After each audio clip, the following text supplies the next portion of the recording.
Good morning, everybody, and welcome back to day 3 of the EFRA Tony Sport 1/10 Electric Off-Road European Championships, brought to you by Control Sport, RC Racing TV, Schumacher Racing, and Hobby Wing, and of course Tony Sport as well. Thank you very, very much for joining us this morning.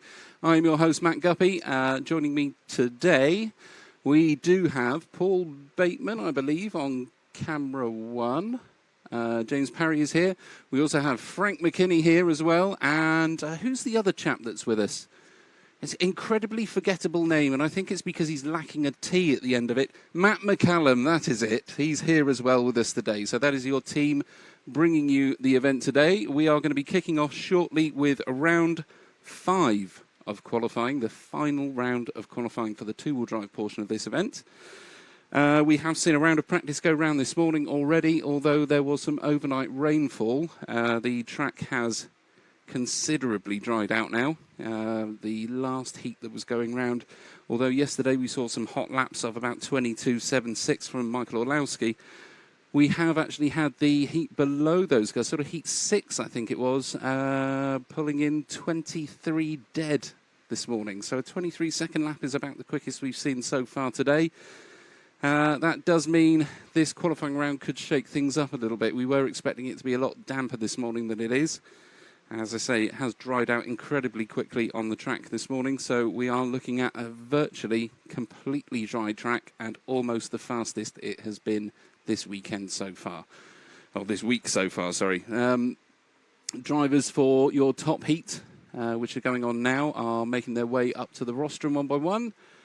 We have marshals pretty much out on the track and the crowd starting to gather around the edges to see these guys lay down their final run for the two-wheel drive portion of this event. So you can see out on track there on the right-hand side.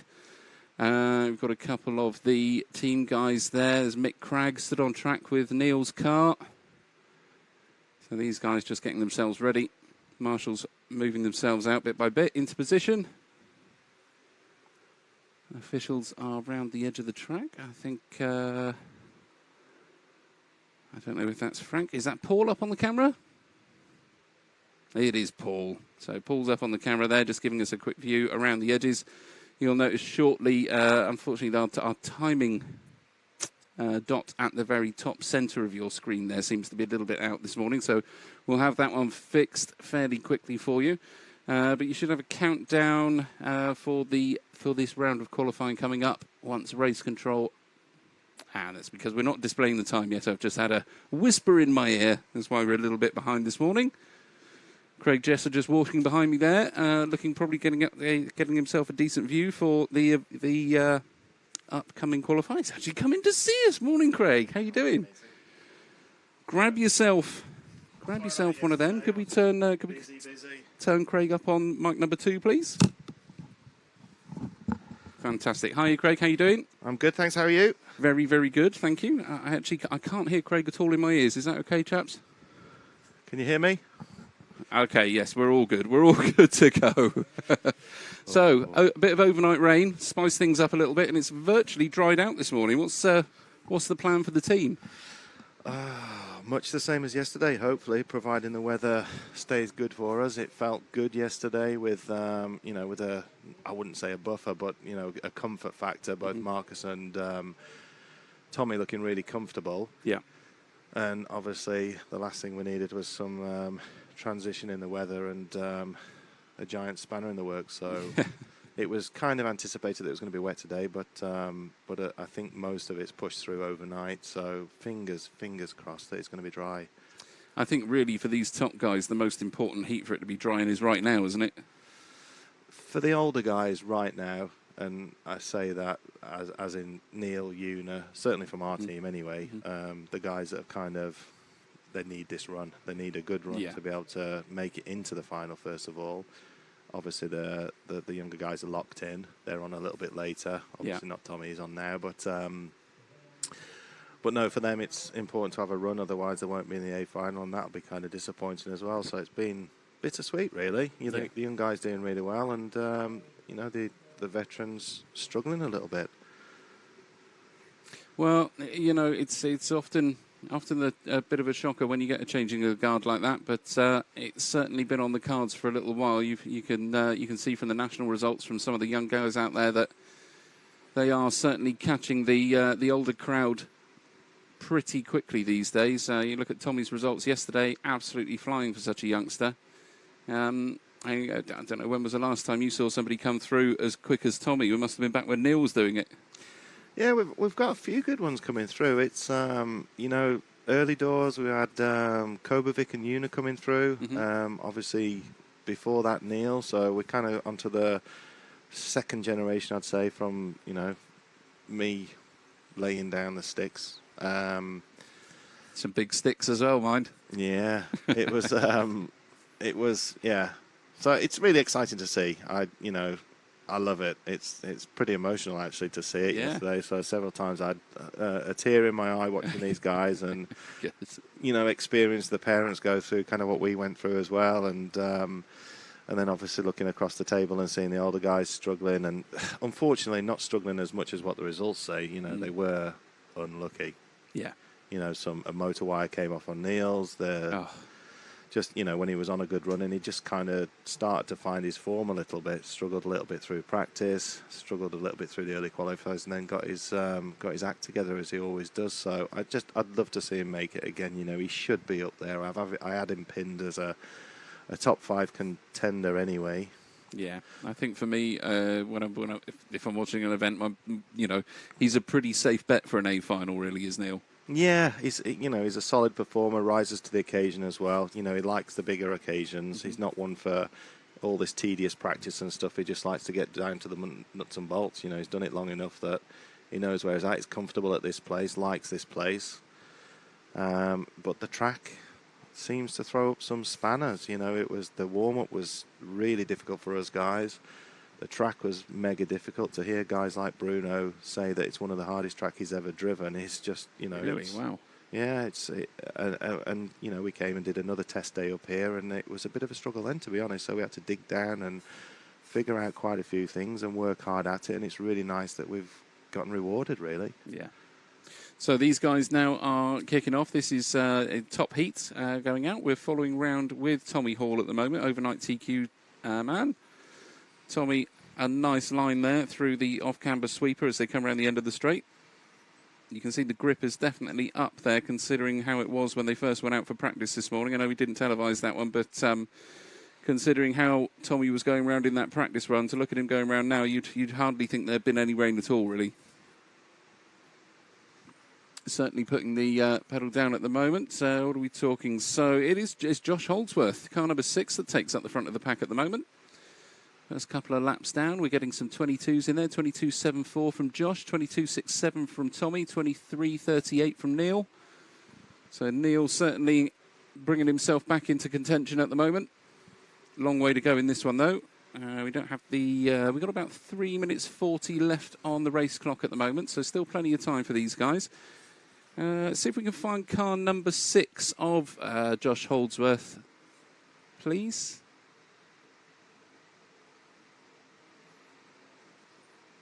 Okay, so it's the green one just under us there. There we go. So there is Josh. As he crosses the line, just ahead of Tommy. So 4 and a 1:31.35 for Josh. 4 and a 1:31.83 for Tommy Hall. Hatton not far behind at all. About a second in it now. Neil Cragg seems to have dropped himself down a little bit, but as I say, still plenty of time in this one. 3 minutes left to go on the clock.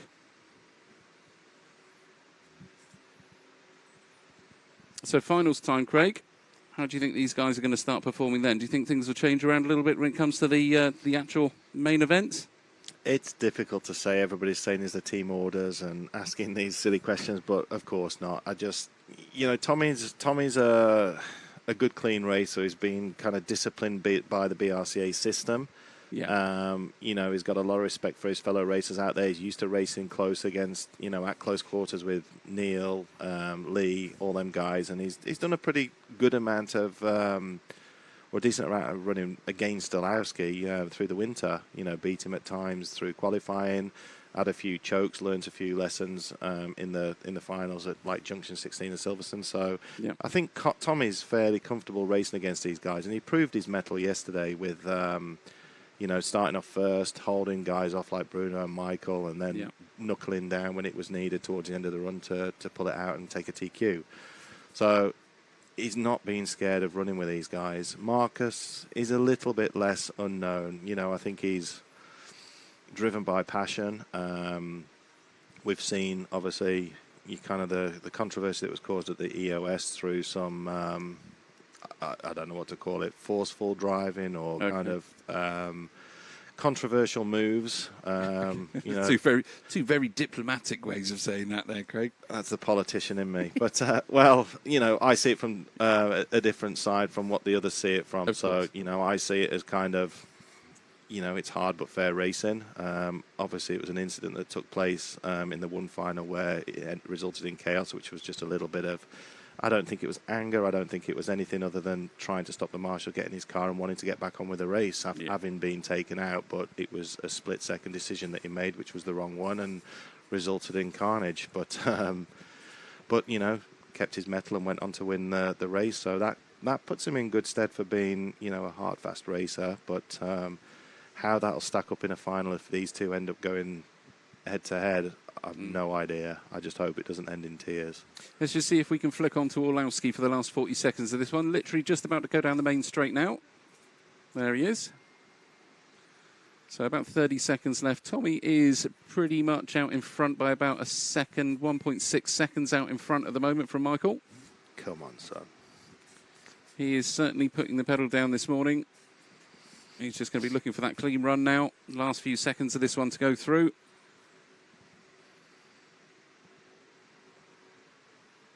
Michael punches it down the straight, around over the off-camber sweeper, over the roller. So Tommy's still about 1.6, it's about 1.4 on Michael at the moment. Una Hatton's brought himself up into contention.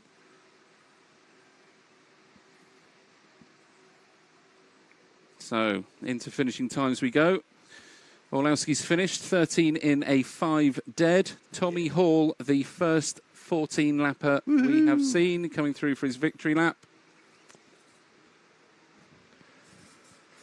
Another unbelievable performance from the youngster. 14 in a 5:21. The first 14-lapper we've seen. Awesome. Goes to show how much quicker this track is after a bit of rainfall. When it dries out, it really does grip up quickly. That's probably about as fast as we're going to see. So hot laps there, 22.54 from Tommy Hall. Anybody else touching that anywhere near it? So Josh Holdsworth at 22.55. Oh my. 22.62 from Ben Smith. There's some absolutely blistering laps here. So 22.54 is the new hot lap. Wowee. 22.54. So about a quarter of a second off of Orlowski's hot lap from yesterday. The kids are bringing it, aren't they? They really are. Hey? They really are. The PlayStation Nation. I know. And they all said it was bad for us. Exactly. Good for RC. Yeah. Okay, so that was your top heat. We are now swinging it back round onto heat number 1. So top heat out first. No, this is in reverse order, so this is heat number 8. Oh, we're going backwards. Sorry, this is heat number 8 now. So we run backwards this morning. In Heat 8, we have the number 1 car, Serpent of Elias Johansson. Mika Widmeyer in car number 2 of the S-Works. Wesley Van Helmond in the Schumacher in car 3. Jorn Neumann, car number 4 in the Schumacher. You've got Hubert Honegal in the X-Ray in car 5. Luke Holdsworth, car 6 in the Schumacher. Paul Crompton for X-Ray. He's actually driving a Team Associated, this week. We've got Ed Callan in car number 8 in the Schumacher. Greg Williams, car 9 in the Yokomo, and Jesper Rasmussen in the Associated in car 10. Who would you like to follow, Craig? Ooh. Can Paul make the A final today? Paul Crompton? He's had the pace to do it. I'm not sure what his points tally is. Let's have a quick look at the overalls. I think he's sat just outside the top 10, was he? 14th he is overall at the minute, current So he needs a standings. real scorcher now. On 15 points. So currently, what's in the A final? 10 points is 10th position overall, which is Lee Martin. Is that? No, hold on, I've got the wrong list here. So if we can go off with Paul, that'd be great. We'll follow him round. Sort of blue and black associated car number 7. You can pick him out there. I do apologise, that was the correct list. So, Una was sat in 8th place on 10 points, Neil Cragg on 10 points, and Lee Martin on 10 points. Ooh. That's pretty low tally, actually. I've seen 14 make the final before. Bruno 11th on 11 points. So we've got Paul Crompton on 15 points. So he has got a 3rd and a 12th counting. So he would need, like 7th or above, realistically, to get in there. Yeah, I mean, even if he gets 10 points, it's 10 points in total. It's going to be tied, depending on times. Yeah. It's fastest time, count back, 2 from 5 to count. Oh, it's going to be tight at the bottom end there. Una, Neil, and Lee in 8th, 9th, and 10th. All ready to be pushed out. I don't think Bruno can get himself in now. Only 11 points in 11th place, so could do. Oh, no. No, he's been. Had a bad run, so... Yeah, he's done. That's it.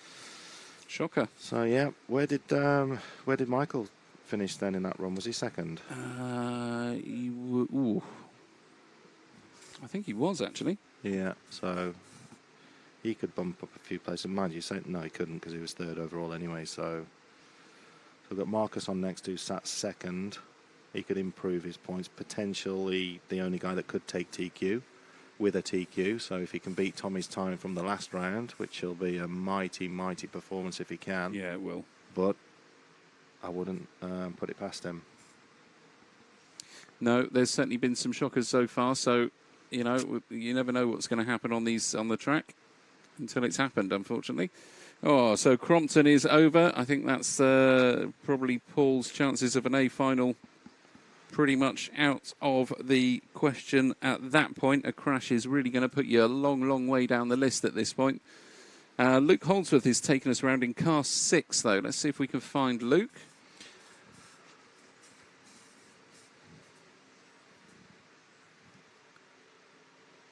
So there's Paul, Yorn, Jasper. What car number is he? 6? 6, yeah. So it's 9, 2. Okay. Is this him? It's got to be. Yeah. There you go. Looking it good. Had to be that last one. The last one. So Luke Holdsworth there, taking us around 6 and a 2:17 so far. So a little bit off Tommy's time at this point, but still going to be pushing pretty hard to try and get himself up the running if he possibly can. As I say, I think it's a bit too tight at the... oh, dear. Oh, that was a bit of a champion's roll there. Managed to get himself back on the wheels, but that would have lost maybe 0.2, 0.3 of a second with that. All these little bits do add up. I tell you what, that roller after the big sweeper on the end of the straight where they come back, just the little hump over rollover there has caught so many people out this week. Actually, you see it more from here. It's not noticeable from watching on the straight side. Yeah. Yeah, it's they get air, don't they? Yeah, they do. I mean, but if they stay high enough, they pull it too far over to the right. It's a real lip.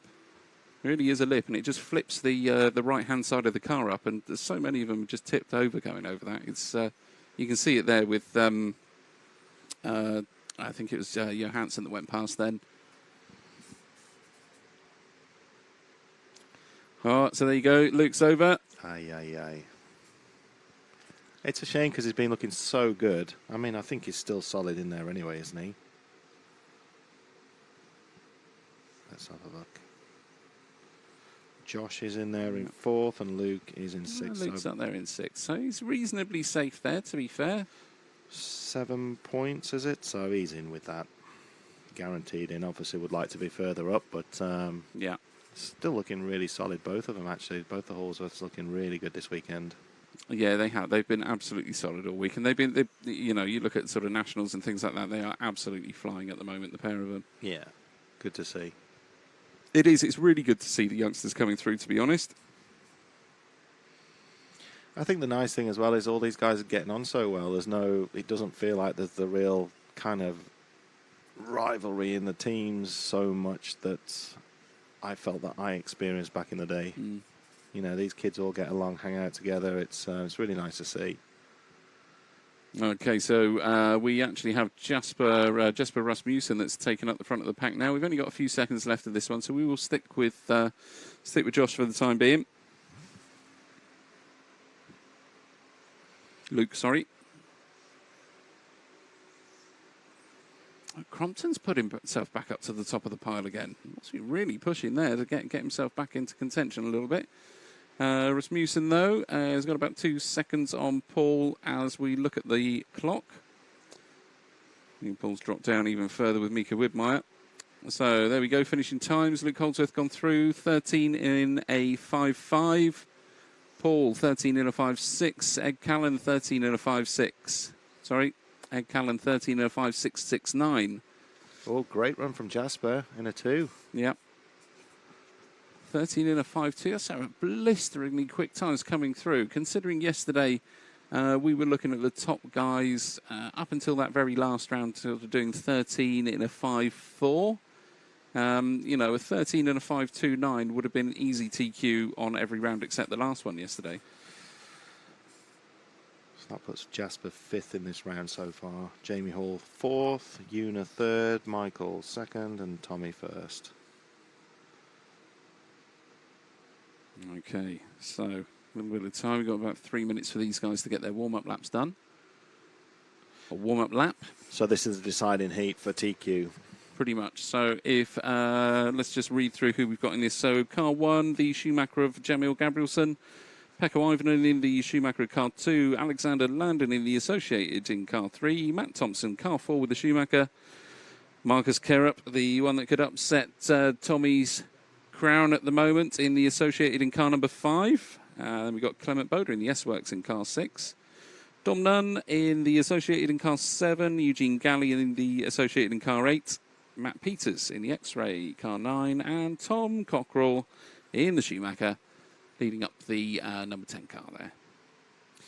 So we'll keep an eye on Marcus in this one, car number 5, when they come back round, please. Ooh, big warm-up tumble there from Marcus. Yeah. Get them out of the way now. Yep. Oh, crossed up as well. Ready for action. Okay, so car 5 off the line when we go. I've just got enough time to tell you, you are watching the EFRA Tony Sport 1/10 Electric Off-Road European Championships, brought to you by Schumacher Racing, Hobby Wing and Tony Sport. We're at the fantastic Robin Hood Raceway venue, just outside of Blythe in Nottinghamshire. Although Paul would tell you it's Yorkshire if you're up on the tower. What we'll do is we'll just run a very quick advert for 30 seconds, so back with you shortly.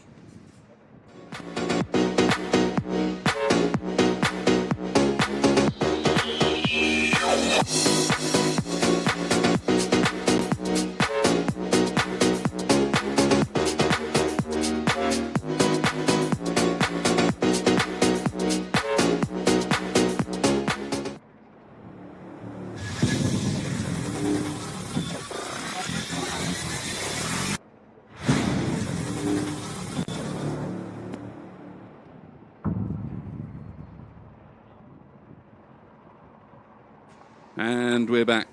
So about 30 seconds on the clock, and we will have this one underway. We lost the timing off the main screen there.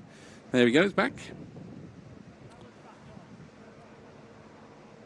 Okay, so as we say, Marcus Kerup, only man really that can upset Tommy Hall's current TQ position.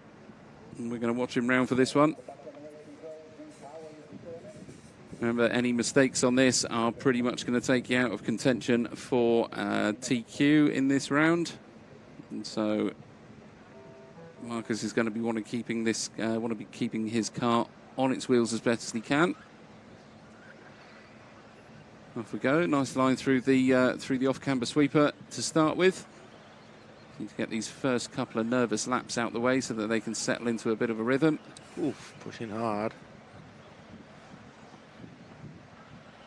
What's the idea by the wide line coming out of the tabletops then? A lot of the top guys are taking that wide line out there. They're sort of hitting it out there on the outside edge. I think that if you look, the landings are a little bit flatter so they can carry more speed and give themselves more room for error into the bank here. That seems to be the way.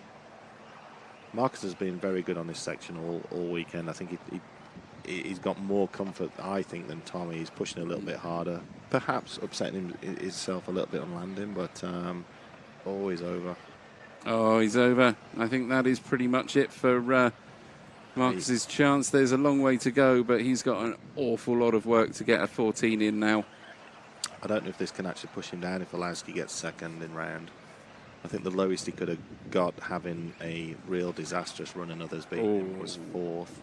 I think that's a disastrous run on its way through. So, on the scoreboard at the moment, Pekko Ivanen is the one taking us round. And Clement Boda, Jamil Gabrielson. Dom Nunn's dropped down a couple of places. So, looks like early doors. The run to take Tommy off of TQ spot may have fallen away from Marcus already. We've got a couple of things going on in front of us here. So we'll stick with Marcus for a minute, just see if he can bring himself back up the list a little bit.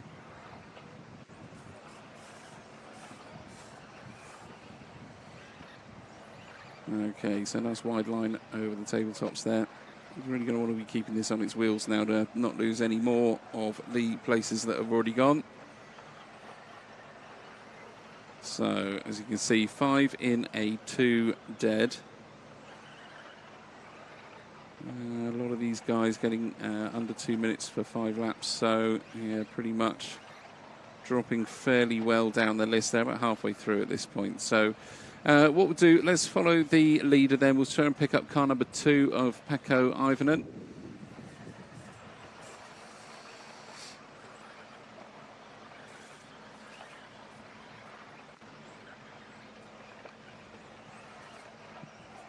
Oh, dear. Okay, green one there. So, last one of these 4 going on to the straight. So, that is the current heat leader. 7 in a 2:45 at the moment for Pekko.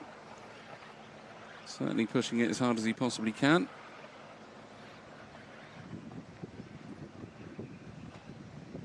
There you go, over the tabletops. Our commentator's corner, into the switchbacks, a little bit up on 2 wheels there.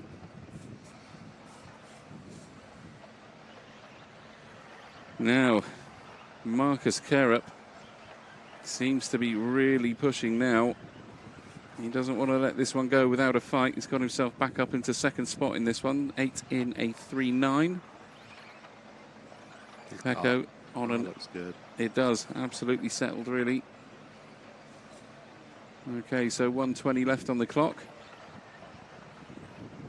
And it is Marcus back to the point on this one. He must be absolutely pushing out of his skin to get the times down that he is doing. Let's have a look at lap times. So Marcus with a 22.5 dead. 0.04 off of Tommy's hot lap. So these guys really pushing it out there. And not a lot between them. So let's just scribble that one down. Wow. Yeah, 0.04 in it. So, it is still Marcus Kerup bringing us round in this one. We're with Pekko Ivanen, though, on screen. As he moved out the way from Jamil Gabrielson there. So, these guys are pushing as hard as they possibly can. Last 15 seconds on the clock. And I don't think there's any hope, really, of Marcus coming through for another one. 5 seconds left. Has he crashed again? I think so. Okay, so into finishing times we go. Eugene obviously finishes pulled off early doors. Marcus finishes with a 13 in a 5.3. So pretty well down there, those few crashes, putting him back. As you can see, the track is obviously much quicker this morning.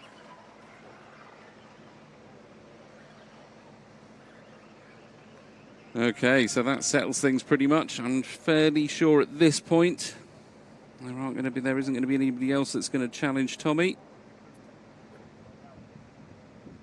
No, certainly don't think nobody else can affect TQ at this point. There's only Marcus that could really do it. So what's the bonus for Tommy's win this weekend then? A free car, beautiful large trophy with his first European Championship title engraved on it. Wow, that's how old were you when you got your first one? 16. 16. So that's same age as Tommy. He's got to be 16, isn't he? I think he's 16. Yeah.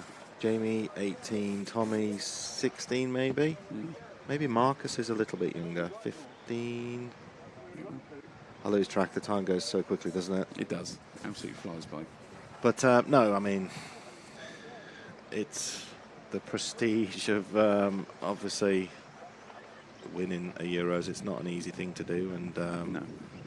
To get your first, I think the hard part starts thereafter, doesn't it? To maintain the performance and keep the drive and to continue winning. Yeah, that's it. I mean, it would be nice to see him take it all the way through. I'm sure Neil will be pretty upset. I think he was banking on this one for his double figures win. Yes, he was. Or hoping and praying. Yeah. Okay, I think it might be the number 8 car of Max Gotzel taking us out in this one. So, car 1 in heat number 6 is Ben Jameson. And the associated, we've got Daniel Kobovic in the Schumacher car 2. Noah Ben Mohammed in the X-Ray car 3. Dan Pole in car number 4. Fabian Whitmire in car number 5 in the associated. Yasser Magal running a Yokomo in car 6. Phil Slay in car 7 in the Schumacher. Then we've got the 8 car of Max Gotzel in the X-Ray, Archie Bowman in the associated in car 9. I'm going to say Archie's been doing pretty well. And Nathan Rawls in his X-Ray in car number 10.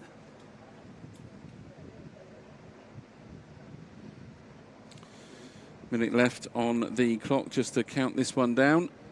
As I say, we've got to run to the timings on this event just to make sure everybody knows exactly where they stand with batteries and tyres and scrutineering, etc. Have you found the scrutineering and everything this weekend, Craig? Not been through it, to be honest. So I've stayed away from people's cars and just let them get on with it. It looks very well organised, as I would expect from up here. They do a sterling job, very proficient and efficient. So I don't think there's been any technical problems. There's no issues with batteries and motors and stuff like we used to experience. The cars are way overpowered these days, so detuning them and getting the feel right is more important than actually outright power and runtime. So, what are the what's the sort of feel for the motors guys are running now? A bit of a mix, but they tend not to play around too much. For a big track, they may go down a wind, but generally they stick with similar gearing, similar winds, tune the timing a little bit, and tune the speedo settings. There's not too much bouncing around these days. People are fairly settled. Yeah, they get a feel for it, and it kind of translates across most tracks. Depending on size, some people just change the gearing.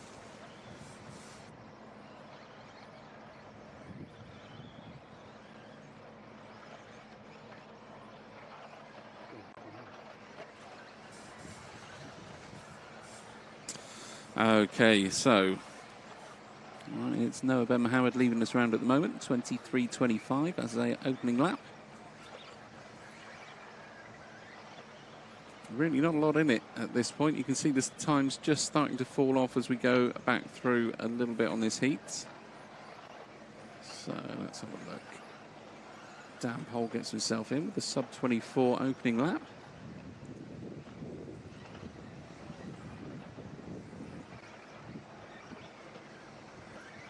Track really has dried out now. This is the drainage here at Robin Hood is absolutely fantastic. When I came out of the hotel this morning, it just puddles absolutely everywhere. So the fact that we've got this dried out this quickly today, bit of a godsend really for the event. I think it's not too bad if you've got a little bit of wet track, a little bit of a damp track with a four-wheel drive. Actually makes them a little bit more forgiving to get around the track.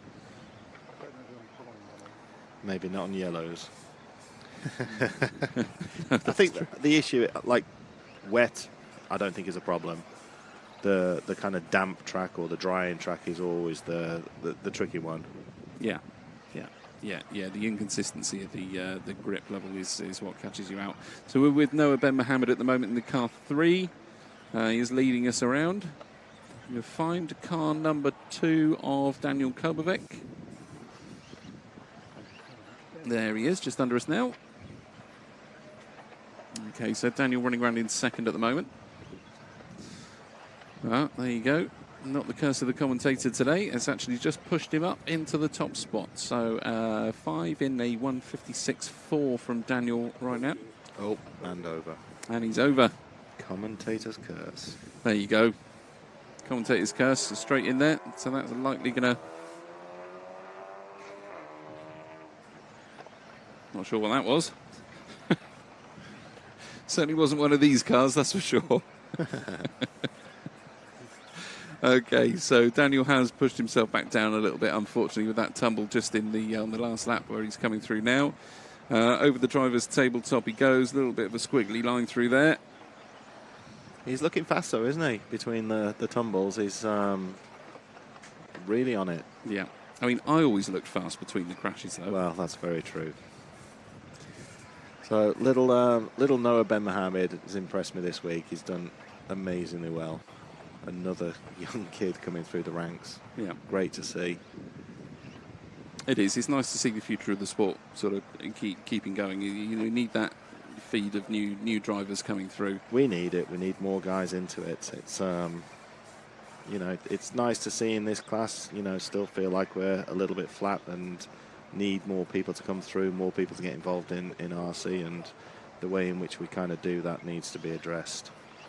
Do you think that the reason we haven't got quite as many here this weekend is purely down to COVID, or do you think we're seeing a little bit of a decline at the moment, or what do you think you feel is for the event? Combination of all. I think it seems to be a little bit of a trend that people throughout Europe have struggled to get the people back that they lost during COVID. So maybe people experienced having a little bit more of their own free time, maybe money, maybe just they've done a hobby for so long that they do need a break from it. It's a little bit worrying because I didn't feel that trend was happening here, but I do see it now. Some of the choices that the class has made with the tyres and the cost of the tyres now has inhibited people from wanting to come racing. It's too expensive, which is a shame because it's one of the most accessible classes and one of the most fun classes as well. Yeah. And one of the cheapest classes. Normally, the tyre expense is a major issue in my eyes. But I think also other interests. Here they've been restricted by the ability to increase the number of entries from Brits. I don't think we would have had we wouldn't have had a full house, but we could have certainly added 20, 30 more to the list, which would have made it a bigger event. Yeah. Yeah. With more depth of field and feel more lively. Yeah. Do you think there's a possibility a few of the guys that were racing before we hit the pandemic situation, obviously, do you think there's a chance some of them have switched over onto a different class? So I think a few of them have gone to 8 scale. Do you think that's a case of picking a class and having to stick with it, mainly because of costs, really? I think people have been more selective in the races that they do. So potentially some of them that may have raced every week of the month now race 2 or one of the, just a couple of the weekends or possibly just one. Everything is more expensive. I think we're going to feel the squeeze, because of inflation and the cost of living, etc. That it's going to be tight for people, and people are a little bit worried. And hobby pursuits are usually the first thing that get affected with that. You know, it was kind of the opposite in the pandemic, that hobby and leisure pursuits were the one thing that people had to do. Yeah. So we've seen both sides of the coin with that, but it's going to be a tough road to drive over the next definitely year, if not longer. And I think we do need to address, the flexibility of the federations in the choices that they make for events like this. It's not easy. It doesn't happen overnight, but I think we need to be a little bit more reactive and, not restrict people as much as we have done in the past. We had the luxury of the depth of numbers to do that then. I understand why the restrictions will come in and the percentages for the number of host countries that, we didn't end up getting drivers that couldn't drive around the track at a European Championship. It was, the pinnacle of the European racing.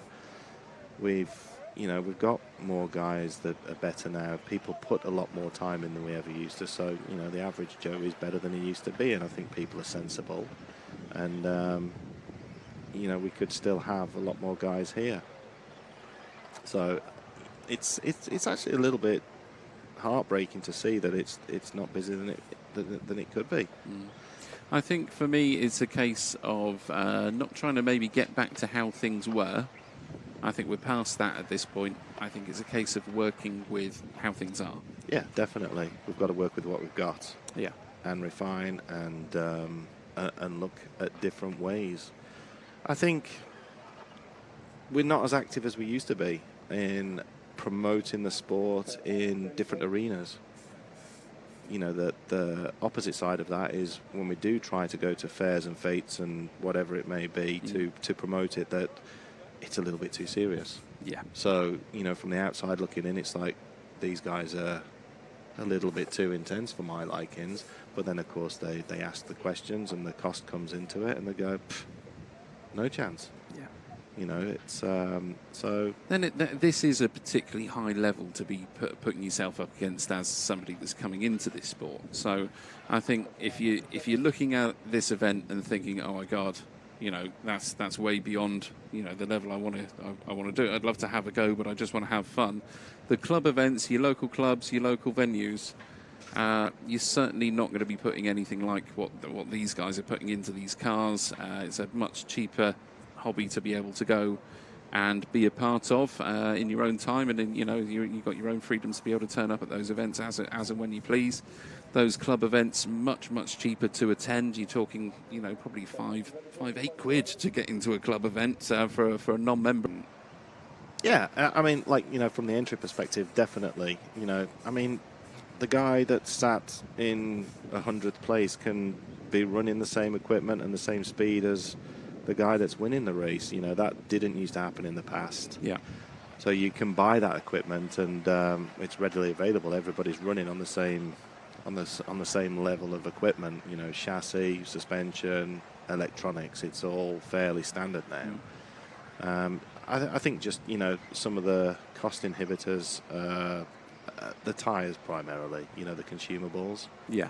Which is a big issue. They still have. Yes, you can argue that you don't have to run them, but when you run a set of tyres that has no tread, because you can still run them, but you're struggling to get around the track with them, is difficult. But also that's one of the issues with the speed of the cars is the club guys are running just as fast speed as what these guys are. So anybody coming in to try and drive a car that's this fast is going to struggle.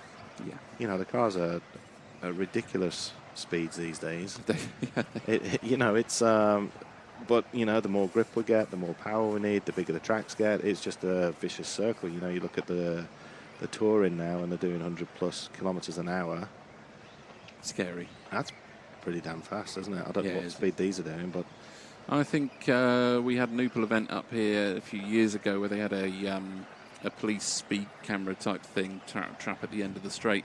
I think 44 miles an hour was the top end down the straight there. So, which is fairly impressive when you think the straight's 20 metres long.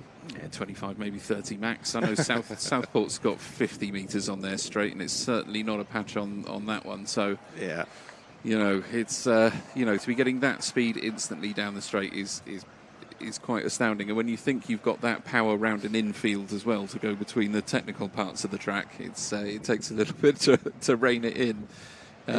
When I've driven the cars, the current modern cars, it's just everything happens so fast. You know where you need to be, but you can't put it there, and the car's somewhere else when you're looking at it. It's just it's impressive, the reaction. It's instinctive when they're driving these cars. Yeah, it is. It always surprised me when I was out there racing that how you're not really thinking about what your hands are doing. You're just watching that car and it's just doing it, kind of thing. You get into your zone and it's all almost automatic. So, I mean, in this one at the moment, just to let you guys know, we are on Heat 6 as we drop down through, Heat 5 as we drop down through. It is the car number 3 of Mortis Lautenbach that is in the lead at the moment, son of owner of LRP. See if we can pick him up as he goes past us here. So we're just looking for car number 3. Yellow one here. There we go. Just come under us now. Yes. Looking good. He's improved a lot. Yeah, definitely. Look, so saw the Proud Dad pictures yesterday that they posted up.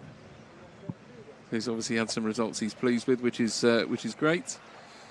So Mortis, there you go. Nice wide line. You can see how it smooths things out there, as Craig was saying, as they take that wide line over the little single there.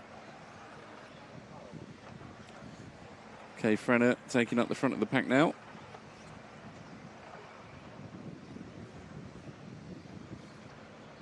And Mortis certainly keeping it clean, looking pretty sharp at the moment. Grip level's really helping these guys out there. The lap times even in here. So Kay Frenner with a 22.7. Wow. You only think the hot lap yesterday was 22.76. And we're now in heat number 5. And they're putting in hot laps of about the same time as the top heat yesterday. That is just how much we have got the speed in this track after that bit of rain. So it just goes to show sometimes it is worth a little bit of rain falling in these events. Once it dries up, it almost creates a sort of tacky surface in a way on the Astro. Loving these conditions. Indeed. Right, I'll tell you what, let's see if we can find young Ben Simpson, car number 9. Oh, no, we're on the last 10 seconds, so stick with it. Stick with it. Okay. Stick with it for now. So we are going to be into finishing times pretty shortly.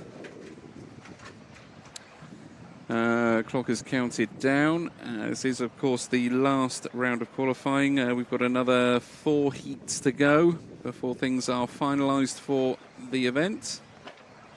And we move into the finals. So there is going to be a bit of a gap in between qualifying finishing and the finals starting. We'll go to a break when that does happen. And we'll put some timings up on the screen for when we're going to be back afterwards. But like I said, we've got probably about another half an hour of qualifying to go with the next 4 heats.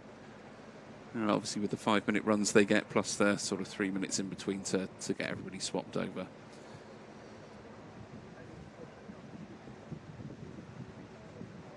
So, what was on the cards for the celebrations last night then?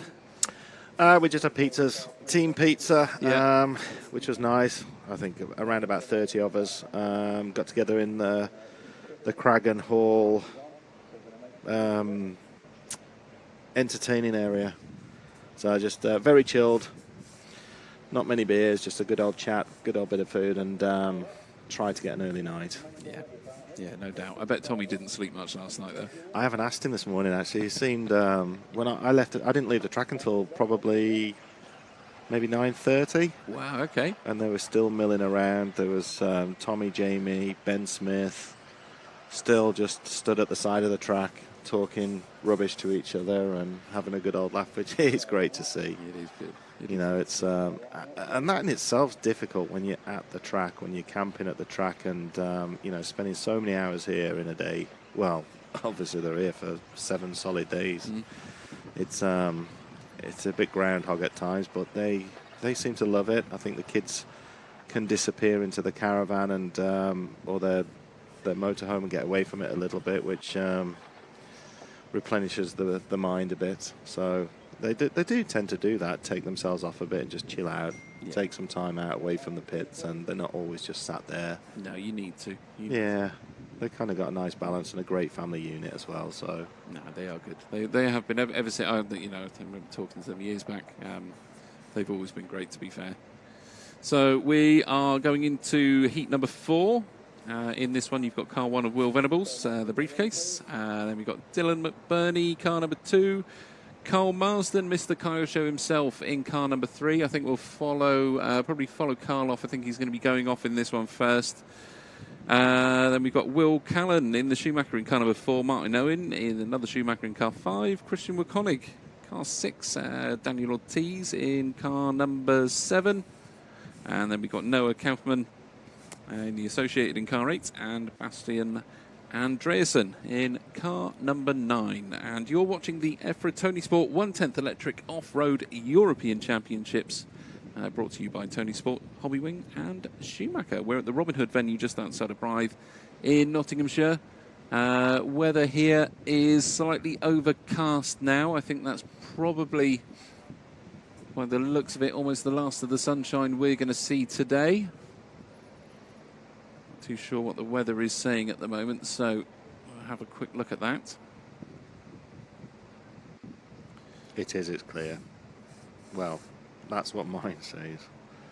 Let's have a look on the BBC weather. Other weather apps are, of course, available. 6 seconds before this one kicks off. Okay, so we should be clear of rain for at least the rest of today, which is good news for these guys going into the finals. Okay, so that looks like it's actually Will Callan that we're following there.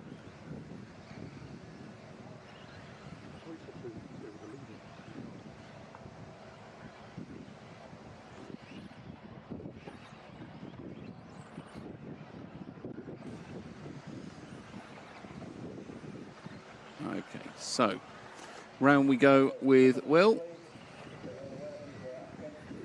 You can see these guys not quite putting in the 23 opening laps. 24.2 by Noah.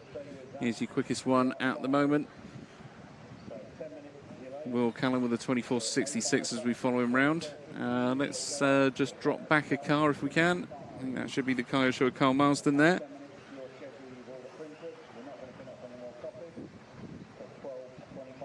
Carl, obviously one of the older crew at this event. We're looking at the pace he's holding out on track. You certainly wouldn't be able to tell that. You must have raced with Carl a bit over the years, Craig. I did. It's nice to see him racing and enjoying it still, which is good, doing it for the old guys. He's a good guy. He is. Yeah. Always has been. So obviously a teammate as well for many years. Yeah. So, until he defected to Kyosho, of course. They all defect at some point, but they always come back. Of course. It's the way of the world, isn't it? Well, with the exception of guys like Neil. Yeah, very true. Very true. Loyal for his whole career, just like me, actually. So, dare I say he followed in my footsteps? Yeah, well, you know, yeah, it's a big shoes to fill. You almost filled them. Mike. Well, we have this debate. Obviously, he's destroyed whatever I did at the Nationals with his long-standing career. He's destroyed me by getting a World's final. A World's win. I've beaten him on a number of Euro victories. 11-9, isn't it? So I do keep reminding him of that, but then he always pulls his Worlds card out. So, and we've kind of worked out that a World is probably worth 10 European titles. Okay. That's how the tallies work. So in that respect, he's way in front of me. Crash down at the end of the straight for Carl there. Just takes a little bit of a slippery one as he comes round the first corner and over the off-camber sweeper. He's got himself back up and running fairly quickly, though. Let's see if we can pick up Will Venables whilst we're here. The old briefcase. Give him a bit of love this morning. Should be red and white associated.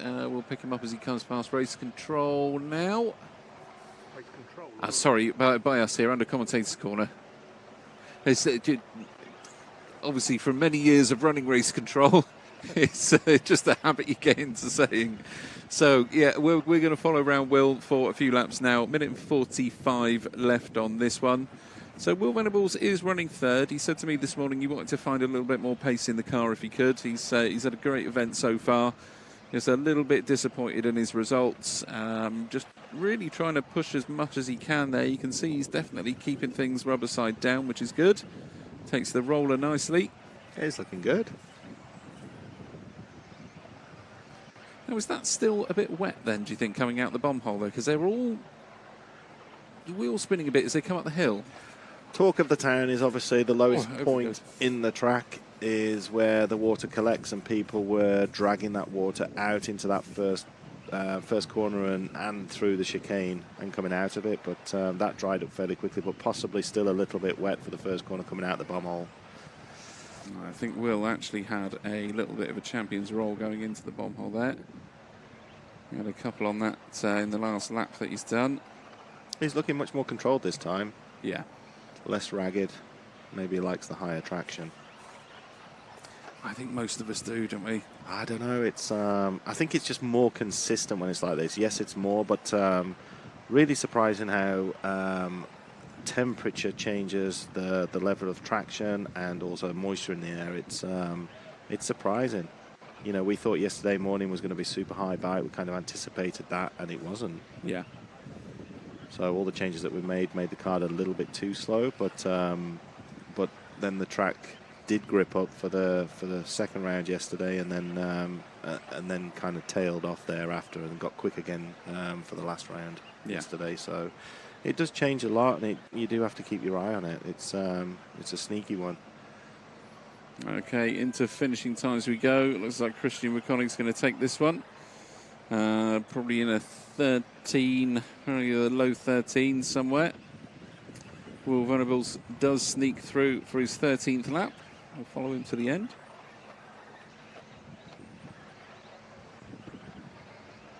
Nicely round commentator's corner there, into the switchbacks. A real wide line going into that first one of the switchback corners there. So Will Venables brings it home, 15 in a 13 in a 5.16. Christian McConnell tops him there with a 13 in a 5.14. Where does that leave Will on the old scores there, Craig? So a little gander. Pull them up here.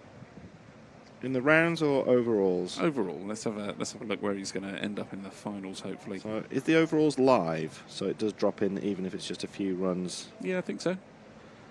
Okay, so where's Will? Looking down. 44th currently. So let's wait for that to update. So in his eyes, he's had a bit of a stinker. He wanted to do better, expected more, but unfortunately had some mistakes, put a little bit too much pressure on himself.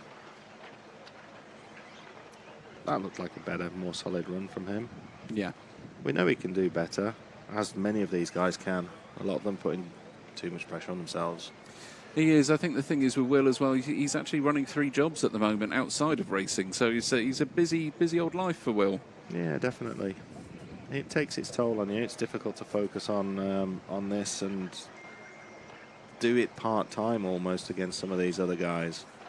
Especially out of your comfort zone. You know, the Euros is always another, I wouldn't even say another level above. It's another couple of levels above, and obviously World's another couple of levels above that. So it does sort out kind of the mentality of some of these guys. You know, we've got guys that can do amazingly well and beat world champions on home turf, take them away, and they look like they've never raced before. Yeah, it's I don't know if it's a mental fragility or just that they do put too much pressure on themselves and end up crumbling a little bit. I think it's really easy to do.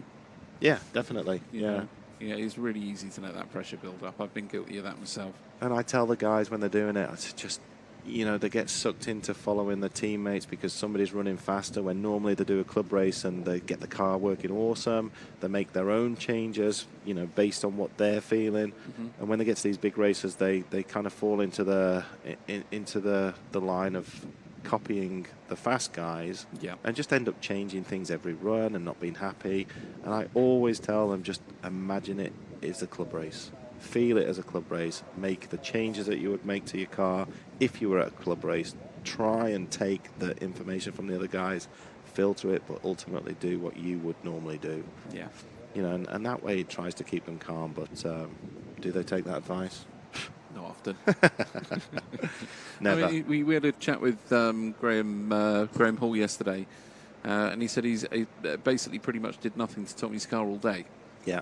And I think the result of that was that it's that consistent feel of your car when you know exactly what it's going to do, you know how it's going to react. If you're always driving that same car, you don't change your full-size car if it's raining. Yeah. You just know how that car's going to drive because you drive it miles and miles and miles, don't you? And you drive it a bit more carefully. And I think you relate that to this to a certain extent, especially where you've got controlled tyres like these guys have got. Yeah. That familiarity in the car is certainly saves you some time. And it would have been a different story if you'd have asked him the day before. You would have definitely not got the same answer then when we were trying to figure things out and work out what we wanted from the car. Graham's a really deep thinker. You know, I speak a lot, probably 2-3 times a week with Graham, in depth about what we need to do, where we're at with the cars, what the kids are feeling. He's the one that I communicate with. Jamie a little bit. Tommy's a bit more like Neil, where he just kind of gets on with his job at the racetrack. He's pretty chilled. But the others, especially Graham, I have a lot of dealings with, like on the technical side of things. So he's always thinking. We're always trying to work things out, come up with ideas to kind of improve what he wants and where he needs to be. You know, I don't think there's any secret in the fact that he's struggled a little bit with the 6.4 since its release. It came at the wrong time. You know, it's right before the start of the season.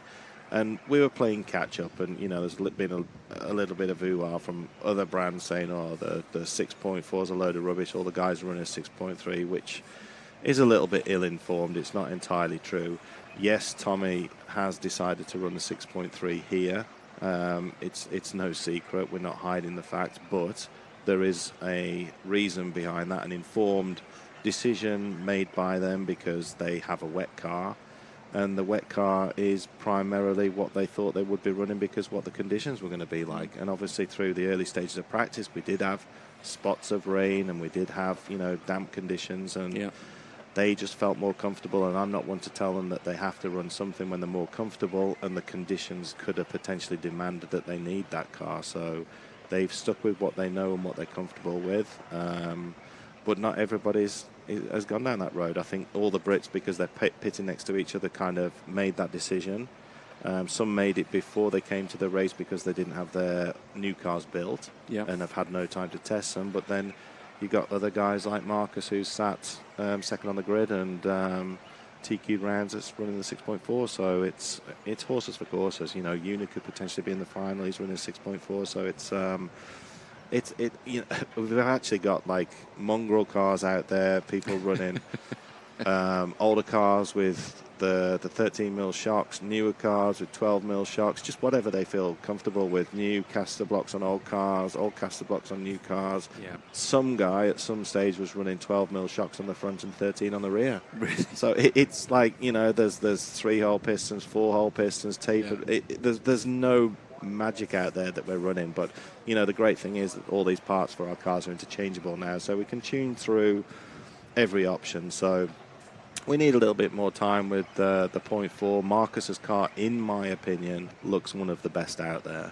Seems to ride the fact, okay, he pushed a little bit too hard and made some mistakes the last round, but up until that point, and I still look at it and think that it's got some very, very positive attitude on the track. You know, obviously Tommy's driving really well and things have just aligned for him. He's in a real sweet spot with his driving. He looks like he's driving at 90%, which is always a really safe place to be. Yeah. You know, he's kind of held his mettle. He's used to racing against these guys. So they have to do what they're comfortable with. You know, a lot of this is a mental game. Not all, but, you know, the spirit can easily get broken if they're told to do something that they don't feel comfortable with. So I've just let them make their own decisions. You know, and today we could have very, very easily been on a completely wet track. which they would have been in a comfortable position there as well. Yeah. So we have to let them go with that. They know what their equipment does for them, and so that's kind of where we've stuck at. It's no secret. It's no problem.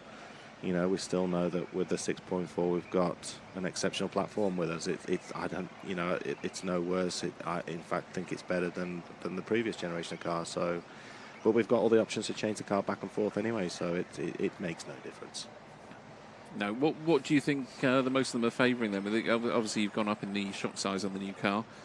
Yeah, it's taken some time to understand the shocks. Me stupidly thought that it would be just an improvement, and that's that. But there's a lot going on with them, and it's quite a difficult thing to understand. You know, Yuna's adamant that the bigger shocks are better, so every time he's dropped back onto the 12 mils just to kind of satisfy and calm his mind, he's gone, no, the 13 mils are better. So he's just been playing around with pistons non-stop, oil settings. They do seem more sensitive, and the setup window seems narrower, but my opinion as we stand right now is that they're better when you get them right. Yeah. So it's just a case of understanding. When we went from 10 to 12, we went through the same thing. When we went up in the 8-scale cars, you know, people still wanted to pull themselves back to the smaller shocks, but, you know, it's not even a consideration now. It's like there is no small shocks. Yeah. So, you know, it's, you know, they've done the testing in America and like them. The car's definitely got big merits for the way it lands, spots its landing on flat landings and big landings, and definitely seems calmer through the bumps. I think the smaller shocks look faster and seem a little bit more kind of aggressive. Yeah. And the bigger shocks just feel and look a lot calmer. So it's trying to get the speed out of the bigger shocks, really. Yeah. So they're not used to them. You know, we haven't got the range of springs either, so we need to make that happen, and are doing, and obviously a range of pistons to go with it, and go through the mill of testing every single combination that we can come up with and getting the guys so they're just in a sweet spot. They've had it easy for a good number of years now by knowing exactly what they're doing with the shocks, and just being comfortable and really not having to think about it. You know, ride-out changes, 2.5 weight oil, maybe a front spring change, and that's pretty much it. Yeah. So they've had it too easy. Yeah, they have, really. So we've just thrown a little bit of a grenade in there for them. Did it get easy just after I stopped racing then? Because I don't remember it being that easy. Well, it's as hard or as easy as you make it, isn't it? But you know, for the guys, for the most part, you know, it is the point. The 6 platforms just been relatively straightforward for them. You know, they've found a good platform that works, and they've kind of just made very few changes. You know, some guys don't even change the car track to track. Yeah. You know, just new set tyres and off they go. Nice. Which is also really nice. It is. I think at a club level, if you can find a middle ground like that, that's pretty much what you want from a car, really. Something just nice and easy. Turn up, throw it down, have a bit of fun. Yeah, which has been the success of the platform. Is, you know, it may not be ultimately as fast on the carpet, but it's good everywhere. It's a good all-rounder with very, very little done to it. Yeah. So we've missed Heat 3 there as they went out, taken by Andrew Wesson in a 13.520. So even down to sort of Heat 3, we are getting into the 13 laps. Not the quickest of the 13 laps that we've seen, but certainly we are in there. This is Heat 2 coming up now. So car 1 of Lucas Didier. 2 is David Karadek. Then we've got number 3 of Martin Hadley in the Associated. Scott Follington in the Schumacher in car 4. Sven Ruddick in the Associated car 5. Sebastian Landon, Associated again, car 6. Freddie Russell in the TLR. Chris Bowden in the Associated in car 8. And car 9 is Daniel Gross from Switzerland, I believe.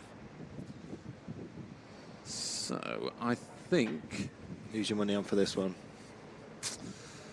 Well, I'd like to think Sven could pull something out, to be fair. Oh, tall order for Sven. I know it is. I don't know what it is, but I'd like to think he could come through.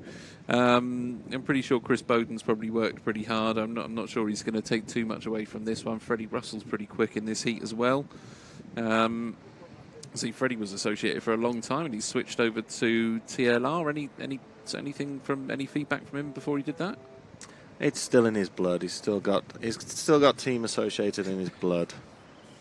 I think for Freddie, he likes to do something different. He had a few supply issues, as did everybody, and decided to make a decision off the back of that for a switch up. Still supports the brand through his shop. Chosen to race Losi. I think he's got a strong history with Losi as well. So it's kind of, with the cars, like them, something different. Wanted to kind of make a change and freshen things up, and that's a choice he made. So looks good with it. I heard that he was pretty happy with his stuff at Boughton on the real low traction surface. Mm-hmm. Not so sure. I've not really watched him here, but let's have a look. There's no doubt the Losi cars are good. They're killing it in America, doing really well over there. So Fend is almost unstoppable, isn't he? Well, I mean, if you go back to the 2019 Worlds, look at the four-wheel drive, especially back then. That was an impressive car. It was. Should have won it. Or could have won it, should I say. So, Scott Follington, car 4, is the leader so far in this one. But what we'll do, because Craig hasn't seen Freddie Russell go round, we'll follow Freddie for a couple of laps, just so that we can judge him more than anything else. Car number 7, sort of pinky colour. See if I can pick him out. So, tabletop into the jump section. Ski jump. Yeah, there we go. Just coming past commentary corner now. Into the switchbacks goes Freddie. So yeah, car looks fairly planted there. It's quite. A lot of them are finding it. There's a lot of bounce coming out of the main, the bottom corner or the bottom straight, and going over the big off-camber sweeper. There's a lot of bounce in a lot of the cars going across there. Neil especially. I noticed early doors was really. His car was just bobbling all over it. I don't know what he's changed, but that seems to have calmed right down now. Whether that's just his the line he's taking over there now or what, but I think it's porpoising, isn't it? It's what? Porpoising. Okay. It's got Mercedes bounce going on. Sorry, Mark Stiles. Okay, so here comes Freddie again.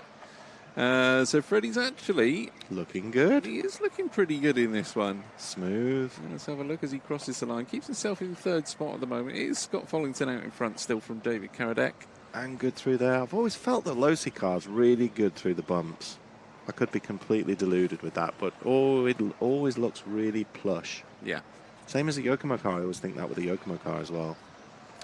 I think some of the most settled ones I've seen this weekend have probably been the Schumachers, to be fair. That looks good through there. I don't know if he's going 10 miles an hour slower, but looks super smooth. Maybe. Yeah, he's looking good. It does look good. I'll have to find out if he's made any changes overnight, because it looks like a different car today from what he was pushing around yesterday. Okay, so a minute and a half left on this one. Let's switch up to car 4 if we can. So that is going to be the number 4 car of Scott Follington.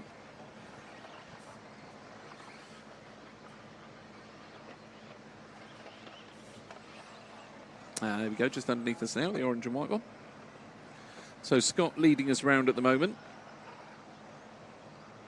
Nice line. There is, and they get that line through the off-camber sweeper right. It's a really quick corner, that one. There's a car width through the top there, isn't there, if they stay high? Yeah. You can see the sand actually from this angle where the bump is. Yeah. Yeah, and it's just there's just that little hop there that they go about halfway through the corner where there's a bit of build-up, and you know the wheels aren't touching the floor there. I think Freddie's just got his speed right through there, actually. He's taking quite a low line, though. So we are still with Scott over the first tabletop. Punches it past the driver's tabletop. A little bit long on the landing on that one. Through commentary corner into the switchbacks he goes. And Scott brings it down. Freddie Russell is back up into second spot now. Oh, David Karadek's pushed Freddie down. Oh, crasher in front of Scott, but he's got past that clean.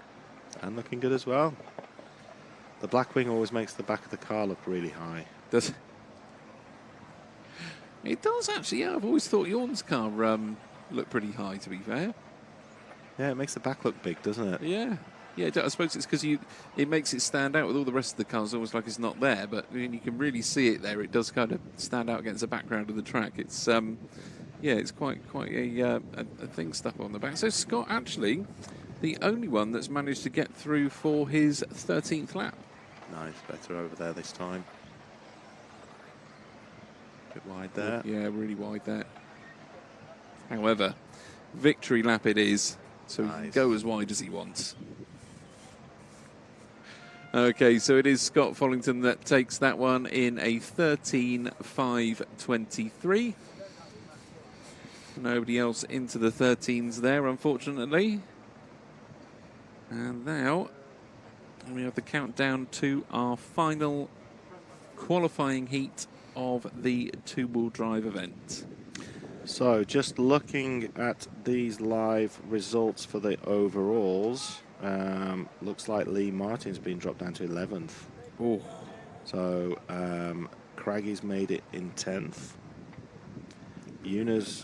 Bruno's made it in 9th, Una in 8th. Jamie Hall, massive congratulations to him for 7th overall. Luke Holdsworth 6th, brilliant. Ben Smith, another youngster, 5th. Josh Allworth 4th. Michael Alowski 3rd, Marcus Carup 2nd, and Tommy Hall 1st. Unbelievable.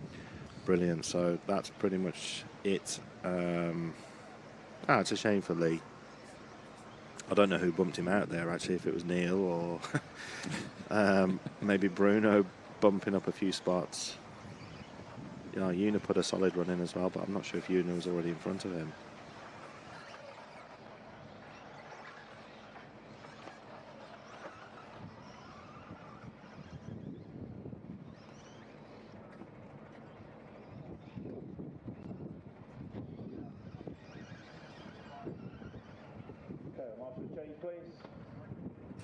Okay, so these guys now lining up. Let's give you a rundown of who's in the final heat of the day. You've got Miklos Sabados, car number 1. Jason Green, car number 2. Jamie Armitage in 3. Cone Middlecoop, car number 4. Jules Reverdine, car 5. Chris James in car number 6. Felix Arnold brings us in car number 7. Arlid Valdesnes, sorry. There you go, in the Yokomo in car number 8, and Nina Arnold, car number 9. So I think it's going to be Jamie Armitage at car number 3 leading us off. Let's not follow Jamie, we followed him quite a bit. So let's have a look. I'll tell you what, cameraman's choice. Number 11, says cameraman. There's Paul Bateman up there.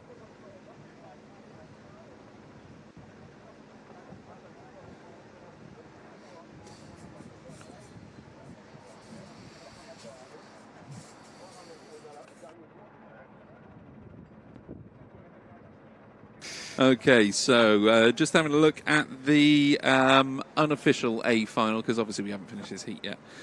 Looking at a single X-ray in the A final, obviously Bruno Coelho there. We have four Schumachers in the A final, but an absolutely stonking 50% of the A final made up with team associated cars. You must be pretty pleased with that so far, Craig. Oh, it's superb. I can't remember the last time we saw that, to be honest. 4's a good number, 3's good, 1's good if you win.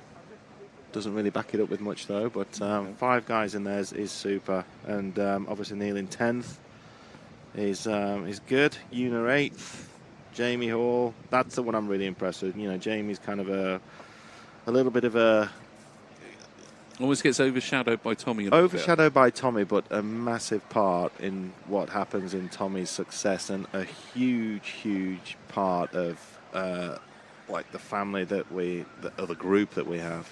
Yeah, family's very cliche, but the group that we have and the help that he gives the guys, you know, is kind of single-handedly does 90% of the work with that, which is just fantastic, and obviously helps Tommy out massively. Sacrifices some of his own performance for Tommy's performance. So I'd say they in no way, shape or form is not underestimated by everybody that's here, even though his results don't show as high as what Tommy's are. So, I've got a lot of time and respect for Jamie. Absolutely. I mean, back in my podcasting days, I've got to say I've interviewed the lads a couple of times on the podcast that we did, and Jamie's always come across, even the years ago that I was doing it, it's always come across as a top guy to have on the team. Yeah, and he's the guy that's answering people's private messages at 11 o'clock at night and 7 o'clock in the morning. He really lives it and doesn't seem to get flustered by it. Even when he gets a little bit of abuse sometimes from guys that feel like they've not got the correct information and stuff, which he does his utmost to give everybody everything that they ask for. And it is a little bit relentless at times. You put the message on the group or a setup on the CML site and thinking that's it, and then you get a gazillion questions asking why you did this and why you did that. So it never ends there. So we try to be so open and honest with the guys in the team. Whether that transfers out, and so be it. Our guys rely on their talent and they tend not to hide stuff. Yeah. So we've kind of tried to drill that into them because we're also trying to sell products, and I want the guy in Heat 1 to be able to have the information and all the access to the information, the setups that the guy in Heat 10's got. I think as frustrating as it is sometimes when you get setups off of the top guys. I would happily take a setup off of Neil back in the day, or Tommy or Jamie or any of them. But what you've got to remember is, just because you've put that setup on your car, it doesn't guarantee you an A final in a Euros. That is time, dedication, effort on the track, amount of laps that you do. It's a combination of so many different things, rather than just being able to put a setup on your car and think that you can go out and win with it. It is. Driving styles make a huge difference as well, and what I tell our guys is find the guy whose setups you like and follow that, because you usually find that somebody can't drive Neil's setup but they like Jamie's setup, or they can't drive Tommy's setup but they like one of the other guys, one of the mid-level guys, and they all have the place in helping each other. And I remember in the past, and I do tell this story occasionally, that I was at one particular Euros struggling for steer and the car wasn't balanced. It was when I was racing for Schumacher with the four-wheel drive, and I watched a guy that was running down in something like Heat 1 or 2, and I went, his car is really good. Okay, he's not doing the times that we are, but the car's working and doing what he's doing. And I went and looked at his car, and it was like a major Caster Ackerman steering change. I put it onto my Schumacher car, and it was brilliant, and I went on to win the race. Nice. So I thank them guys for that and pay note. You can't just dismiss the guys because they're not running as fast. Yeah. So again, work as a group and filter the information and try and pick the best bits out of it. Definitely. We're not all superstars and heroes that can figure these things out for ourselves. You speak for yourself. I wasn't putting myself in that category. Okay, so it is Jason Armitage from Jason Green in this one. Fairly similar story as we've seen in pretty much all of the qualifying rounds from these two guys. But Jules Reverdy's up there. Middle Coupe as well. Then we got back to Arlid Valderensis, Chris James, Felix Arnold, Miklos Savados, and Nina Arnold as well. If we can find... No, we're at the end of the race, so we're just going to watch this one come through.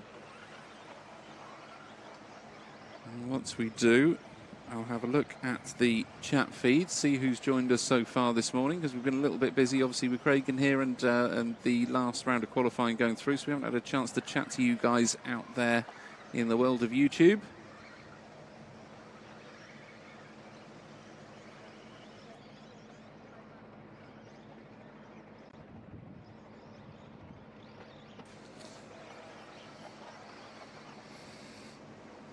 Okay, so just waiting for the last couple of guys, Chris James and Alid, to finish. And we will give you...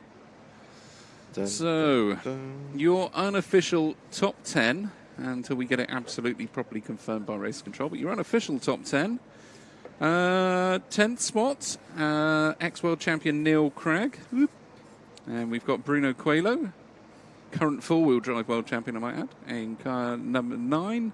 9th spot. Then we've got Una Hatton. He'll be very pleased to be jumping up into 8th spot there. Jamie Hall is going to be starting off on 7th. And we've got Luke Holdsworth coming in 6th. Ben Smith, fantastic run from him to bring it home 5th there, halfway through the field. And we've got car 4, 4th place on the grid, Josh Holdsworth. Back up to the top 3, which is Michael Orlowski. I think no surprise to see Michael up in the top 3 there. Followed up in car number 2 by Marcus Kerup with a fantastic TQ run. I think it was it qualifier number 2? He got the TQ in that one? I believe so, yes. And top of the pile after 5 rounds of qualifying, the young superstar, Tommy Hall. So that is rounding out your top 10 for today. We are going to be going into finals fairly soon. We've got a little bit of a gap. I think A1 is on at 1:15 this afternoon. Control practice at what? Is that 12:15? So 12:15 is going to be the A final practice run. Brilliant. And then we've got an hour, but we're not going. I don't think we're covering the A final practice. We're literally going to come back at about 1 o'clock this afternoon or just after, and we will be hitting straight into A final number 1. So let's have a look. Who have we got online with us? Mark Fletcher Racing's there. Good morning, Mark. The 86 drivers. What's happened? I remember where we were 150 before in 2,000 years. There you go. So yes, unfortunately, that is just the times we're in at the moment. As these events go on, things start to even out a little bit. I'm sure the numbers will be picking up. Mark Young says, shame the event could not be filled with wildcard drivers. Plenty of F2 grade talent in the UK. Yes, there certainly is. However, there is a set routine to get into these events.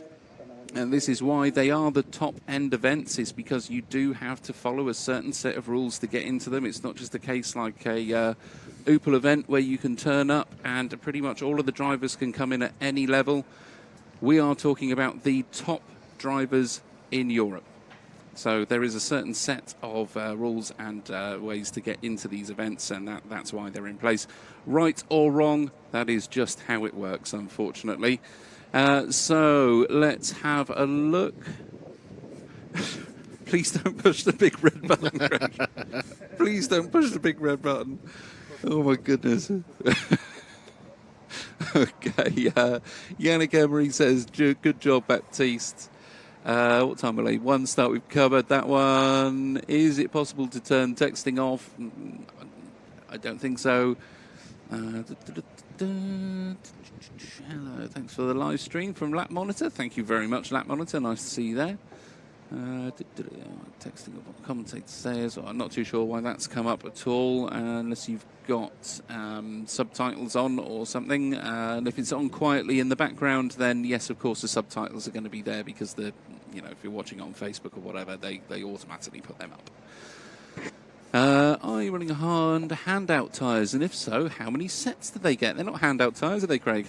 Well, it's a controlled tyre that's purchased on site, so they all come from the same batch. Driven axles, so 2-wheel drive, controlled rear tyre, front tyres open, and the guys are running fresh every time. Excellent. Certainly rears anyway.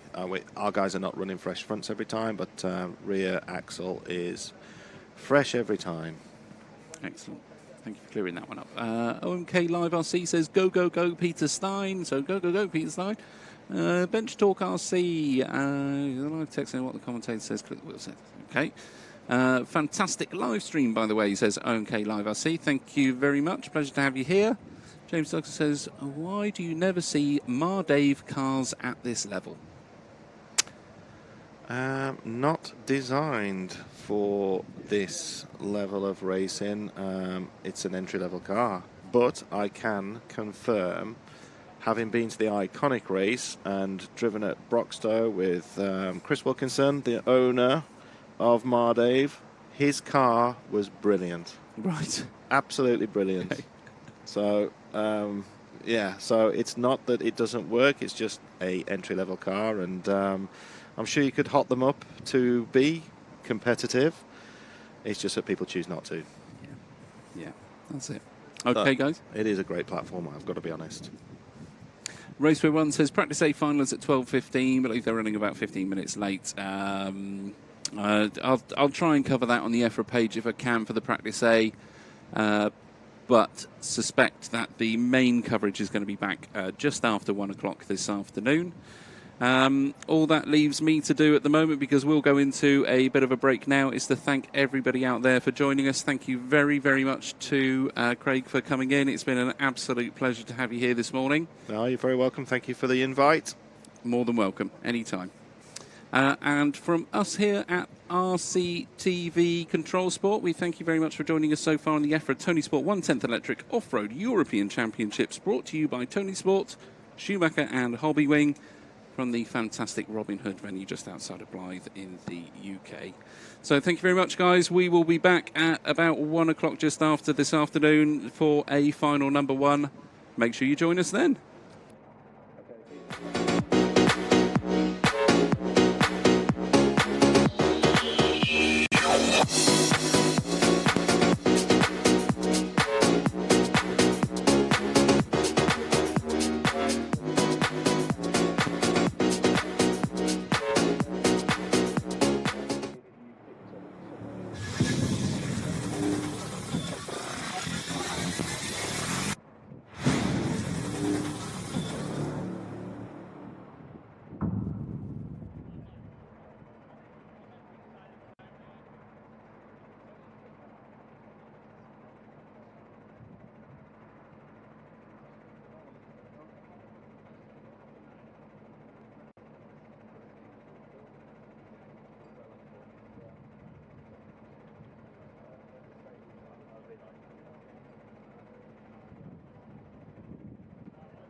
The dish on the top.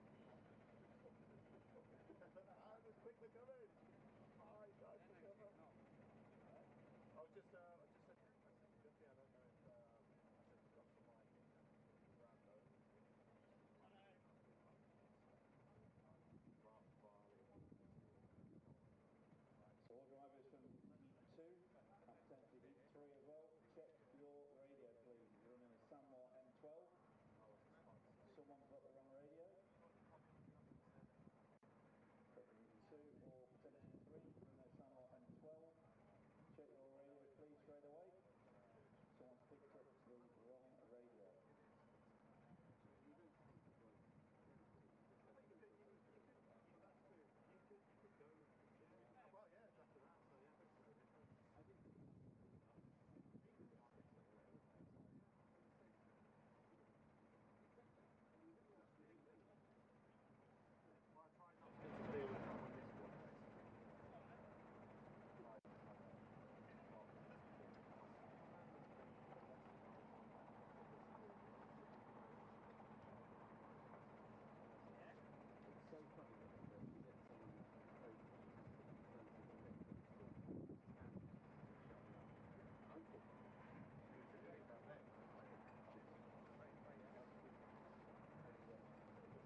2, can I have the following drivers head to race control with their radio, please? Lucas Didier, David Carradine, Martin Hadley,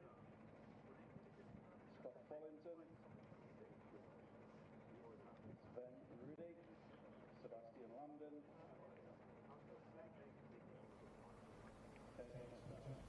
1, 2, 3, 4. Tony Russell, and Daniel Rose.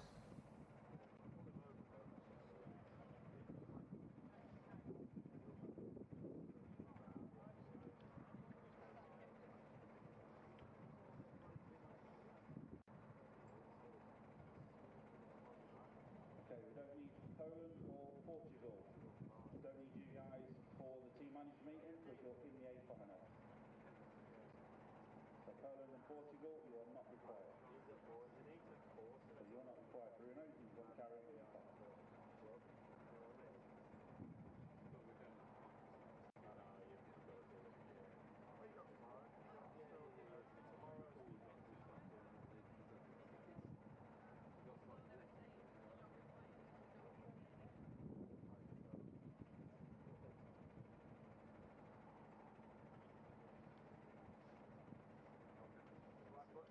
I'm more than welcome to pop back in if you want. Drop me a message or something if you have to.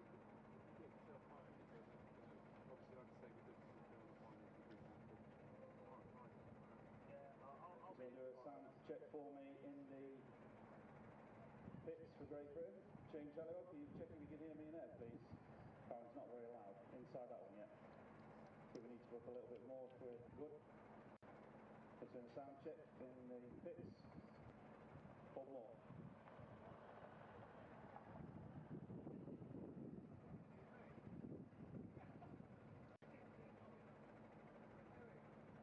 Sound better, James? All good? Thank you.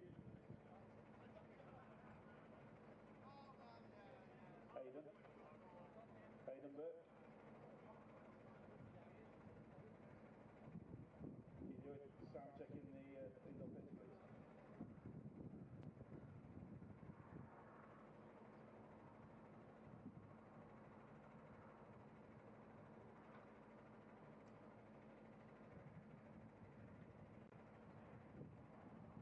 So if anyone's got M12 radio from heat 2, come to race control please, so we can check it.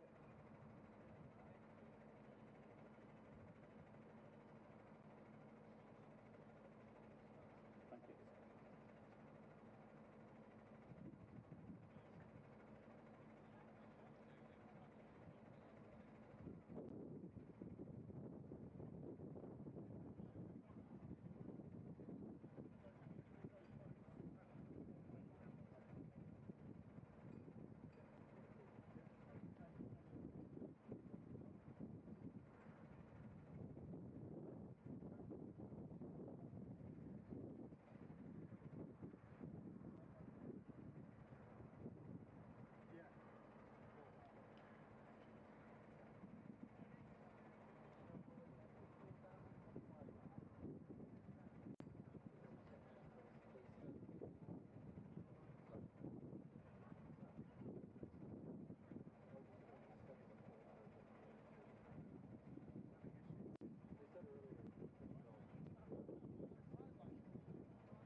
Afternoon, everybody, and welcome back to the EFRA Tony Sport 1/10 Electric Off-Road European Championships, sponsored by Schumacher, Hobbywing and Tony Sport. You are here with RC Racing TV and Control Sports. I'm Matt Guppy, your host.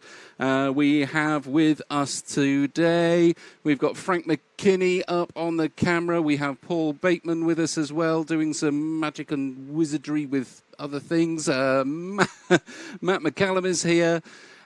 We have James Parry here, and we also have Nick Damon, who has arrived for the finals day. It's good to see everybody. Welcome back. We are about to start with the first of your A finals for the two-wheel drive portion of this event. Lining up on the grid shortly. I believe we're going to kick off hopefully around 1:25. It's about 10 minutes behind schedule at the moment. But lining up on the grid from front to back, we have your TQ man, Tommy Hall. We then have Marcus Kerup in the second spot. Michael Olowski heading up the top three. Josh Holdsworth, spot number 4. We have Ben Smith in number 5 position, and in 6th is the other Holdsworth brother, which is Luke Holdsworth. And then we have Jamie Hall in 7th spot. Una Hatton in number 8. Bruno Coelho bumps himself into the A final, gets the 9th spot. And last but certainly not least, a UK hero, Neil Cragg, sees himself at the back of the pack. Some say that's often the best place to be. You can't get any worse than 10th in a final, so you're only going to improve from there, realistically. So Craggy's going to be hoping for some crashes on the first corner that he can capitalise on, I'm sure. These guys are now going to be heading up to the rostrum. We can see around the edge of the track there that the crowds are starting to build for this first of the A finals. After this, we will run through some of the other finals as well, from the I final, I believe, down to the G final. We'll have your second A final at about 2:25. We will then run through the F, E, D, C and B finals. And then finally, at 3:25 this afternoon, we will have the final and third leg of the A finals here. So that will then lead us into a position where we can crown our two-wheel drive champion for 2022. And what an event it has been so far. All the thrills and spills of racing as you'd expect. And yes, with changing conditions on the track, a little bit of water on the track this morning. Nothing too major, though. But, of course, did throw up a few surprises today with qualifying. A few people have managed to get some results they wanted. Like I say, Bruno was outside of the top 10 when we went into the last round. He's managed to push himself up into the 9th spot, so he'll be happy with that one. Unfortunately, Lee Martin has not made the A final here. He's very disappointed with that one, I'm sure. But it has been a tough few days of racing.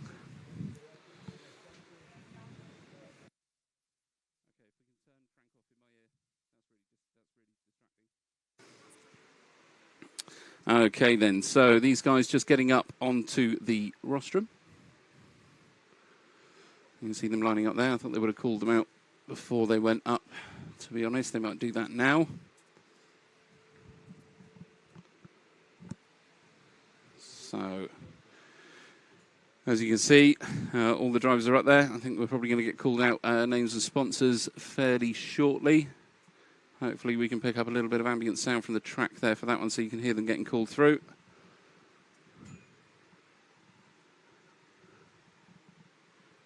Okay, so you guys should be able to hear that one there. We have moved the giant speaker that was in front of the commentary box here, so it's a little bit more difficult for me to hear Muzz now when he's calling these things out. However, obviously much better in here now. I haven't got a booming voice in my ear.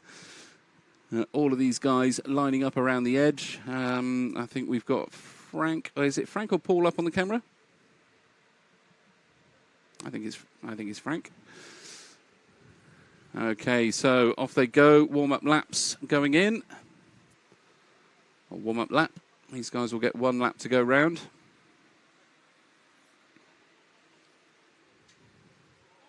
Oh dear, there you go. Craggy's over. Over on the practice lap there.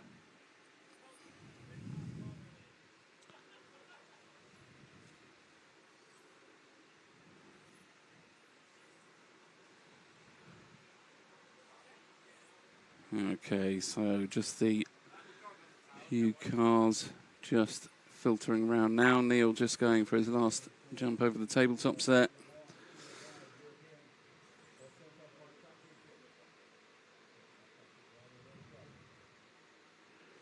Okay, so you can see the results of the practice final up on your screen, top right-hand corner there. That was the results from the practice run that was broadcast on the EFRA YouTube Facebook page earlier on.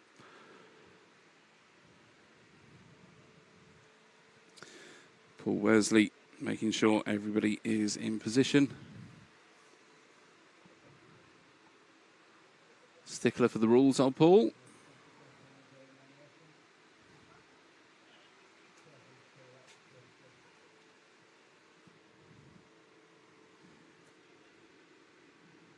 So is this why we?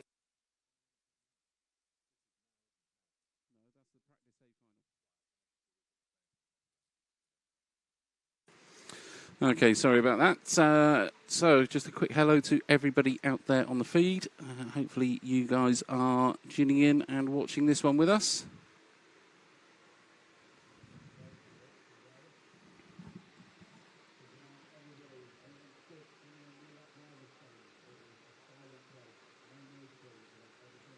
Okay, so Muzz just giving the instruction to everybody around the arena there. And anybody stood underneath the driver's stand just to keep themselves quiet. This is a fairly high level here, so these guys need to concentrate as best they can. You're then just turning around to get themselves ready, settled, hands dried off.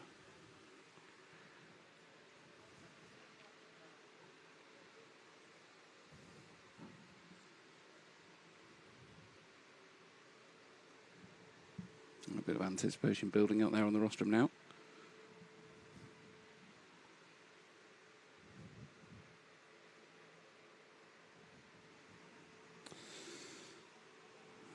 Okay.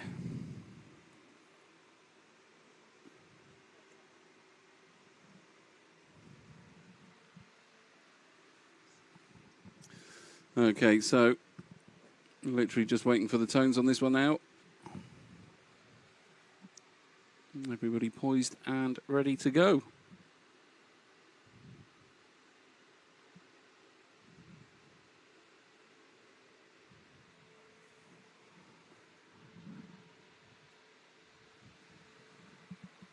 I'm very fortunate with the weather today. Forecast a lot of rain, but it's held off. And they're going. Nice clean start from Tommy. Oh, there's a nightmare behind him. Marcus gets through, though. Tommy has now got a little bit of a lead there. Looks like about a second and a half already for Tommy. So he's going to want to keep this rubber side down, at least for the first few laps. Give himself a little bit of breathing space. But Kerup's up underneath us here in commentary tower. So we're now looking at a huge lead for Tommy Hall. The fight is behind him there. It looks like Jamie Hall in second spot. So rear gunner for Tommy.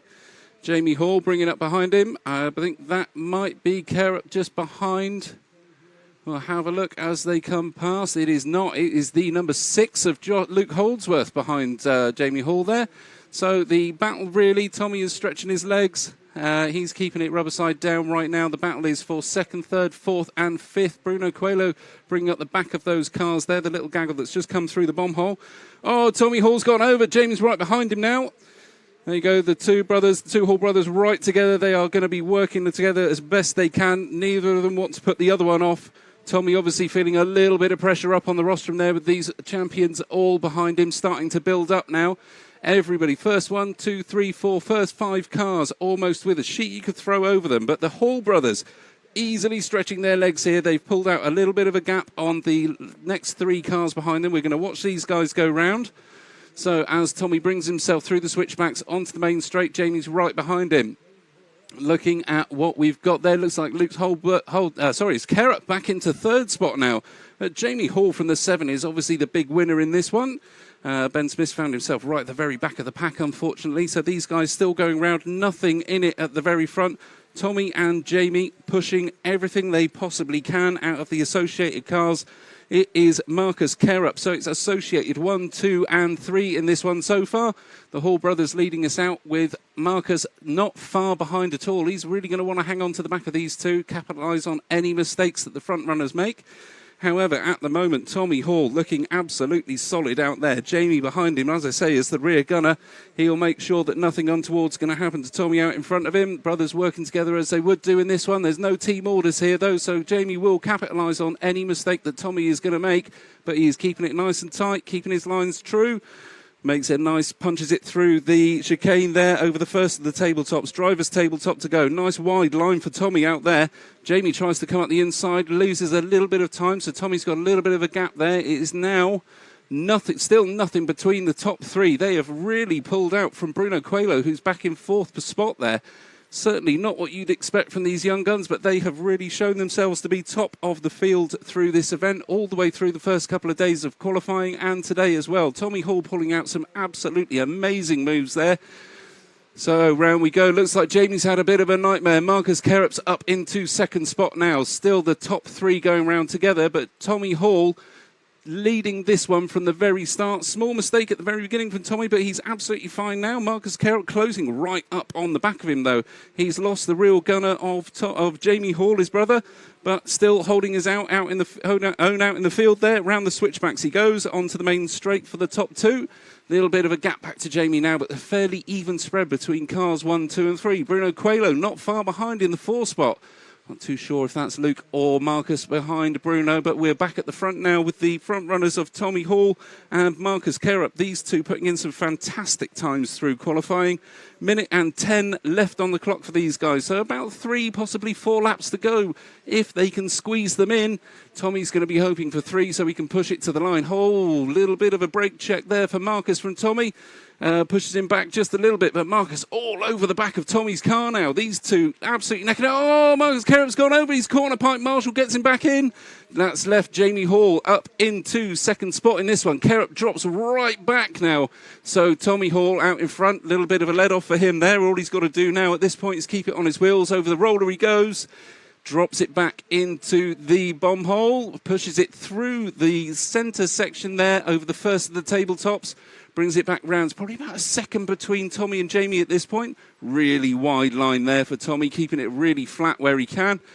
Punches it down the main straight. So you have Tommy, followed by Jamie Hall, followed by Marcus Carup, Bruno Coelho, Luke Holdsworth, Josh Holdsworth, Neil Craig, Ben Smith, Michael Olowski, Una Hackland. 9 seconds left on the clock for this one. Tommy has literally just got to bring it round to the line on its wheels, and he will have won leg 1 of the A finals of the 2022 European Championships. Tommy comes round, final corner for him, punches it down the straight and takes the first leg of the A finals. Jamie Hall right behind him, absolutely nothing in it, less than a second between those two. Marcus Carup, 0.4 of a second behind Jamie Hall. Fantastic opening race for these guys. Tommy Hall showing that being one of the young guns up on that rostrum makes no difference at all. Bring it on, says Tommy. He will take you all on. Happy with that one for sure. We've got everybody round the around the side poking their tongues out. Hands up in the air, lots of clapping, everybody very pleased there. Hopefully we're going to get somebody, Nick possibly, is he about to grab Tommy whilst we're there? Okay, so we're just going to try and get a few words with Tommy Hall after that amazing run he's had there. However, okay, so over we go to Nick. With Tommy Hall. Tommy, wow, that was a much more difficult race than it should have been when you consider you led every single lap. Yeah, well, I thought I had a nice gap at the start and then stupid crash on my part. It all went downhill from there, but it's stressful, isn't it? Yeah. How much more stressful is leading a European A final than a national A final? I mean, I've hardly ever done the national one, to be honest, so yeah, it's very nerve-wracking. It's even more nerve-wracking when it's your brother behind you, because if you lose to your brother, that's even worse, isn't it, than anyone else, so like, yeah. So, with no team orders then, he was going to take you if he could? I could tell he was going for it. Yeah, I could tell he was sending it. So, yeah, it was good fun. Nice to tell me halfway there. 2 more to go. And you do 1 more. I hope so. Thanks, mate. So. Thank you. We all gracious as ever. Knew his brother was certainly not going to pull any punches if he got a chance to go past him there, that's for sure. I don't think I would have pulled back either, to be fair, if I was Jamie Hall. He was certainly going for it, and a fantastic result for those guys as well. Just to let you know, obviously, Bruno Coelho came in 4th in that one. Luke Holdsworth 5th. Neil Cragg from the 10 spot up to the 6th. So a little bit of a chance there for Craggy to show he's still got it. Josh Holdsworth just behind Neil, and then we've got Ben Smith, Michael Orlowski, who's going to be really disappointed with a nice spot in that one, but I'm pretty sure Michael's going to come back absolutely swinging for the fences when the second round of the A finals comes through. And leading following up from the back of the field, we have Una Hatton. And again, I'm pretty sure Una's going to want to put in a quicker run than that if he possibly can.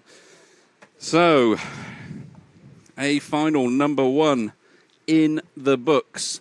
We now have, coming up, the I final.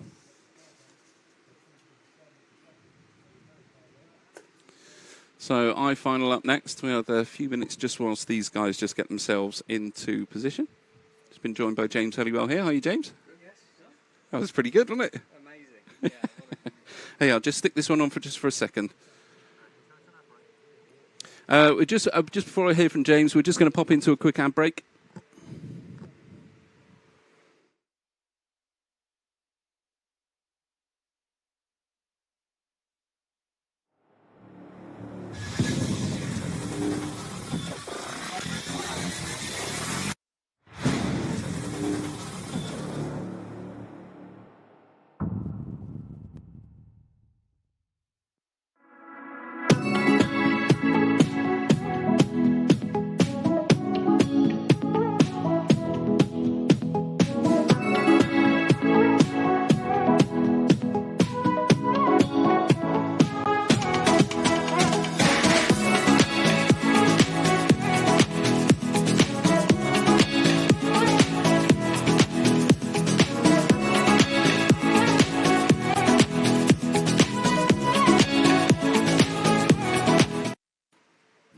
We're back here with James Halliwell from Robin Hood Raceway. How are you, James? How are you doing? Yeah, good, thank you. What a race. What a race indeed. Yeah, certainly showing they've got the pace to keep up with all the old guys up there, haven't they? Incredible. Next generation Euros. It is. It really is. How have you found it so far then? Obviously a huge amount of work has gone in from you and the rest of the team here at Robin Hood Raceway. I think the drivers have enjoyed it. That's the main thing. Hopefully spectators, those watching online. It's a bit like a swan frantically paddling under the water, hopefully fairly graceful on the top. Yeah, no, it looks fantastic from what you can see here. I know there's obviously an awful lot of work, knowing the guys behind the scenes as well. There is a huge amount of work that goes into this to keep it running as smoothly as it does. Very easy to overlook it. But yeah, obviously a massive congratulations to you and all of the team involved in putting the event on. It's been super so far. I think we're really, really lucky with the weather as well. We have been, yeah. A bit of a challenge on day one when we had a fair bit of rain to begin with. But I've probably got 4 weather apps on my phone. Got slightly addicted to them over the last couple of days. But we've been pretty spot on, I think. Made the right calls. We put that extra round in yesterday. So the sun came out for the leg 1 of the A final. Loads of spectators on site. It just couldn't have been any better. No, brilliant stuff. Brilliant stuff. I'm glad it's gone so well, James. I mean, what's next for you guys here then? Have you got any other sort of big events coming up? Can we finish this one first, please? Yeah, yeah, we got the 4-wheel drive to do. I'm not sure the team can take much more. Eugene Galley, Steve Pearce have just been outstanding in the effort they've put in, but I think we'll all be ready for just a bit of a sit down and rest. Yeah, I'm not surprised. There's been a few shouts on the YouTube feed of people asking if you're going to put in for a Worlds. Well, we did, if you remember. I can't remember what year it was now. It was all a bit of a jumble since COVID. When Reims won the bid, yes, we were second, and then Reims backed out, and Hoodie were announced as hosts. Yeah. So I'm not sure what happened, but apparently it's the best Worlds ever. So Hoodie did a tremendous job. They've got the know-how. They've got the funding.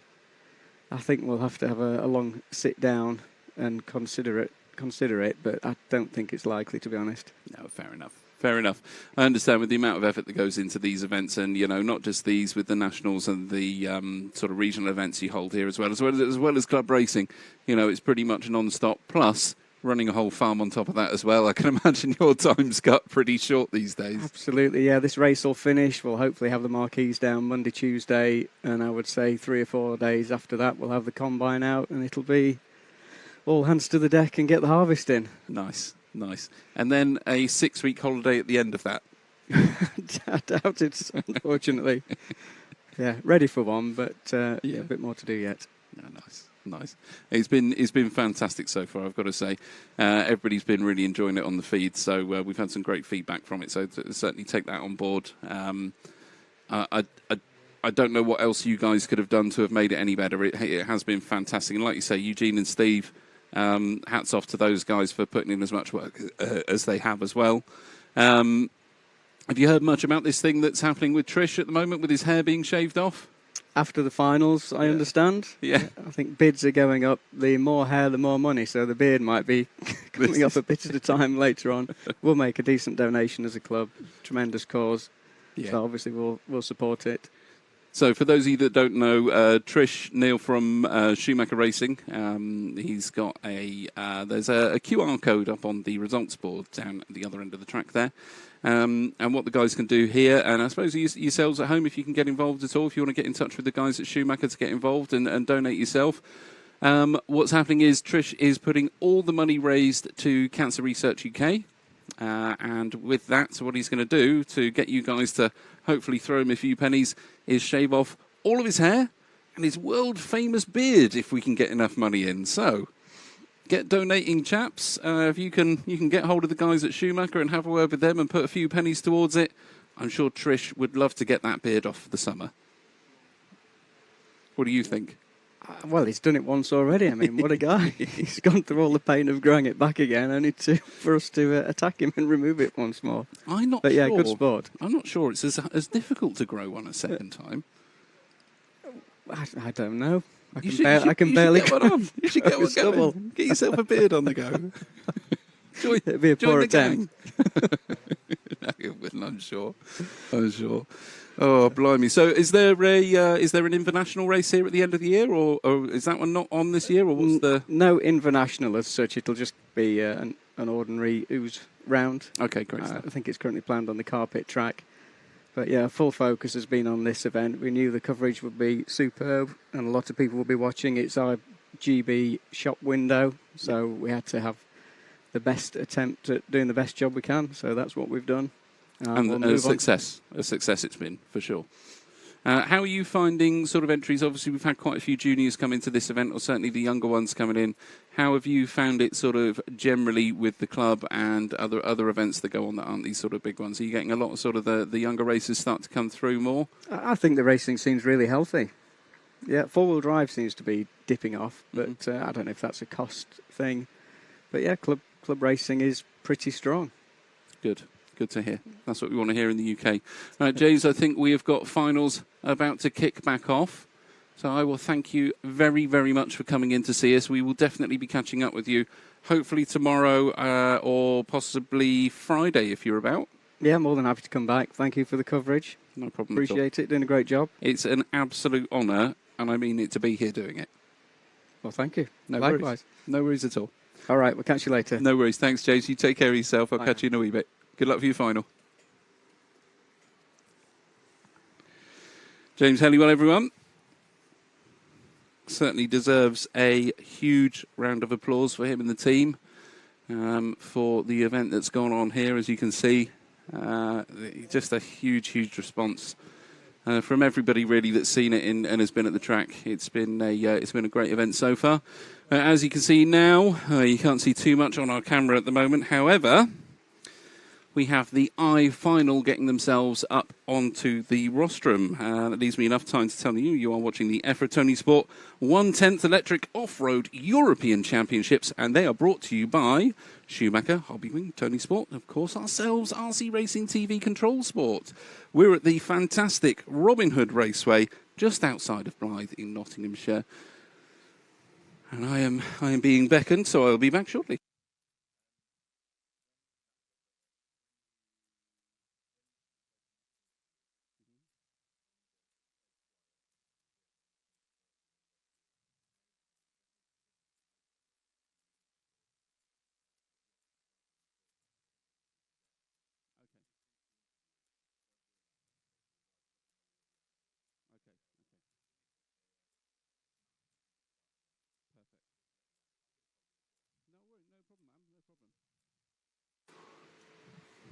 Okay, so I-final coming up.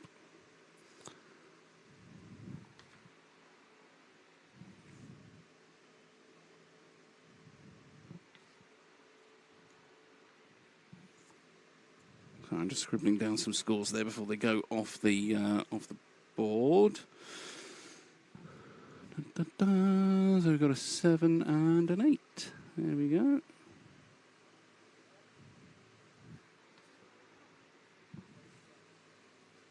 Lovely. Okay, so in the I-final, we have top of the pile is Daniel Pohl, the youngster from the UK. We've got Felix Arnold from Switzerland, Sebastian Landen from Sweden, Arlid Valderenses from Norway, Nina Arnold from Switzerland, and Chris James from Great Britain. So we'll wait for these guys just to come out now. So we're waiting for the top heat to come out and do their marshalling duties. Those that are standing in for them for sure. And then we will get this one kicked off reasonably quickly after that. So warm-up laps coming for these guys now.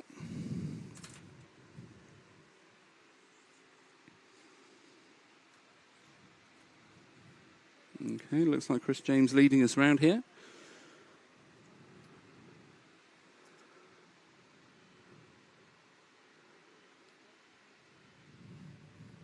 So just the one warm-up lap for these guys. And they will come around onto the grid now.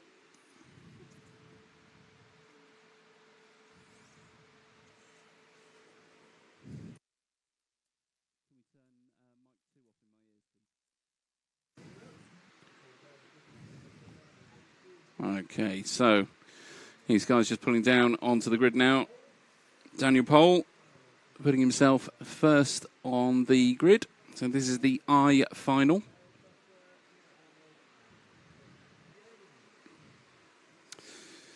So Dan Pohl, Felix Arnold, Sebastian Landen, Arlid Valderenses, Nina Arnold, and Chris James in this one. Everybody looks like they are fairly settled on the grid. Paul Worsley just moving a few cars onto their starting lines.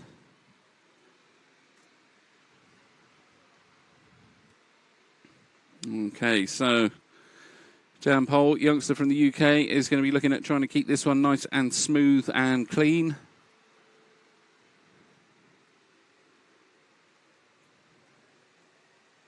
Thumbs up from Paul.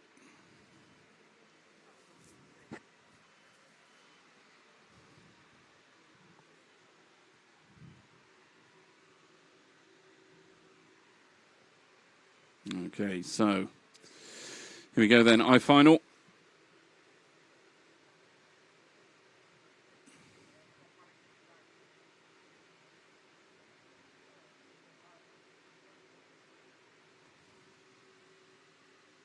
Okay, so these guys look ready to go. Drivers poised up on the rostrum. There we go, so a little bit of a slow start from the number 2 car. I think that is let Sebastian Landen into second spot now, but Daniel Pohl making the most of a number 1 spot in this one. Certainly stretched his legs straight. Oh, Daniel's over. Can he bring it back? He's still managed to maintain it there. I think that's Sebastian Landen that's gone out. So double check as they come past. So it is the 1 and 2 car followed by the 4 car of Arlid Valderenses now down the straight. So 1 and 2 out in front. A little bit of a gap back. We've got a crusher in front of us on the roller there, but they've got past that nice and safe. Marshall's out. Oh, a nightmare just as that car came back onto the track, just touched the guy in 4th. But however, Daniel Pohl takes us round as he comes round past Commentary Corner into the switchbacks for the second time and punches it down the main straight. So Daniel out in front, a huge lead, at least the length of the straight for Daniel at the moment. So he's going to want to be making sure he keeps this absolutely clean and crisp from this point on. Crusher behind him as well, even more of a gap for Daniel with that one, so easily way out in front. I mean, it's about 2.5 seconds, I think, for Daniel at the moment. Certainly a huge gap this time round, so Daniel just crosses the line. Watching second place go down the main straight now, Sebastian Landon. So you're talking about 6 seconds now, the gap between first and second. Huge gap for Daniel. That's at least a terrible crash and a bit of awful marshalling before second place would even have a chance of catching him up at this point. However, Sebastian Landon is not going to let this one go. He is going to push as hard as he possibly can. That's who we're with right now. Down the straight he goes. You just see Daniel Pole drop into the bomb hole there. Out he comes. So that is the gap between first and second. But Landon caught up on a pipe. Marshall's out there. Off he goes again. Safely still maintains his second position.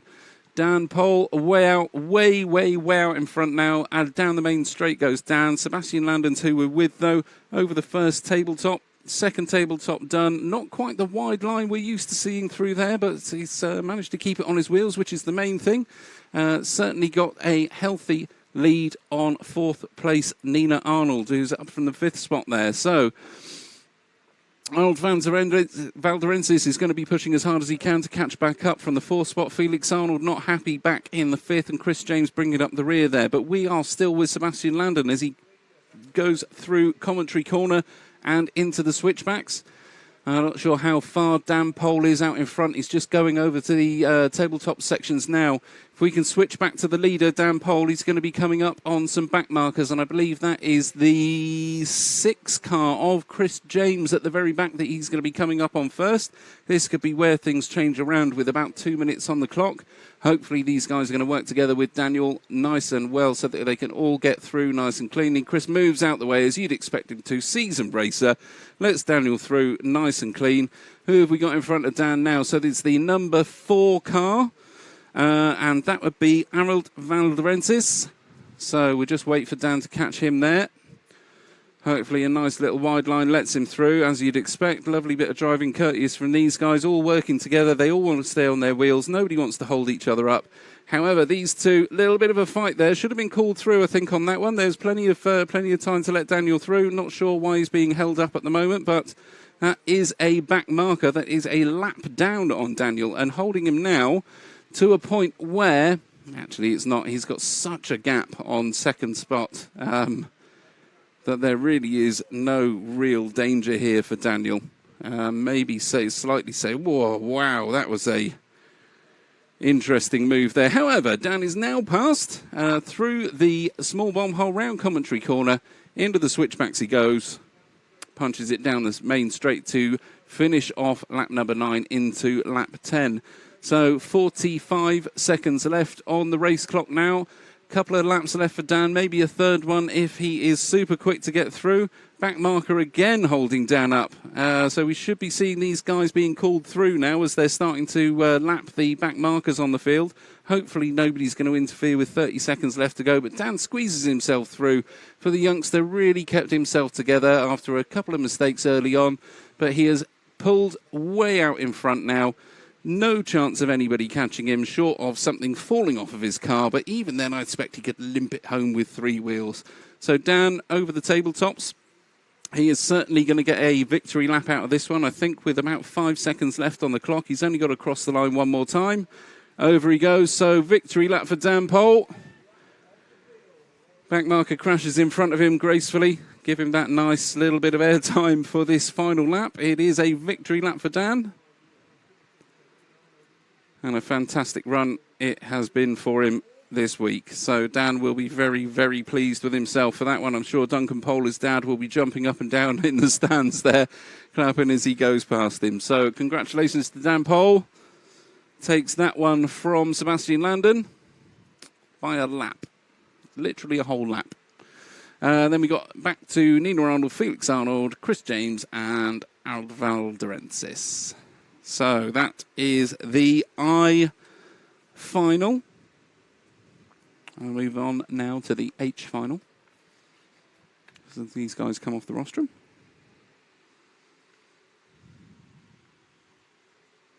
Okay, so we will have standard procedure of the marshals hanging in their positions, or possibly not actually. Looks like they're swapping the marshals out first this time. Might change around from qualifying.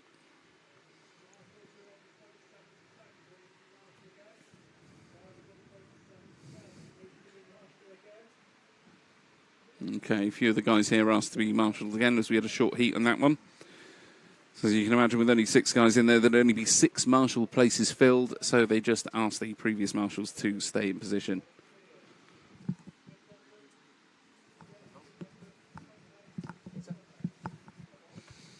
Sorry about that, just ordering some food from one of my many minions. It's actually the very, very nice Neil Badess from the Berry Club. And massive helper in the Oopal series as well is Neil. Just say hello to everybody watching at home and listening in. Thank you very much for joining us today. David M from Perth in Western Australia. Hi, David. Thanks for joining us. Carl Bradish says, go on, Tommy. Mark Burton Young, no sound from the track. Billy Fletcher, 1-2 for the Hall brothers. What legends. Indeed, Alan O'Brien, not so much of a legend as you, Billy.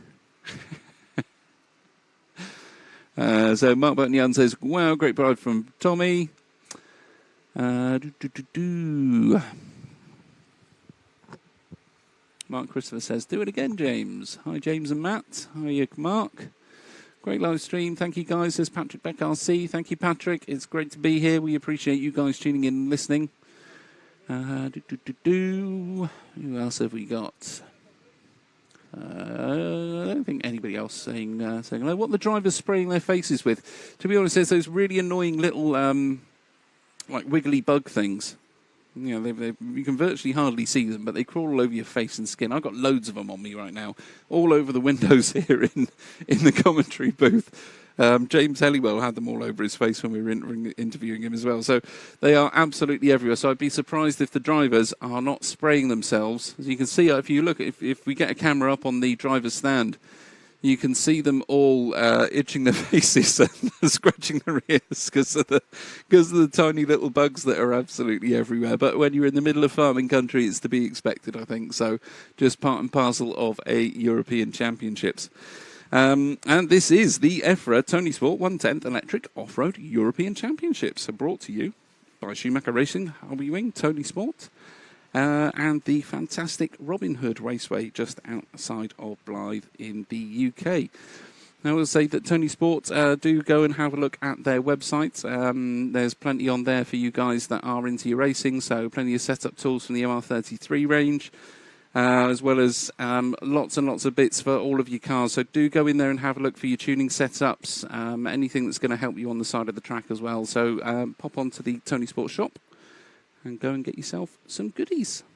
Tell them we sent you as well, why not? Okay, so H final. Pierre Petitdidier leads us off from Jason Green, Martin Hadley in 3rd, Daniel Gross in 4th, Peter Stein 5th, Chris Bowden in 4th, Sven Reddick in 7th, Jules Rivedy in 8th, Miklos Sabados 9, and number 10 of Cone Middlecoop. Off we go then. So it is Pierre Petitdidier that leads us round. Looks like we've had a little bit of a mix-up there at the very beginning, so a little bit of a crash. There's a couple behind as well. Nothing affecting the front of the pack at the moment, though. So over the tabletop these guys go. It is the 1 car followed by the 2. So Petitdidier followed by Jason Green. These guys down the straight now. A little bit of gap. We had a crash in front of us on commentary corner. Not going to affect the front, though. So Petitdidier from Jason Green at the moment. Back to Daniel Gross, who's jumped up from the 3 to the 4, from the 4 to the 3, sorry. These guys coming over the tabletop now. Looks like Petitdidier is stretching his legs just a little bit. He's made about half a second on these guys from this time round. So we'll have a look as they cross the line, see what the gap is as we go through. So 2 in a 51, 2 in a 53. So about a second and a half now. The lead out at the front. So Petitdidier comes out of the bomb hole. We've got one of the replays going on there. Oh, a nightmare crash. Absolute nightmare crash for Jason Green, I think that was. So not putting back too far. Jason Green's just back here behind the number 4 car of Daniel Gross.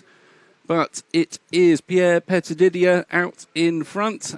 Into the bomb hole he goes. Fires it out of there. Gets it through the chicane nice and clean. We're going to stick with the race for 2nd and 3rd, though, which is between Jason Green and Daniel Gross.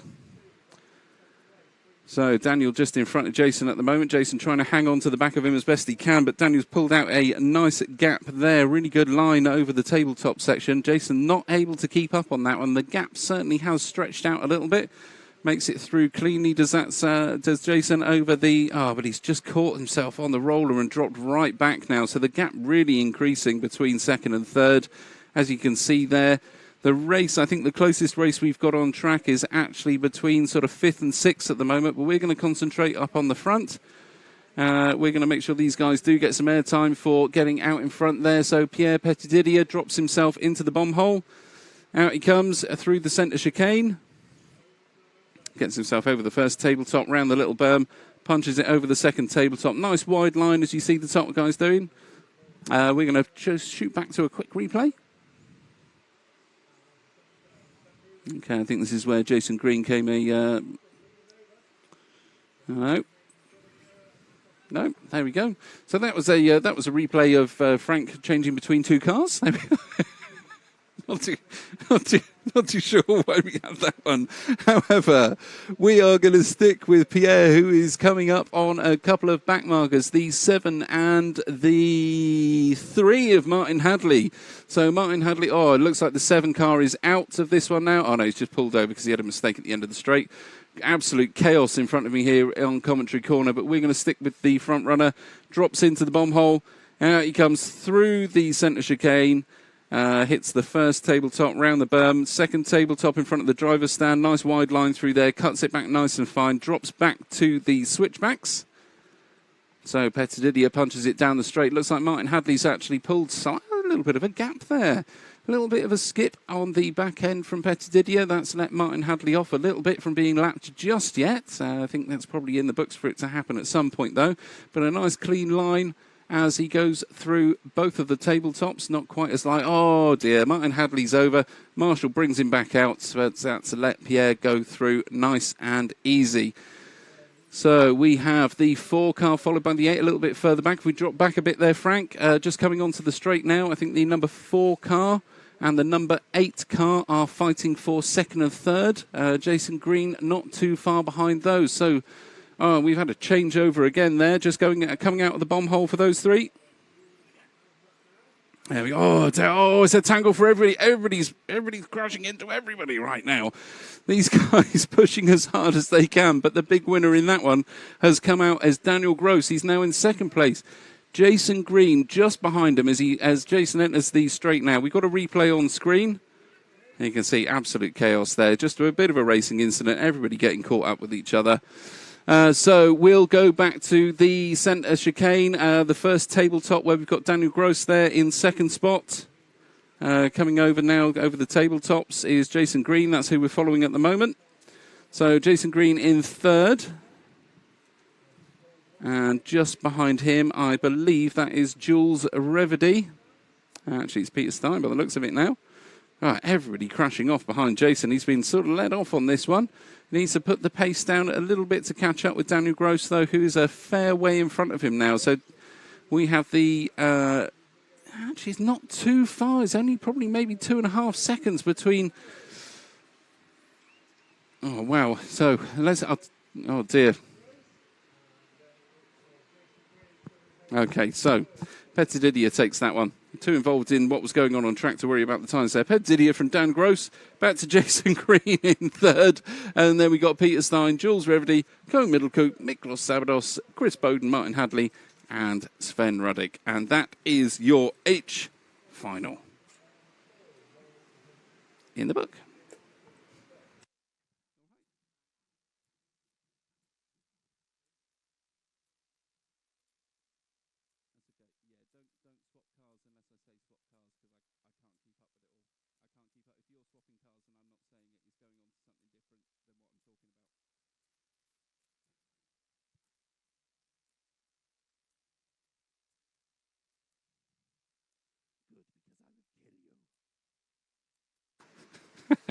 Okay. Next up is the G final.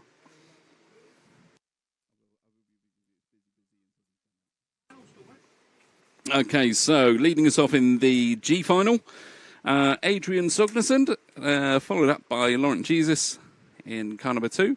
Car number 3 is Jamie Armitage. Jamie done really well through the qualifying heats, led his heat pretty much almost every round through qualifying. Car 4 is Scott Follington. We've got car 5 of Lucas Didier. Car 6 is Remy Bertrand. 7, Freddie Russell in the TLR. Then we've got 8, Eugene Galley, huge helper here at the track. 9, Martin Owen. And number 10 is Bastian Andreasen. So these guys will head out shortly for their warm-up laps.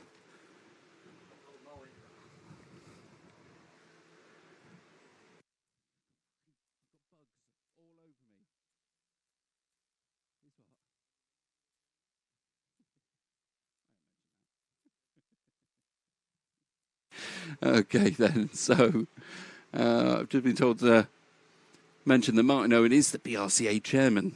Neil getting very funny about that in the background here.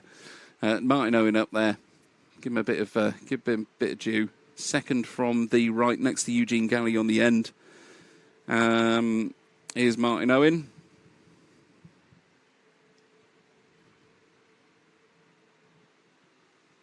Martin and Eugene talking tactics, it sounds like. So around they go for the warm-up laps. Freddie Russell brings us round for the warm-up. Yeah, these guys throwing it off all over the place already.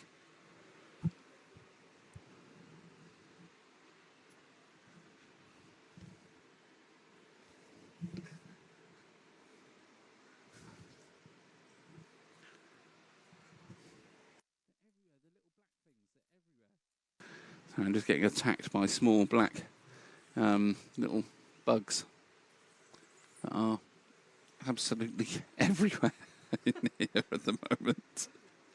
Absolutely everywhere. I think it's because Neil's come in with like an orange t-shirt on, and he always said earlier on through qualifying you couldn't go up onto the rostrum if you had your yellow jacket on because it attracts all of the bugs. Neil's decided to come in here, stand in the commentary booth with me with a bright orange t-shirt on, which has brought all the bugs in. Thank you, Neil. Okay, so we'll get the marshals swapped over onto this one. This will be your G final. After the G final, we are going to go straight into A final number 2.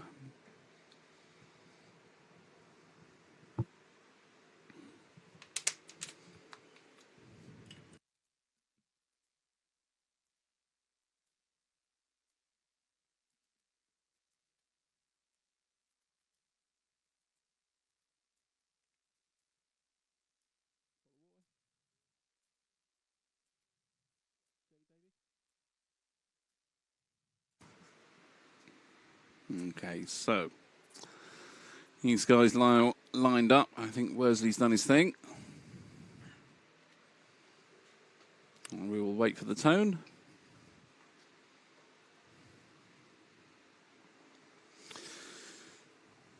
Okay, so Adrian Sognesund leaves us off on this one.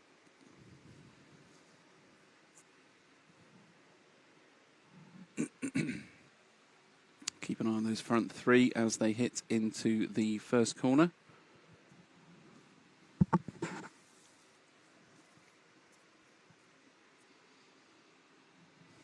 Off we go then. Okay. So these guys off, fairly uniform at the start there. Adrian Sognesund leading us round. Oh, gets caught up on a pipe. Doesn't lose out too much though. Certainly hasn't lost any space at the moment. So it is the the number 2 car of Laurent Jesus getting caught up there. He's dropped about 6 places at least. So it's the 1 to the 3 car of Jamie Armitage now.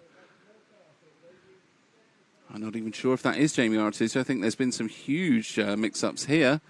So let's just double check as they come back past the window. So it is... Oh, nightmare. It's the number 4 car of Scott Follington that's in second place. He had a bit of a tumble, but he's back now. So we're going to stick with this group. It is Adrian Sognesund out in front, but we're going to stick with the group we're following now for 2nd, 3rd and 4th place. Into the bomb hole they go. Scott Follington, followed by Freddie Russell, followed by Bastian Andreasen.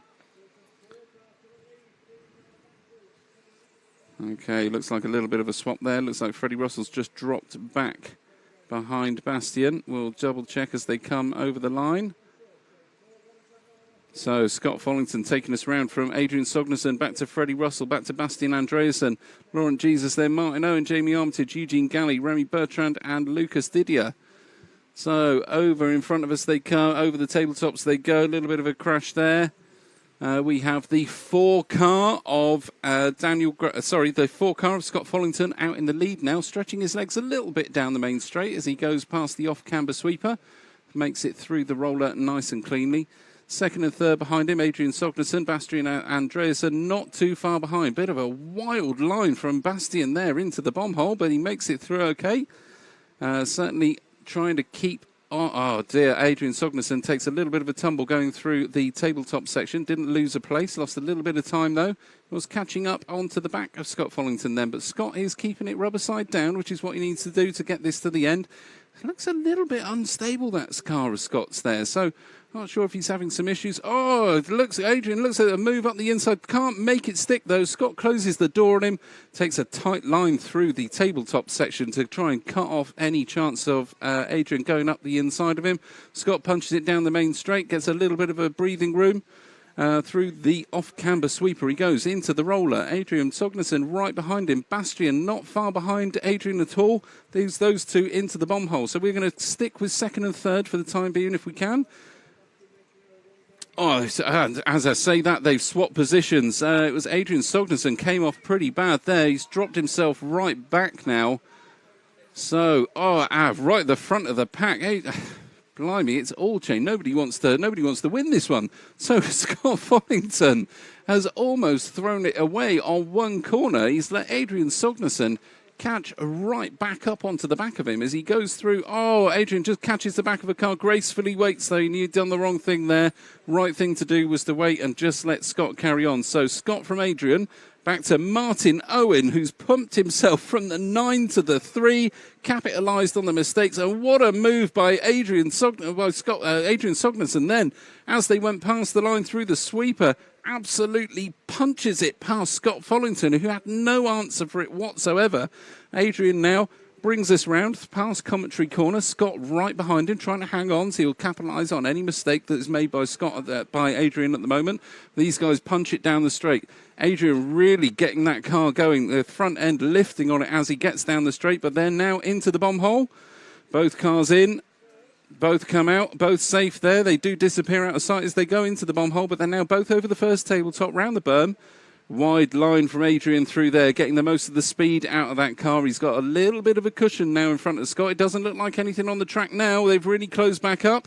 So, can Scott do the reverse move? He can't. He can't make it stick through the off-camera car. Oh, Adrian's tipped it over. Scott's gone through on the roller. Caught so many out this week so far, but Scott through into the number 1 spot. He is really going to want to hang on to this with 25 seconds left on the clock. Through he comes through commentary corner, drops it back down into the switchbacks. He goes onto the main straight. It is this lap. This is the last lap for these guys. So, all on this one. Scott is going to be absolutely hanging on by the skin of his teeth to make sure that car stays on all rubber side down. But Adrian pushing as hard as he possibly can. Little bit of a squirrel as that one as he comes off the tabletop. Not lost too much time though.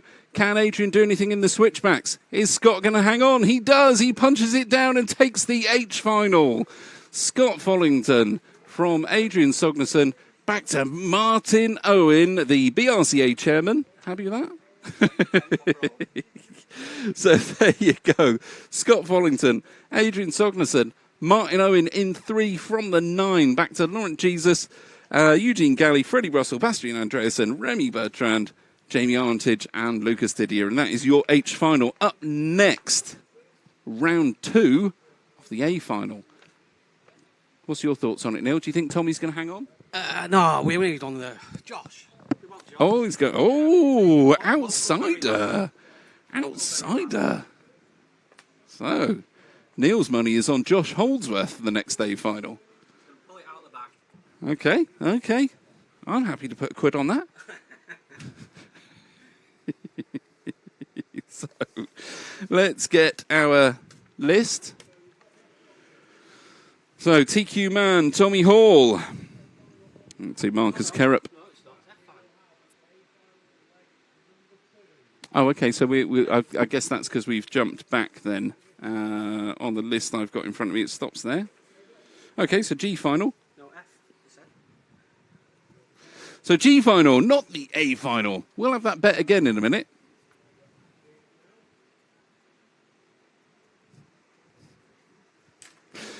So, as you were. Okay, then. So we need the...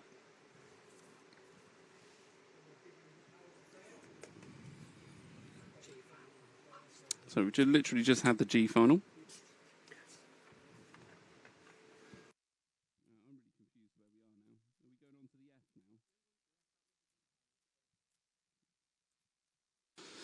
Okay, so it's because we haven't got the name of the finals. We've just got two-wheel drive finals up on the screen. That's why it's a little bit confusing there. So that was the G final that we've just seen, not the H.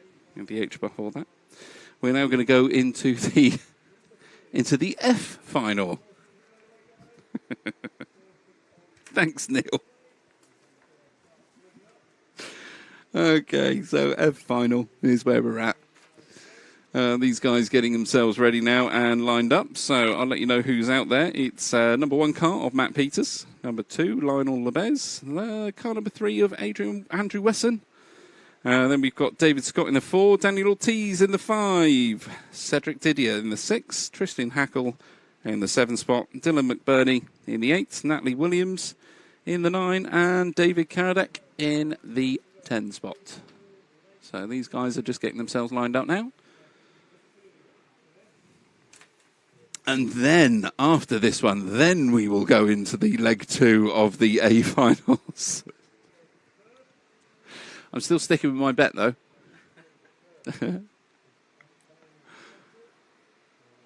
Okay, so just getting the last of these cars out on the grid and in the spots.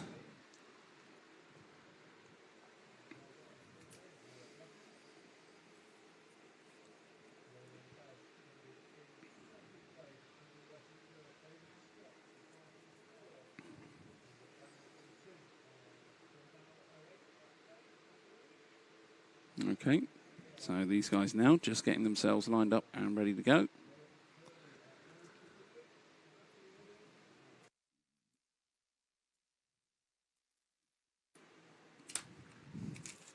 I've got ants eating my jelly babies now. Yeah, in the packet there, look. You can have them. Yeah, there are. Look in there. There it is. Yeah, see? See, there he was, hiding under that jelly baby. Okay, so these guys are going to be going off now. There we go. Off we go. So nice clean start there for these guys. Oh, a little bit of a tap there. There's the 5 going into the 4. So a bit of a change round there. It is 1, the 2, the 3, the 5. So as they come past the window here, it's the 1 car, followed by the 2, the 3, the 5, the 6. So Matt Peters taking us round in this one. Nice and clean, a little bit of a gap there at the start. He's got a bit of a cushion. Oh, absolute terror behind him. That's left him an absolute ton of space on the track. So Matt Peters now going to stretch his legs a little bit as best as he possibly can. Right behind him, though, we do have the number 2 car of Lionel Lebez. So we'll try and keep both of those guys on screen as best we can, but it looks like Matt Peters is stretching his legs a wee bit. We'll see if Lionel can do anything about it. Over the roller he goes. Drops into the bomb hole. Lionel just after him there into the bomb hole. Both out cleanly there. It's going to be on a mistake, this one, I'd imagine. So Matt Peters looking like he can hold his own out in front. We'll drop back to the number 2 car of Lionel Lebez as he comes through. I think there's a bit of a... In fact, there isn't now. The other car has dropped off. So these guys stretching it right out. In fact, the biggest battle we've got is right at the back of the pack. But we'll stick fairly close to the front. So... as we go through, Matt Peters from Lionel Lebez back to Tristan Hackle, Andrew Wesson drops himself back into the 4 spot. So Matt Peters bringing us round. Looks like he's already crossed the line for his number 4 lap. Oh, nightmare for Lionel Lebez. Oh, catches himself up on the pipe. So Tristan Hackle, the 7, through into the number 2 spot. We're going to keep our eyes on these two. Seems to be about the closest battle at the front of the pitch at the moment. So Tristan Hackle leading Lionel Lebez. These guys very, very similarly paced here. But Lionel Lebez punches it down the straight. Tries to make up a little bit of ground. Can't do it this time round. Looks like Tristan Hackle's found a little bit of speed in that car as he's just pulled out just a little bit from Lionel at the moment. However, Lionel's lines over the tabletop seem to be good. They seem to have brought him back into contention just a little bit there. Not really much in it, so a crash will change things around between 2nd and 3rd here. Matt Peters, though, way out in front, almost about an 8-7 second lead right now for Matt Peters out in front there. We're going to stick with 2nd and 3rd. That's where the battle is at the moment. So Tristan Hackle, oh, nightmare for Lionel Lebez there. Just gets caught up on a pipe. He really didn't lose too much time. And if anything, that line seems to have brought him even closer to Tristan Hackle. So, turns out hitting a pipe isn't always the bad thing to do. Tristan Hackle, though, over the roller, nice and cleanly, drops into the bomb hole. Punches it through the centre chicane. Little bit of a wiggle as he goes through there. That seems to be the section of track where Lionel Lebez can make up just a little bit of time on Tristan there. Other than that, they are pretty much evenly paced virtually everywhere around this track. So as you see, coming through the off-camber sweeper into the roller they go. And you will notice that as they drop into the bomb hole, it should be at this point where Lionel just starts to make up that little bit of ground. He had a little bit of a slide on the back end just as he came into that last corner there. Both of them make it over the tabletops through commentary corner and into the switchbacks nice and cleanly. Really keeping a tight line as best as they can. Fairly wide, so Tristan had to anchor up just a little bit at the end of the straight there as he'd gone slightly too wide. Didn't want to go out onto the sand. Oh, slams the door, slams it shut on Lionel Lebez. Lionel says, no, thank you, I'm going to go up the inside. Cannot make it stick. Tristan Hackle absolutely closing every door he possibly can to keep that number 2 spot alive for him. There is 45 seconds left on the clock.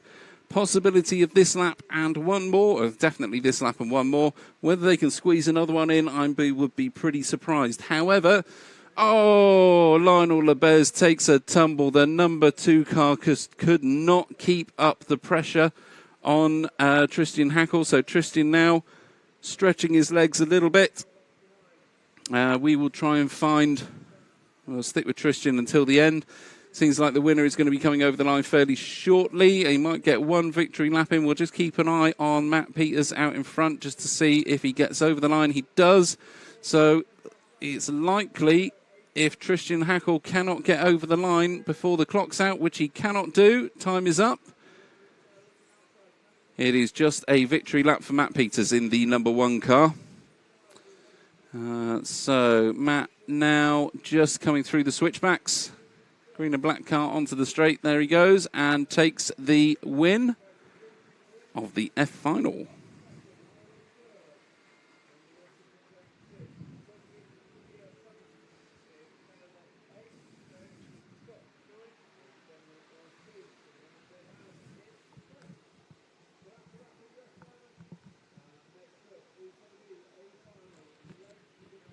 So we definitely have, and no false pretenses on this one, we 100% have F final number 2 coming up next. So that is what I would like to say is the back end of the finals there. We are through that section. So another 1, 2, 3, 4, 5, 6 finals to go, and the event is called. I'm going to say we're just going to have a little bit of a moment whilst we get all of the A finalists up onto the rostrum. Track is now clear.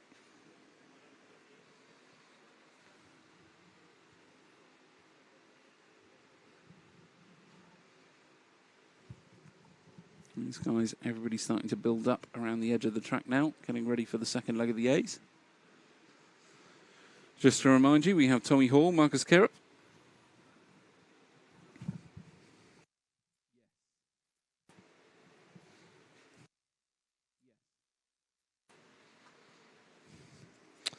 Okay, so Tommy Hall, Marcus Kerrett, Michael Orlowski, Josh Holdsworth, Ben Smith, Luke Holdsworth, Jamie Hall, Una Hatton, Bruno Coelho, and Neil Cragg.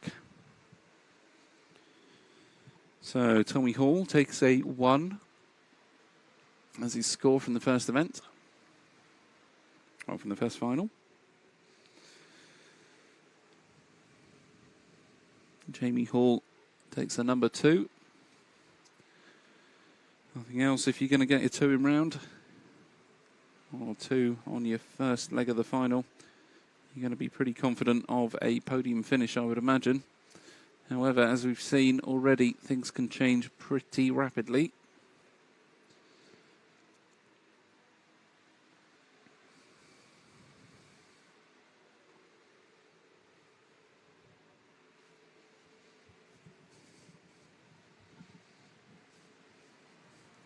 Okay, so Tommy Hall in round 1 with a number 1, Jamie Hall with a 2, Marcus Kerrett with a 3, Bruno Coelho with a 4. So still all to play for at the moment. I mean, I'll just have a look around the edge of the track. Seeing some of the guys starting to build up as spectators there. Really good following around the track, to be honest. I do get quite a number of people that turn up to these events just to have a watch. Which, of course, if you have an RC track local to you that has one of these events on, they'll be more than happy for you to go along, have a look, see what's going on if you are interested. And why wouldn't you be? Why wouldn't you be interested? As we build up to leg 2 of the A final, you're watching the EFRA Tony Sport 1/10 Electric Off-Road European Championships from brought to you by Schumacher Racing, Hobbywing and Tony Sport. We're at the fantastic Robin Hood Raceway venue just outside of Blythe in Nottinghamshire in England. I would say the UK. But Paul's already been very picky about where I say we are.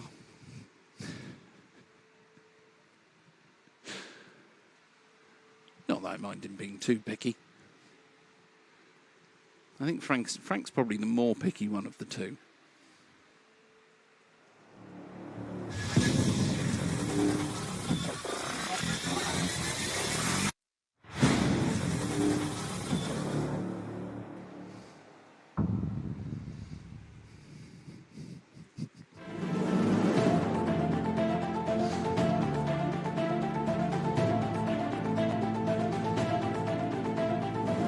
Yeah.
There we are, we're back, I think. Excellent. Excellent. It's always good to know exactly what's happening. And what is happening right now, the 1/10 Euros from Robin Hood with Tony Sports and Schumacher Racing Hobbywing. We are just currently waiting for the second leg of the A final to kick off.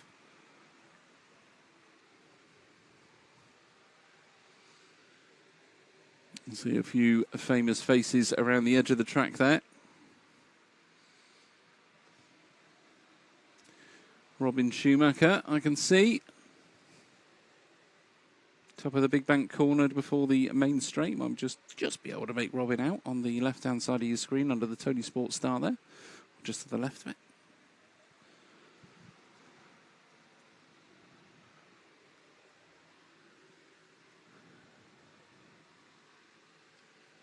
And Tom Cockrell just in front of the commentary booth here. There's Lee Martin chilling out on the bench in the background. With his Yokomo shirt on there.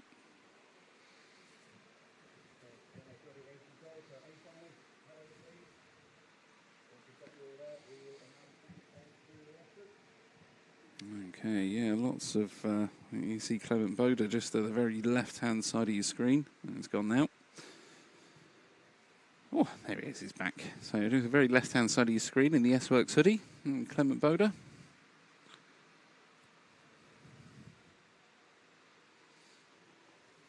Let's say hello to everybody online. How are you guys finding it out there?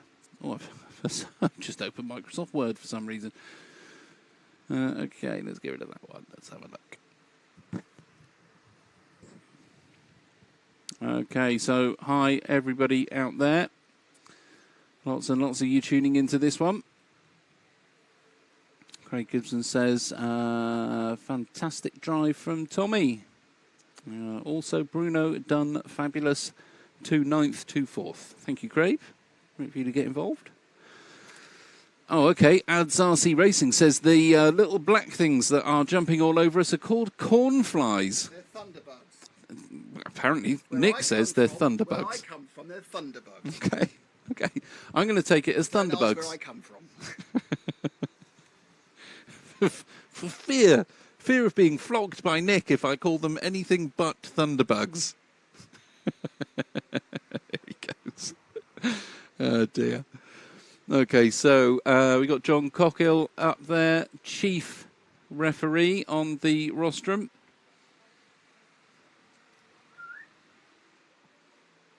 Wow, look at that. Pizza delivery from the stars. Thank you very much, sir. I'm going to try and keep the ants off of that whilst I can.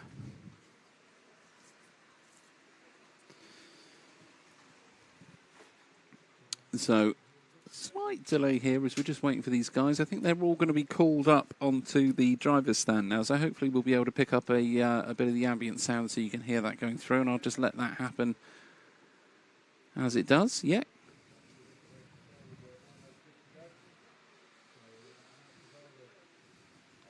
Yes, yeah.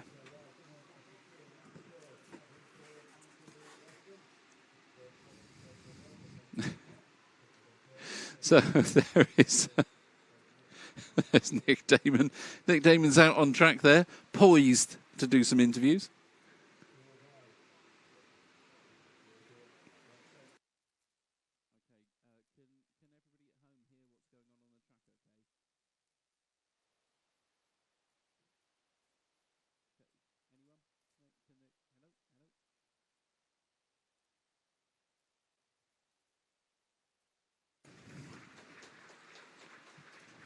There's Tommy Hall, first one up. We should be having a view of the driver's stand now, please. So on the screen, we are just looking at the bomb hole back of the jump. That's all anybody can see at home at the moment. So if we could flick cameras onto either Frank's camera or the one looking at the driver's stand. There we go.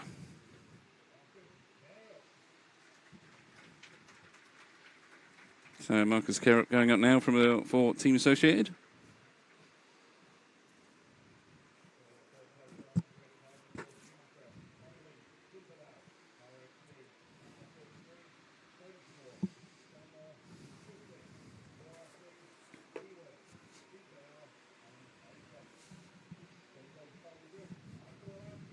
There you go, Michael Orlowski making his way out now.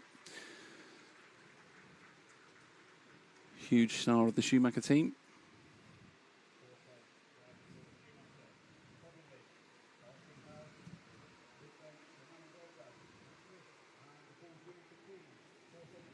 Okay, Josh Holdsworth for Schumacher as well.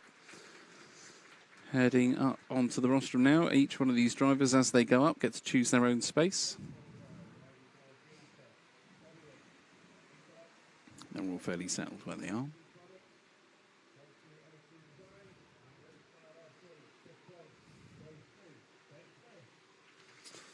And there we go, Ben Smith up next. One of the young Schumacher drivers.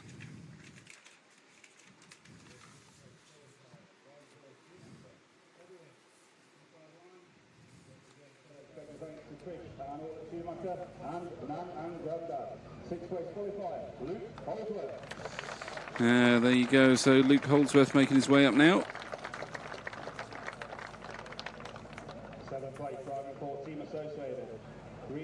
See another Schumacher there for Luke.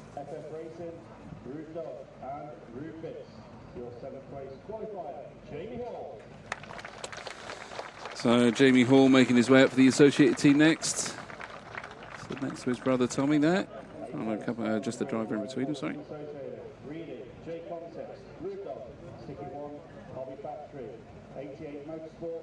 Thanks to Team Associated for the great week so far. Your 8th place qualifier, Una Hartman. And there we go, Una Hartman going up next for Team Associated. 9th place on the grid, driving for X-Ray, Pudding, Hobbywing, Sumpadal, Officina RC, Double Design, Bruno RC, Mal Graphics, Monaco RC. Special thanks to the X-Ray team and all of the organisers at Robin Hood Raceway. Your 9th place qualifier, Bruno Coelho. A huge intro for current four-wheel drive world champion Bruno Coelho for the X-Ray team.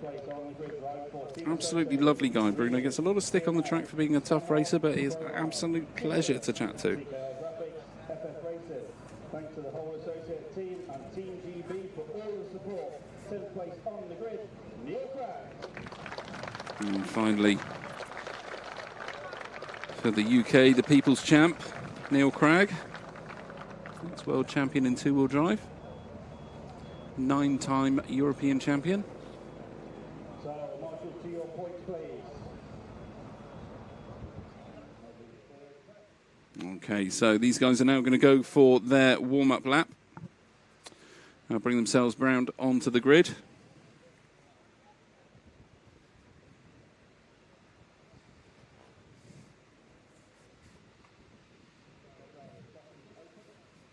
Okay, track's open. So these guys now pushing it around. They're going to get one lap just to get themselves the feel of the cars.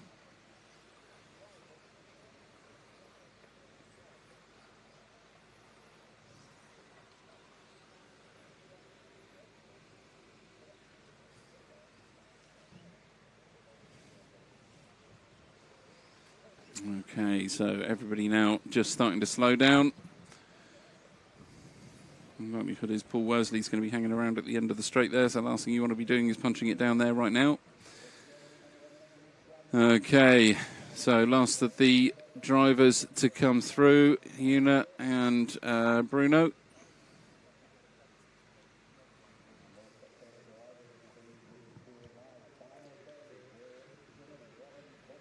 Okay, so lining up on the grid now, Tommy Hall, Marcus Kerrup, Michael Olowski, Josh Holdsworth, Ben Smith, and Luke Holdsworth, Jamie Hall, Una Hatton, Bruno Coelho, and Neil Cragg.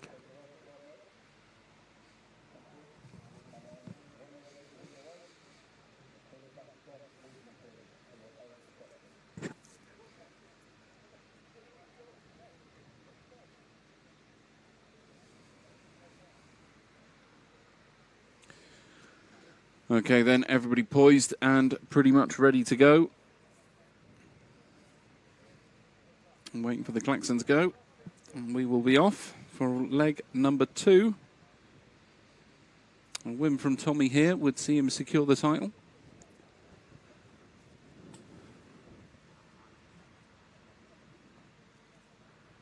Okay, timing will be back on your screen as soon as the timing sheet updates or the timing computer updates. Off they go then. So cleanly away from Tommy Hall. Marcus Kerrup is not going to want to let him get away this time. Oh, really wide there. Tommy Hall gets away with it this time. Kerup right on his tail. Orlowski right behind both of them.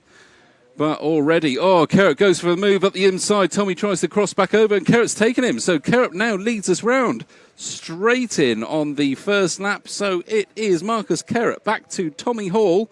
Tommy Hall not happy about that one at all, but patient young lad that he is, he will sit there and hopefully capitalise on a mistake if he possibly can. But Orlowski sticking with them, certainly not letting these guys go. A firm favourite for this event when we went into it was Michael Orlowski, but the young guns have really pulled something back for him. So Tommy Hall looking left, looking right, cannot make anything happen. Goes for the wide line on the undercut, but can't make it stick through the off-camber sweeper.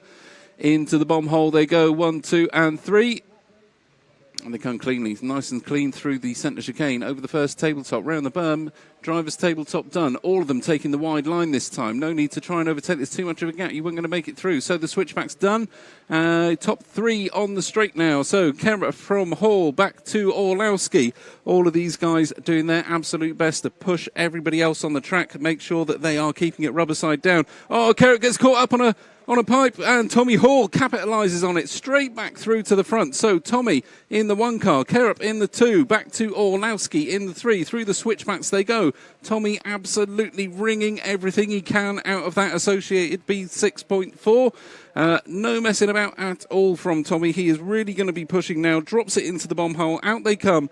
Kerup's right on his tail, though. He's really going to be pushing to make sure he can make another move. Goes, tries to do the same one. Can't make it stick this time. Tommy gets away with it. That's put Kerup right back into the jaws of Michael Orlowski. Michael is not going to be letting these guys drop from him this time if he can help it at all. Each of them playing it as safe as they can, right on the absolute ragged edge of what these cars can do. So Tommy Hall through the centre chicane, followed by Marcus Kerup. Over the first tabletop they go. Orlowski is sticking right with them. Really wide line again through the second tabletop, keeping it flat, all the wheels on the floor so that they've got drive all of the time. They both punch it down the straight. Tommy Hall followed by Kerup, back to Orlowski. No need to shout anything on the timing because you can see how close these guys are as they're going round. Tommy Hall catches a barrier. Orlowski and Kerup both through. Bit of a gap now back to Tommy Hall in 3rd, who's being caught up by 4th position. We are looking at the front, though. We'll stick with the 1st and 2nd of Orlowski and Kerup as they punch it down the main straight for the 7th time. It is a really close battle between these two. Orlowski now smells blood and is really going to be going for it. He's going to push Kerup as fast as he possibly can, hopefully force another mistake out of him. If he does, he will capitalise on that, go straight past into the lead. But we are now looking at Kerup in the 1 spot, Orlowski in the 2, Tommy Hall in the 3, Ben Smith in the 4th spot, really not far behind any of these guys at all. Hanging on to absolutely everybody there is Ben Smith, doing his best to make sure that he's in a position to take advantage of any mistakes that are made whatsoever. So all bunched up now. 1st, 2nd, 3rd, 4th and 5th. So Josh Holdsworth now bringing himself right into the mix with these 5.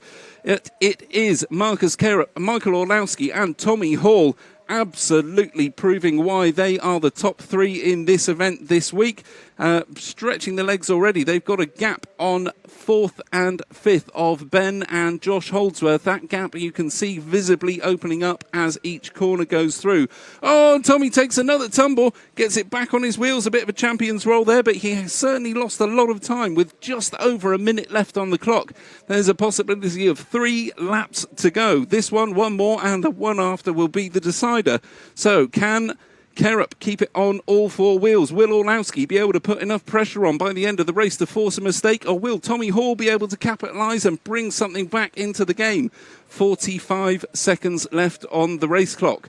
So as they cross the line, it is still Kerup out in front. Orlowski looked up the inside as Kerup had a bit of a wide line there. Second time he's gone wide. Will Orlowski make the most out of that? He can't make anything stick, but he is looking every way that he possibly can to get past Kerup there.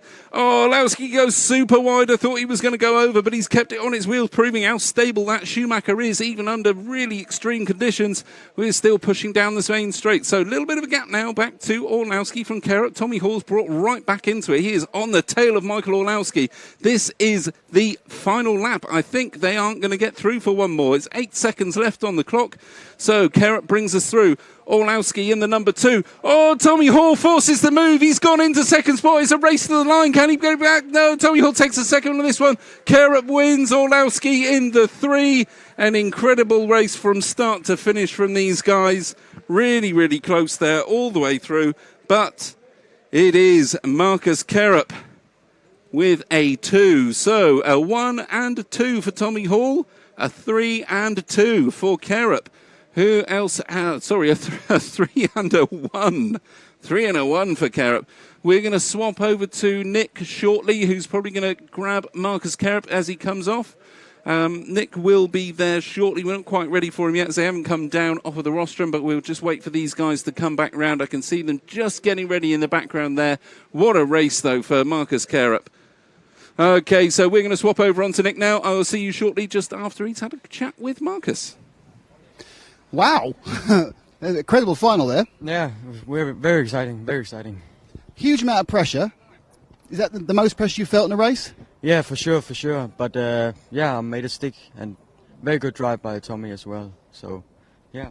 So it's evens now, first and second each. It's all gone to the third final. I have a third place in the first because I was unlucky. But yeah, it's going to the third final and we'll see what we can do. You've got quite a well-known dad in Jonas, a previous top racer in Europe. Is he giving you lots of advice? Is he helping you? He's helping very much. I love him. And yeah, he has been a top driver, 1 European Championships to his name. So yeah, he's giving a... That's interesting, actually, because if you do win, I think this would be the first 2-generation European champions we've had. Yeah, maybe. I think, yeah, maybe it could be very, very nice to win.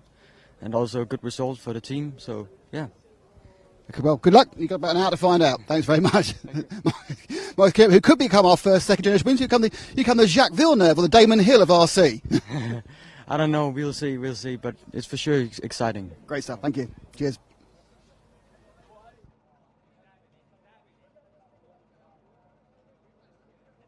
Okay, there we go. A few words from Marcus Carup there.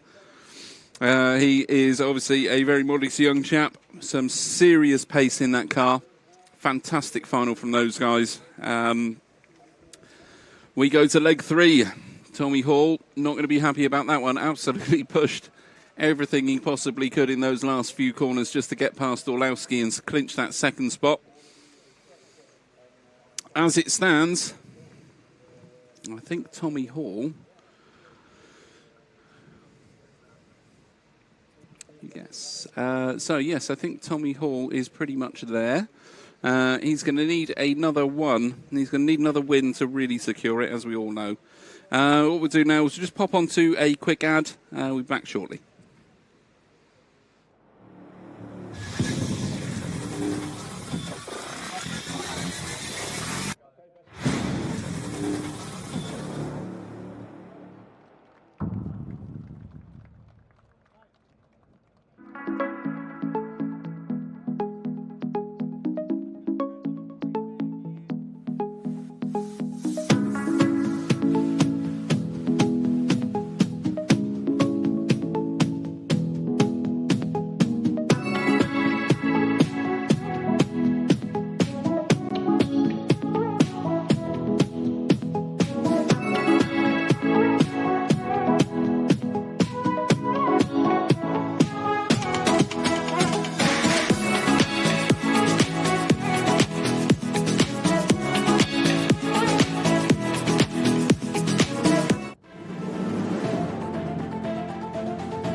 There we go, then welcome back. We have, after stressful leg 2 of the A finals, we are now looking at the E final on the grid. So Tom Cockrell leads this one out from Archie Bowman, back to Christian McConaughey, Will Venables, Baptist Roach, Philip Maisinger, Nathan Rawls, Callum McElroy bench, James Halliwell, and Noah Kaufman.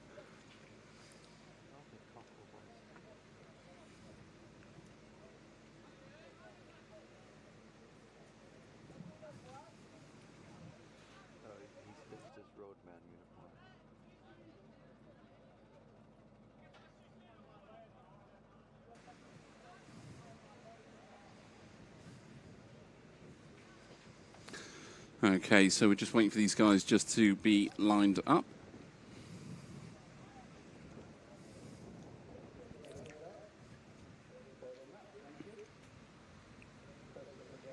Okay, so just a couple of them just to get settled there.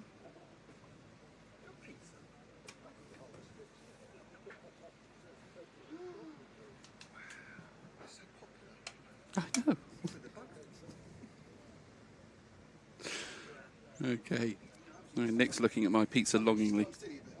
Go on, you steal a bit if you want to. Thank Neil. Okay. So your E final chaps are pretty much ready to go. Tom Cockrell from Archie Bowman on this one's going to lead us out. So we'll keep an eye on how this goes.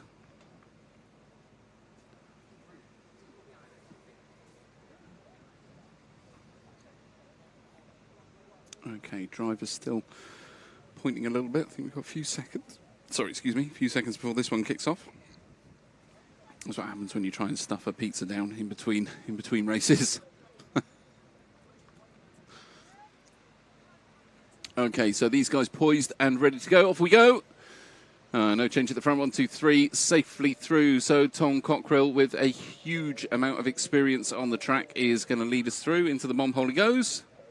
Everybody fairly clean behind him as well. So some top racers in this one. Tom, obviously a world's finalist from Yatabe. So knows what he's doing in a final. Will certainly be keeping his cool and trying to keep that car on all 4 wheels the best he can. So Tom and Archie go down at the moment. They are about 0.7 of a second clear of third spot, which is Christian McConaughey. No change in the order at all at the moment from what I can see. So Tom from Archie, they go through the driver's steps. Oh, Tom's over. He's lost it. There you go. So Archie now is through, waiting for that moment of Tom to make that mistake. Archie's gone through there. Tom's going to really push now to try and catch this back. Oh, Archie goes over, throws it where neither of them want this one. Little bit of an overzealous tap from Archie there on the back of Tom. He won't have meant to have done that at all. That would have just been trying to get himself back into contention. Obviously would have waited if anything had happened, of course. So these guys through. Past commentary corner, in through the switchbacks they go. So Tom Cockrell down the main straight for the third time. Now looking at capitalising on... Oh, he's up on 2 wheels again. So Tom obviously finding this car a little bit edgy to get around the track at the moment. He's going to be driving probably a little bit within himself to make sure that it stays on all 4 wheels. Archie looking up the inside, cannot make it happen there. So through the tabletops, so they go around commentary corner into the switchbacks and bang, down onto the main straight.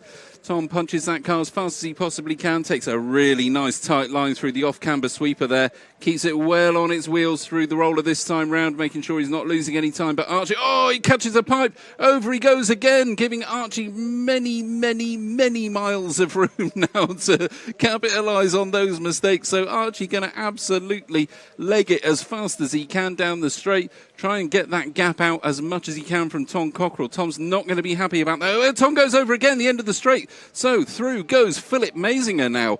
Philip Maisinger into the 2, back from Tom Cockrell. Oh, and I think Archie Bowes, I think it's gone over. He has, Archie's gone over. Archie's dropped himself back into third. It's now Philip Maisinger that leads us out in this one from Tom Cockrell back to Archie Bowman. We'll see this change on the timing screens as these guys come down and cross the line for the next time. So Philip Maisinger out in front. Tom Cockrell, number 2. Archie Bowman, number 3. Nathan Rawls not too far behind there at all in the 4 car.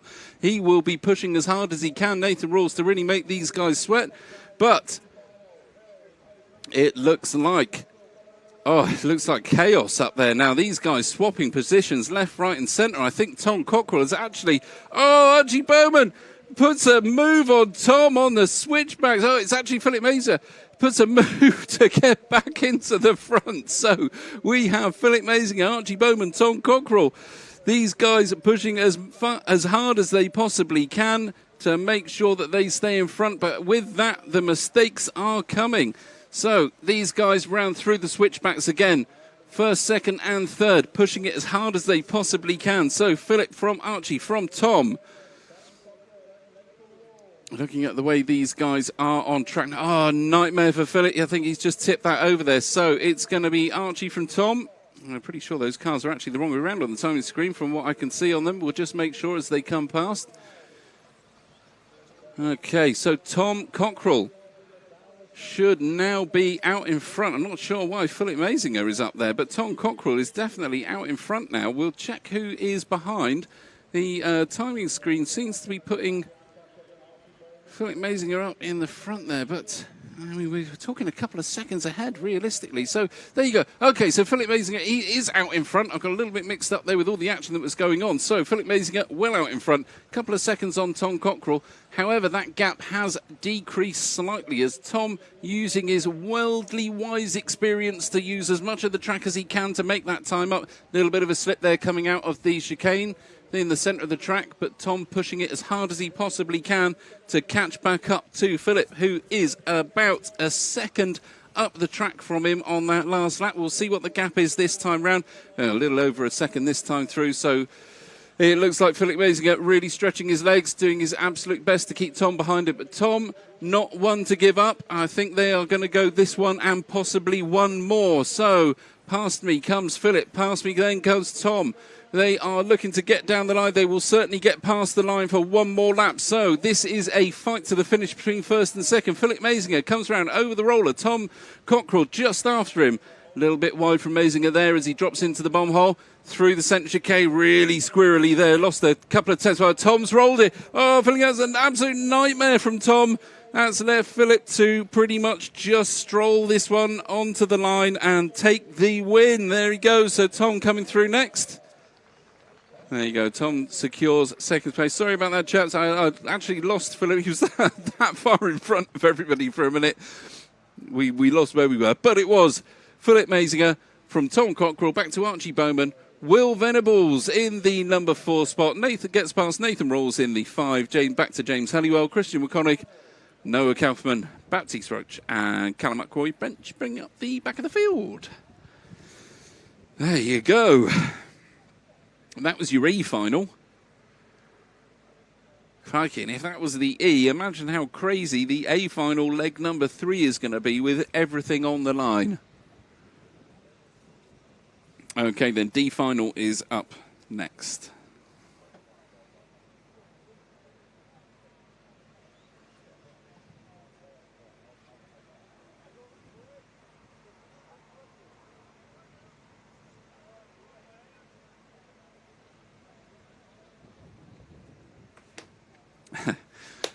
Okay, let's have a quick look at the feed whilst these guys get themselves ready to go. I'll just tell you who's on before we do that. So D final, Matt Thompson, Ben Simpson, Mortis Lautenbach, Kate Frenner, Phil Slay, Will Callan, Yasser McGow, Fabian Widmer, Yolanda DeWeerd, and the old boy Cole Marsden in the Coyote Show, bringing up the back of the pack in this one. So hello to everybody online that is tuning in. Thank you very much indeed for coming and saying hello to us. We really do appreciate it. You are watching the EFRA. Oh my God, I've got bugs absolutely everywhere. You're watching the EFRA Tony Sport 110 Electric Off-Road 2-Wheel Drive European Championships, brought to you by Schumacher Hobbywing and Tony Sport. We're at the fantastic Robin Hood Raceway venue just outside Blything, Nottinghamshire. Big thank you to all of you for tuning in. Thank you to the team here for putting on such an awesome event. It has been great so far. We cannot wait to see who is going to come out at the top of leg number 3 of the A final. But the thing on everybody's mind right now is who's going to win the D. Because everybody knows A finals for the champs, B finals for the people who should be champs, but they've probably not had a great day. C final, you know, you're talking about your your top-end racers. But the D final, this is where it's at. Everybody knows that. Who doesn't want to win a D final, Neil? Me, of course. There you go. Neil doesn't want to win one, but I would certainly take a D final at a Euros if I possibly could. Okay. Hello to everybody out there. Oh, dear. So it's a difficult section. You can take somebody out. Well, you know, take out, racing move. Two different things there. I think if it's intentional, you can really see it. But when it's not and nothing too bad happens, I think we're all right. We put it down to a racing incident. Okay, these guys look pretty poised and ready to go up on the rostrum. All the marshals are out and in position.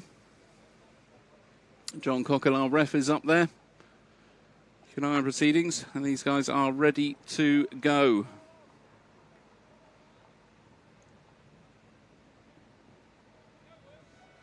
There we go. So a clean start for the first three at least. I think everybody pretty much in formation order. A little bit of a topple at the back there. Not too sure that's changed things too much. However, at the front, 1, 2, 3, 4 and 5 all in procession order right now. Looks like everybody's got through the first set of tabletops pretty cleanly. We will pick these guys up as they cross the line. And a couple of movers there. A few moves being put on as the cars bunch up. But it is the 1, 2, 3 and 4 cars. Matt Thompson, Ben Simpson, Mortis Lautenbach and Kay Frenner that have stretched out a little bit of a lead at the early part of this final.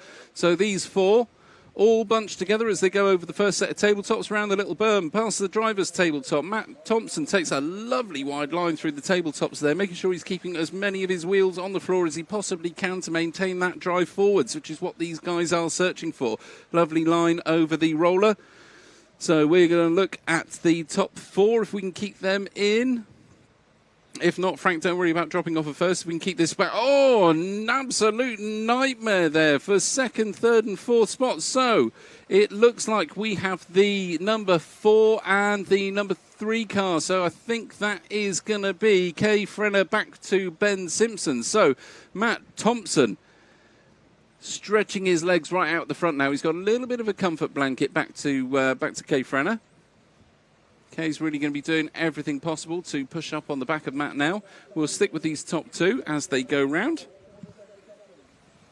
So Matt Thompson, down the main straight he goes. Kay Frenner not too far behind him. Ben Simpson really pushing at the back of that, but not really going to be able to do anything about it for a lap or two unless he can put some real hot ones in. So first two through the chicane onto the first tabletop they go round the little berm. Oh, Matt Thompson's rolled it on the little berm. What an absolute nightmare for him. Let Kay Frenner through. So Kay's going to take absolute advantage of that. Round through the switchbacks they go. Matt Thompson's in the clutches of Ben Simpson at the moment. One more little mistake like that, a touch of the pipe, and Ben is going to be right. Oh, but Ben crashes behind him. So there you go, top two with a little bit of space now. We'll keep on there. Oh, and we got one over in the bomb hole. I do think that is Matt Thompson that went over in the bomb hole. What an absolute nightmare there. So we got someone over in front of us here underneath commentary corner. We'll stick at the front though. It looks like it is Kay Frenner by a country mile out in front at the moment. No, it is not. It's still Matt Thompson. He didn't disappear into the bomb hole. He just disappeared that far off screen. He's that far ahead. So Matt Thompson brings us round. He's just gone under commentary corner there. Not too sure who have we got in second spot. It is the number 5 car of Phil Slay into the number 2. It is the Phil Slay car number 2. Yasser Magal just slightly behind him there. Kay Frenner's dropped down into 4th. We're going to stick with the battle for 2nd and 3rd between Phil and Yasser. So Phil, obviously a seasoned racer. Nice wide line through the second tabletop section there for Phil. Into the switchbacks he goes. Pretty tight there. Punches it down the main straight, and he's got himself a slight cushion there back to Yasser. Matt Thompson really pushing as hard as he can. He's got maybe 7 seconds, I think, probably back to Phil about there. So, no, it's about 5 seconds back to Phil. Really pushing it, though. You can't see him on the track because he's too far ahead. But Phil Slay absolutely rigging the absolute legs out of that car. Everything he possibly can get out of it. He catches the barrier on the off-camber sweeper. Puts him off a little bit for the roller, so he slows down for that just to gather himself. He's got the space to do it, though. He back into the flow goes Phil, over the first tabletop, round the little berm, nice and safe. But Yasser McGow smells blood now. He is right all over the back of Phil Slay. Phil Slay a little bit wide through the switchbacks, keeps it tight through the second one onto the main straight. Down he goes into the off-camber sweeper. It's Phil Slay back to Yasser McGow in the 2 and the 3. Into the bomb hole they go, through the centre chicane. These two absolutely glued to. Oh, Yasser tries a move, couldn't make it stick. He had to anchor the brakes on, which brought him to a complete halt. Let Phil go back out in front. So Phil Slay into the switchbacks he goes. Yasser McGow just behind him there, really pushing these two guys. They are doing their best to catch Matt Thompson, who is taking a bit of a country stroll out of the front of the field. Matt Thompson, so over both the tabletops he goes. We are back with Phil Slay and Yasser McGow, though. These guys really fighting it out as best that they can. Yasser McGow looking left, looking right, cannot make anything happen at the moment. There's too much of a gap between them. Doesn't look like anything, but when you're trying to put a move on somebody at this pace, you cannot do it if you've got a metre between you and the car in front, not without taking them out anyway. These guys want to win a clean race. They don't want to win by taking somebody off of the pitch. It's a fight, though, to the finish line. Oh, yes, McGow gets caught up on a pipe. I think that's let Phil take the second spot. Matt Thompson should have cruised home for the win right now. Phil Slay in the 2, Yasser McGow the 3. Old boy Carl Marsden brings it up in the 4, followed by Fabian Whitmire, Ben Simpson, Will Callan, Mortis Lautenbach, Kay Frenner, and Yolanda Weird. So apologies, chaps. That's twice I've missed a number 1 car that's shot so far off in front we've lost them. I think they've crashed out. Of course, somebody else is the winner. All the glory goes to Phil Slay. And it's actually Matt Thompson drove an absolute blinder there to keep himself out in front through the whole race. Impressive race from those guys. So, that is your D final. We have the C final up next. And in the C final, some names in this one.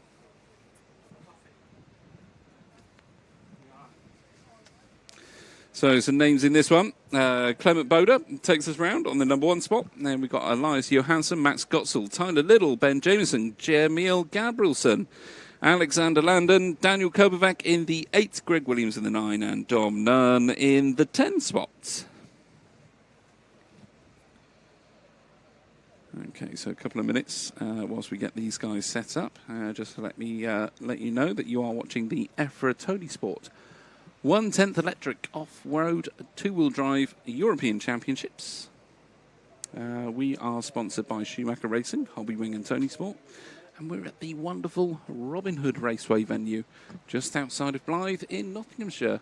Thank you very much for joining us today. We really do appreciate your support. If you would like to get future notifications of events that we are doing on the RCTV Control Sport channel on YouTube, please do go along and click the subscribe button and the little bell thingy on YouTube, and that will make sure that you get all the notifications come through for any events that we do in the future. So here we go, warm-up lap for these guys.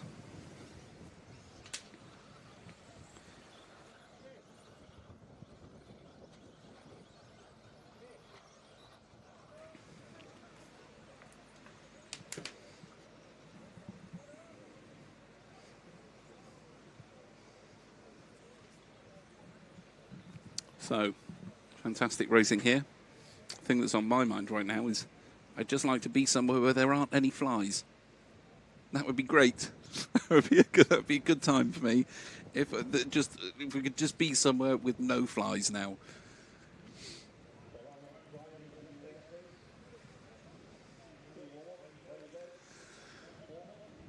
Okay, I thought these guys had been for a warm-up lap, but maybe not. A few crashes in front of me here. He is on the warm-up lap though, so nobody's too worried. They're going to get 1 lap.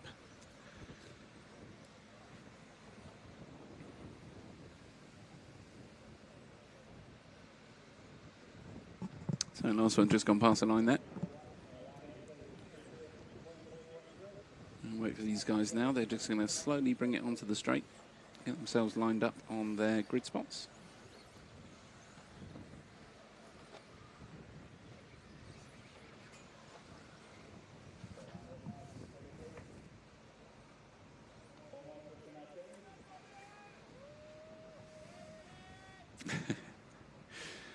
A little bit of support from the crowd there always goes a long way.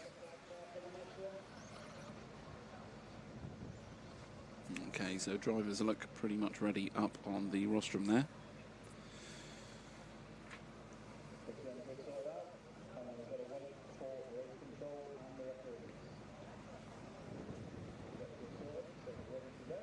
Okay then, so drivers clearing the last of the thunderbugs off their faces.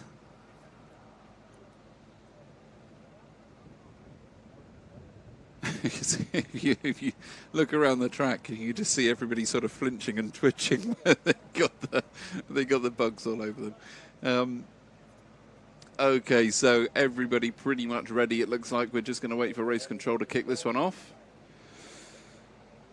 It's going to be Clement Boda leading us out. Elias Joe Johansson to Max Gotzel and Tyler Liddell.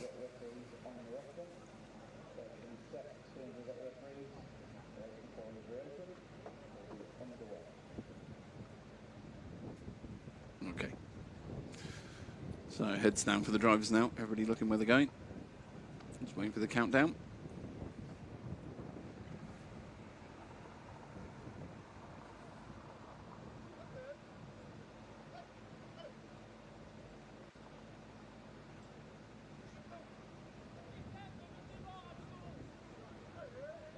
We've still got Steve stood on the track at the bottom end of it there. So I'll wait for him to clear off, and should be about there, I think. A couple of the drivers just taking the time to have a seat, get themselves comfortable before the race kicks off.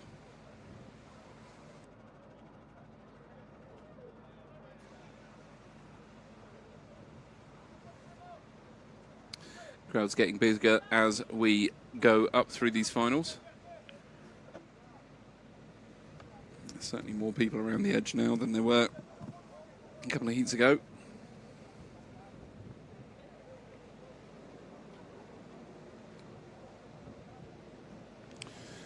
And if we look around, see what sort of people have turned up. Car park is absolutely stacked full today. We've actually gone over into the overspill car park for visitors into the field behind us here. Usually something that happens at the Robin Hood venue, which has got a huge, huge amount of parking on it.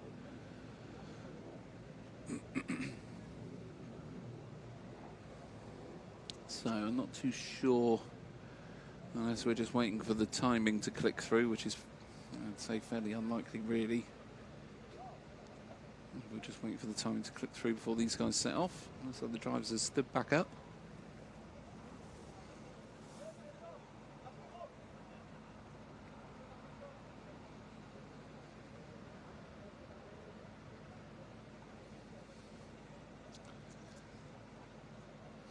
Okay.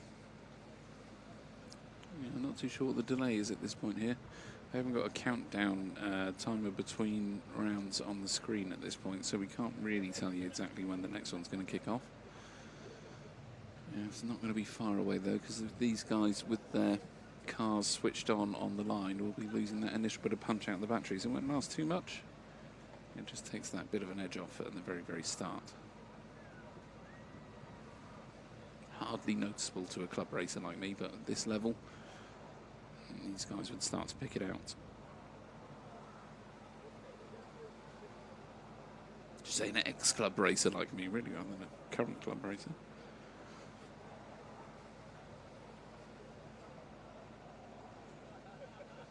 Anyone know what the holdup is? Unfortunately, we haven't got any updates on the hold-up to be able to give you here. I'm not sure whether it's a timing issue or... So Steve's got himself off the track though, so I think these guys aren't going to be a million miles away. So we certainly haven't had any other issues with power. All the scoreboards are on and running. Generators are doing their job.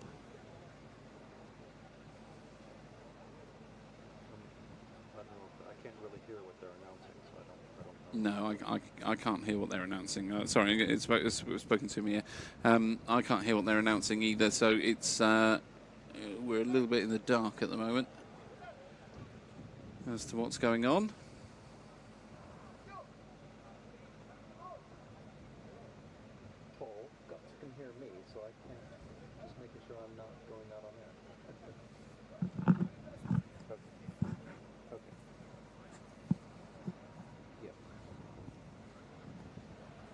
hear you, Paul.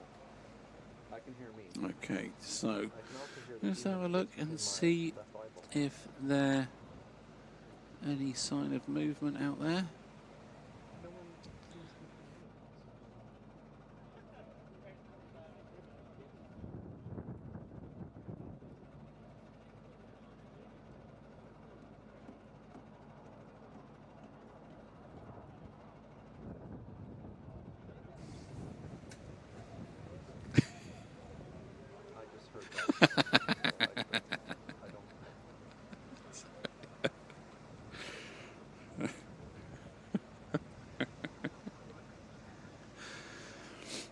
Apologies, everyone. I'm laughing like an absolute madman right now, but there is comedy going on in my ears, unfortunately, that you guys can't hear. I'll have to get these guys to put it out, so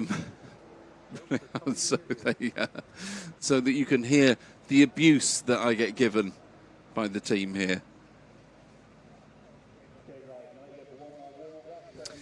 Okay.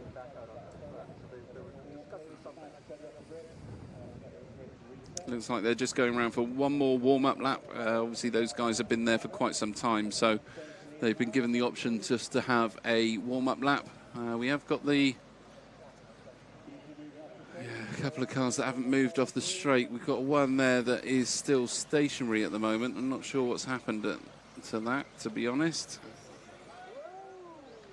Yeah, and that's why when they say clear your car off the straight, you don't just sit on the straight and not do anything. So, always listen to race control is tip of the day. This guy in the light blue shirt had just come out before they gave that command. So there was some sort of procedural thing. So it looks like it's just some sort of kind of procedure or madness that's held things up a little bit. However, we are here. It's given a chance for a crowd to gather. We have the thumbs up now from Steve there, walking himself down. Just having a little fiddle with that, can't we? So Clement Boda from Elias Johansson, Matt Scottsall, Tyler Little, Ben Jameson, Jamil Gabrielson, Alexander Landon, Daniel Kobovic, Greg Williams and Dom Nunn.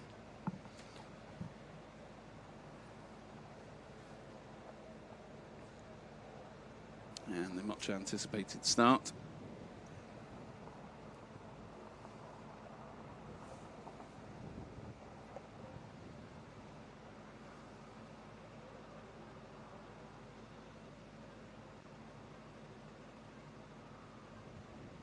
Okay. Here we go then. So formation order for the first three at least. That's the only ones I was watching at this point. So I know 1, 2, 3. So Boda, Johnson and Gottsall all going through in order at the moment. I think that is Tyler Little in the blue and white with Ben Jameson just behind him. So it is Clement Boda in the S-Works though. Punching himself down the first straight for the time being in the lead. Got himself a little bit of a breathing space there. So Boda comes down, drops into the bomb hole for the second time through the centre chicane. Round he goes onto the first tabletop. We have Elias Johansson in second, just behind him. Not too far behind, but this is where the battle is at the moment. So Elias Johansson, and I believe that is... Let's have a look as they cross the line. So it is Tyler Little. So Clement Boda, Elias Johansson, Tyler Little, Ben Jameson. So I had a bit of a nightmare from the number 3 car of Matt Scottsall, which has dropped him back a bit, but Clement Boda still leads us round through the switchbacks he goes.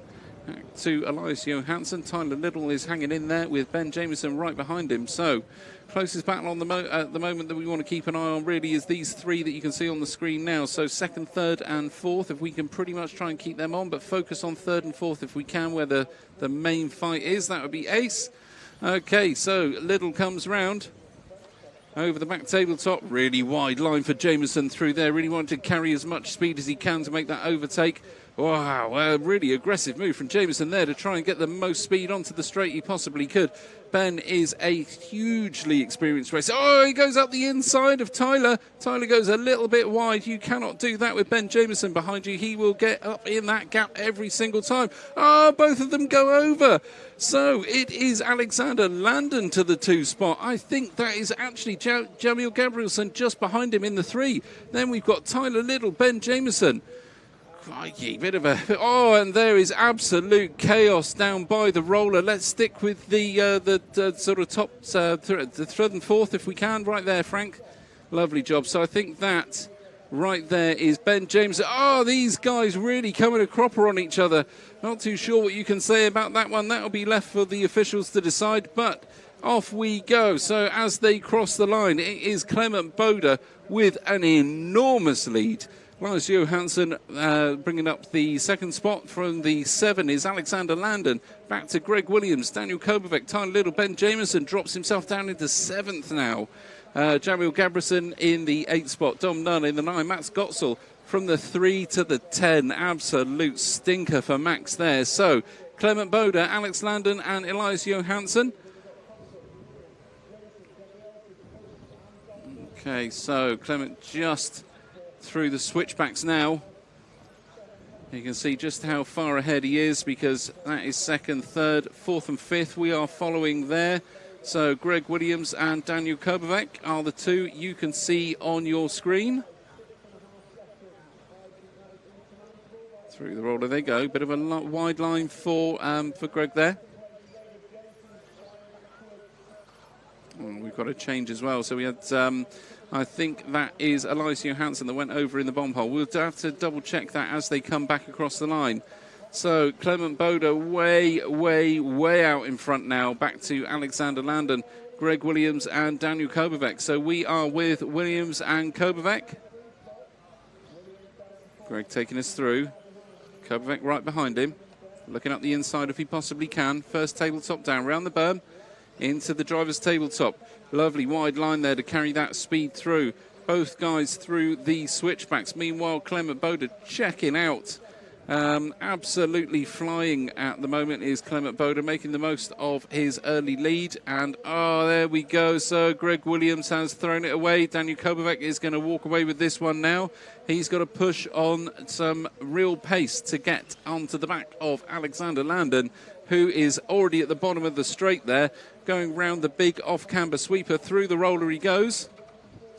And that is the 7 car we're watching of Alexander Landon, who is in 2nd spot at the moment. Lovely lines from him through there. Lovely through the berm. Not quite as wide as you'd expect him to go with that much space on the track. Really wants to be pushing as fast as he can to try and catch Clement Boda. Any mistakes at the front are really going to be capitalised on very, very quickly. So we'll just see if I can see where Clement Boda is in relation to everybody else. So Clement now just coming over the tabletops. There he is. Back tabletop for him. Rolls over the single. Round commentary corner he goes. This is a dash to the line for Clement Boda, who has easily taken the C final. Alexander Landon comes in 2nd. Back to see as they cross the line. It is Daniel Kovac, and then back to Elias Johansson and Max Gotzel, Greg Williams, Jamil Gabrielson, Dominic Nunn, Tyler Little and Ben Jameson. Those 2 will be absolutely devastated by that result. They had such a good battle early doors. Unfortunately, it wasn't to be. But for the young Frenchman, Clement Boda worked his socks off for that one. A nice easy break at the start. It's certainly not easy to hang on to it for a full 5 minutes. So your B final up next, and one of the faces up there which we would never expect to see in a B final. Lee Martin is going to lead us out from the 1. And to Wesley Van Helmond in the 2. Then we've got Noah Ben Mohammed in the 3. Paul Crompton, superfast guy number 4. 5th spot is Pekka Ivanen. And they've got the 6th is Hubert Honegal. 7, Mika Whitmire. 8 is Ed Callan. Number 9 is Jesper Rasmussen. And leading up the back of the B final, Jörn Neumann.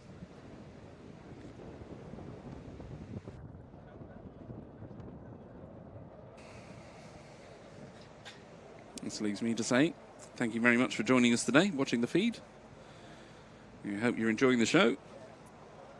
You are watching the EFRA Tony Sport 110 Electric Off-Road European Championships, brought to you by Schumacher Hobbywing and Tony Sport. And we are at the fantastic Robin Hood Raceway venue just outside of Blythe in Nottinghamshire in the UK.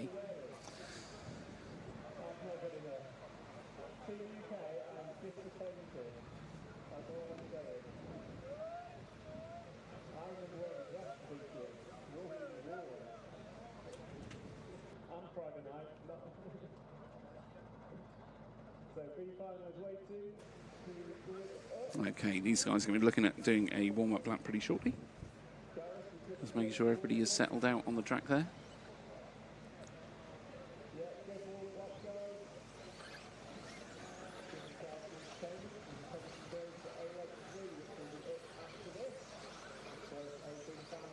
Okay, warm-up lap's going down. Pretty sure Lee Martin, if he's in a B, is going to be pushing as hard as he possibly can to make sure he secures this one.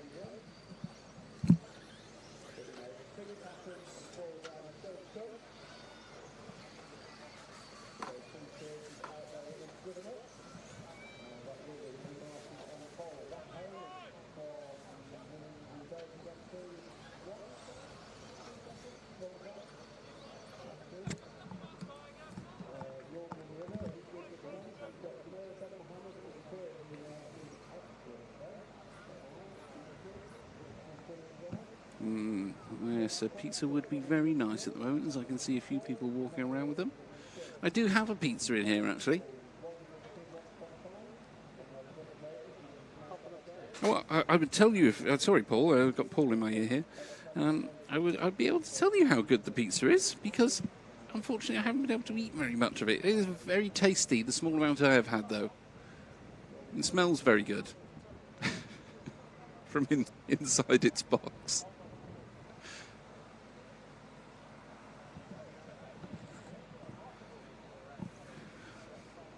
We do seem to be plagued with the ants in here, so hopefully they aren't going to walk off with my pizza over their head.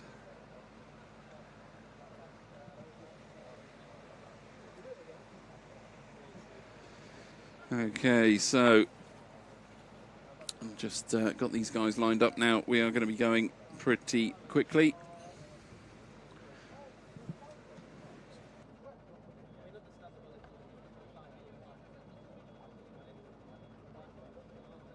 Missing car 10, it looks like.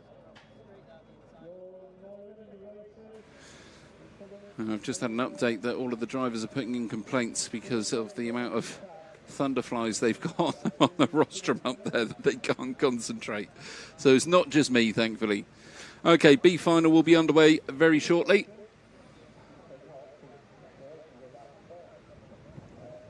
As I say, Lee Martin's going to lead us off from Wesley Van Helmond.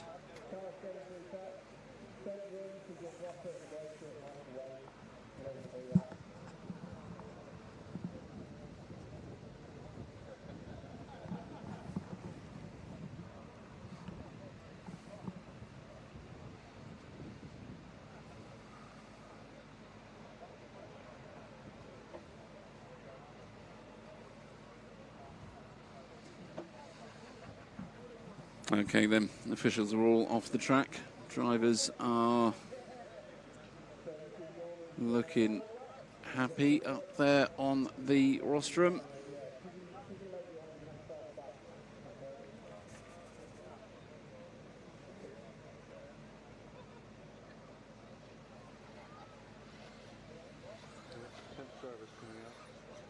There we go. Your Newman has decided to join us. And the 10 spots, there we go, lining up on the grid. It'll be a late start for him, but he'll be absolutely fine, I'm sure. Okay, B final underway in a second.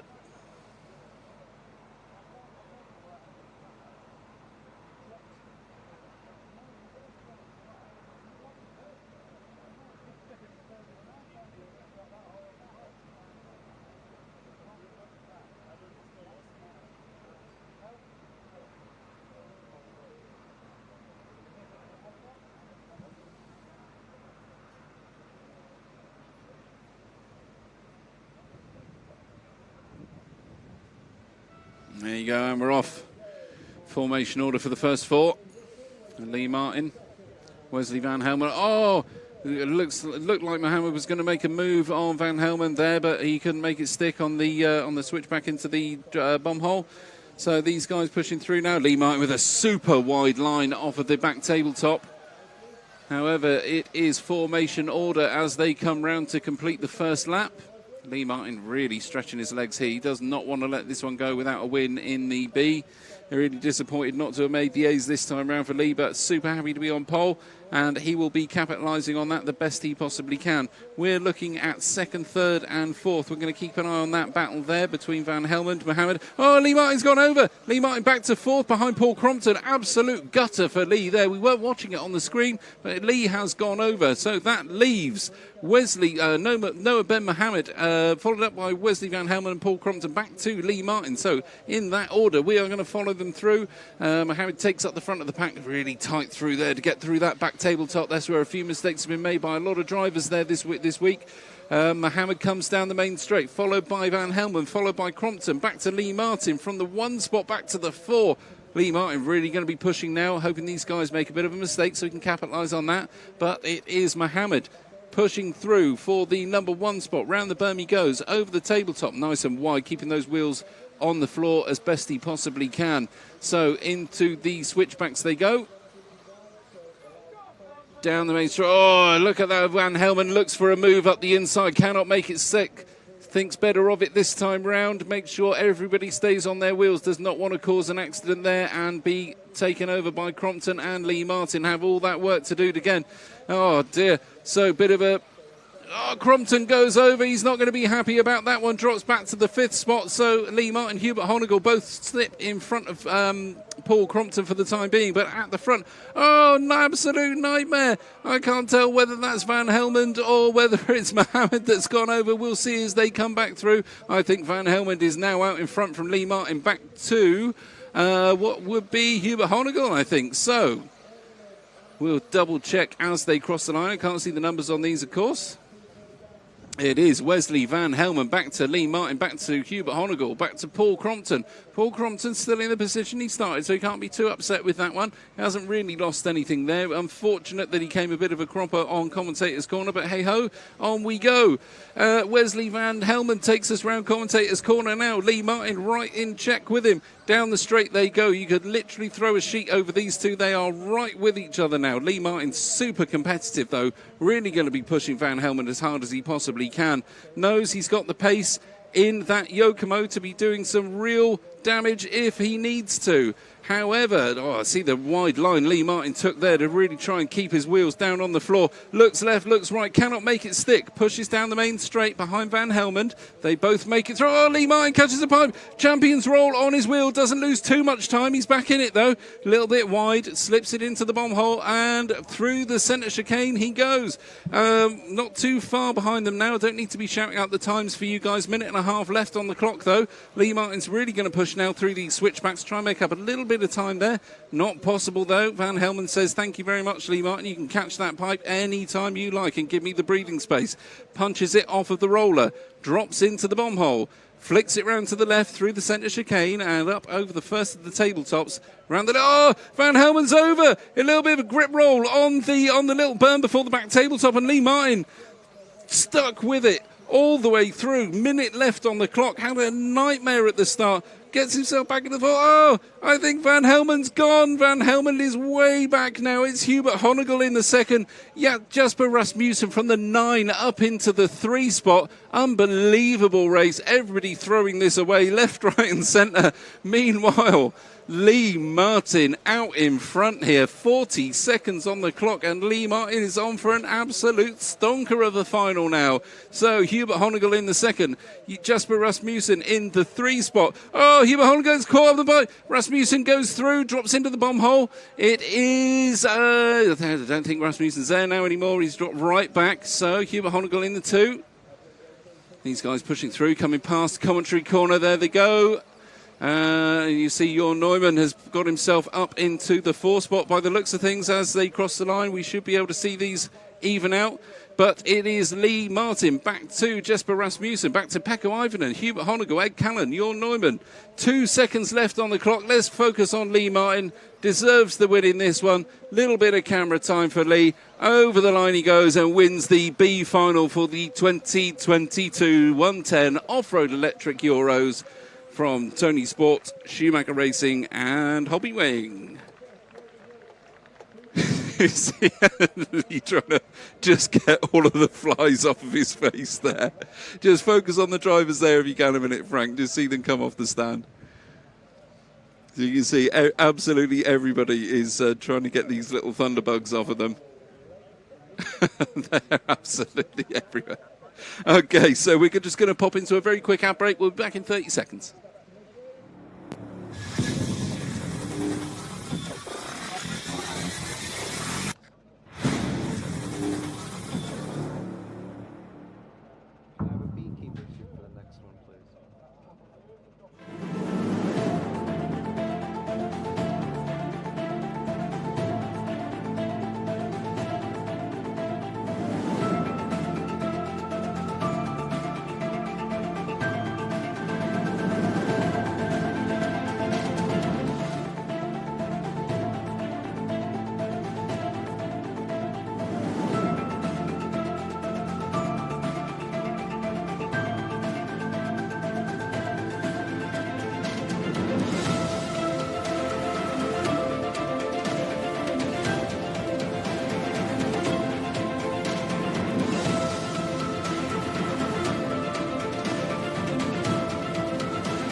Okay, and we're back. A final leg number 3, all to play for.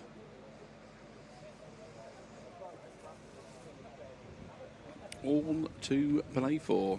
So, this is the last race of today for the two-wheel drive portion of this event. We will be going into four-wheel drive tomorrow. Sorry about that. We will be going into the four-wheel drive portion of the event tomorrow and finishing that one on Saturday. Same sort of order as we've done, so practice day, qualifying, and then into finals.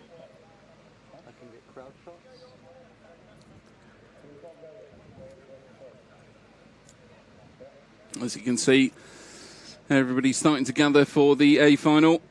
Leg number 3, lots riding on this one.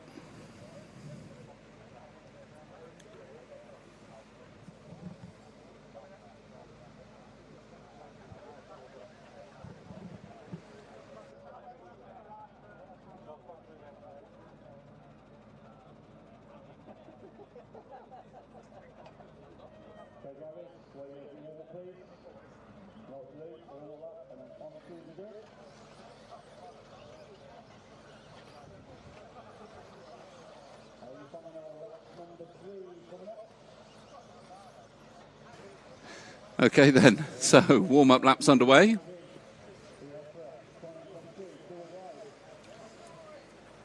Okay then.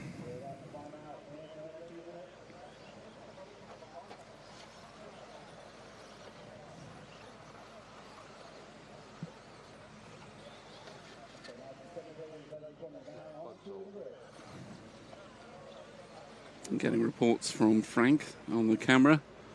He's got bugs all over him. I think he just wants a bit of sympathy, really. He's only been here one day. Don't feel too bad for him.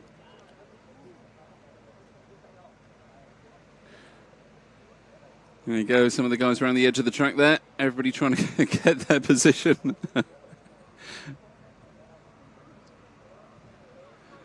Okay, so...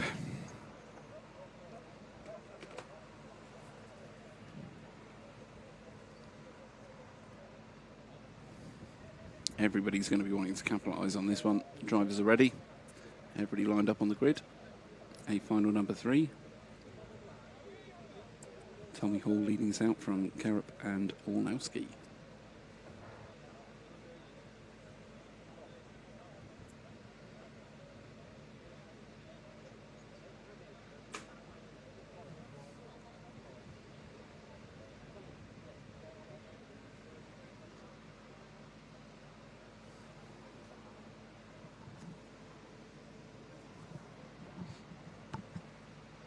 Okay, pretty much there now.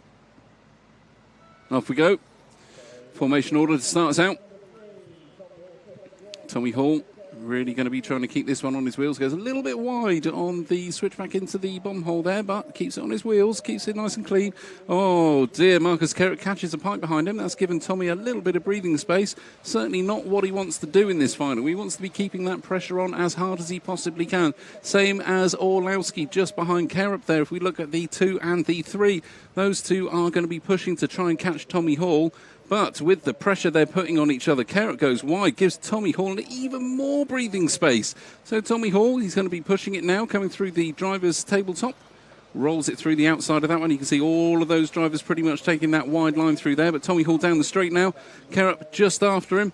Orlowski, these guys have stretched out just a little bit. So there is quite a lead, about a second or so from Tommy Hall at the moment, back to Kerrick. Quite a substantial lead after 2 laps, to be fair. Round the berm he goes, over the driver's tabletop. Nice wide line through there. Obviously the racing line to keep your wheels on the floor. Kerrup lifts the right-hand side of his car up as he comes over the back single, but punches it down the main straight. He certainly hasn't lost too much time on Tommy on that one. It is Orlowski in the 3 spot, keeping up with these guys, though. They really have stretched out now. So a nice even spread. Tommy Hall's going to be nice and comfortable in that position there. Kerrick's got some work to do to be able to catch him at this point. Orlowski, though, really not far off the back of Kerrick at all. One mistake, we'll see things change completely at the front of this race. But Tommy Hall still leads us round. The youngster from the UK takes the roller nicely. Thought that wide line was going to put him on a bit of sand and maybe lose a bit of traction. But Tommy Hall, with the experience he's got, brings it through nicely there over the first tabletop, round the berm safely. Lots of people getting caught out on that little berm there with a bit of grip roll today. Leaders go through. Tommy Hall down the straight. Kerrick just after him. Michael Orlowski almost 2 straights worth back from Tommy Hall at this point. Nobody saw that one coming, with Orlowski coming into this event as one of the absolute favourites to take the win. So it is Tommy Hall from Marcus Kerrick. These two running away with it at this point. We'll stick with the front 2. I think Orlowski has just dropped off the pace just a little bit there. Not too sure exactly what's happened, but Tommy Hall is going to be wanting to do everything he possibly can to keep that Team Associated car on all 4 wheels, rubber side down.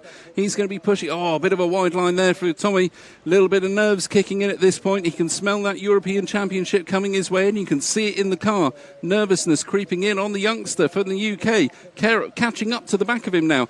A little bit slow down the straight. Oh, Tommy Hall catches a boat as champions roll. They're over the roller together. They are nose to tail at this point. Tommy Hall, with an unusual mistake from the youngster there, still keeps it in front of Kerrick. He had that little bit of a cushion. They're not going to want to take each other out. They both know Orlowski is right behind them. He's going to be pushing as hard as he can to get back onto the back of these two. You can see him in your shot there, but the race is down at the front. Tommy Hall from Marcus Kerrick. Oh, they're right actually touching each other as they go around the corner. Tommy's getting really defensive. That's forcing Marcus. Oh, Marcus has a roll. Let's Orlowski through. So Tommy now has a tiny bit of breathing space for Michael Orlowski. Michael Orlowski says, thank you very much, Marcus Kerrick. I will take that number 2 spot and go for Tommy as quickly as I possibly can. But with a minute and a half left on the clock, Tommy Hall is starting to show signs of nerves and slowing down just a little bit. But the youngster punches it through the centre chicane,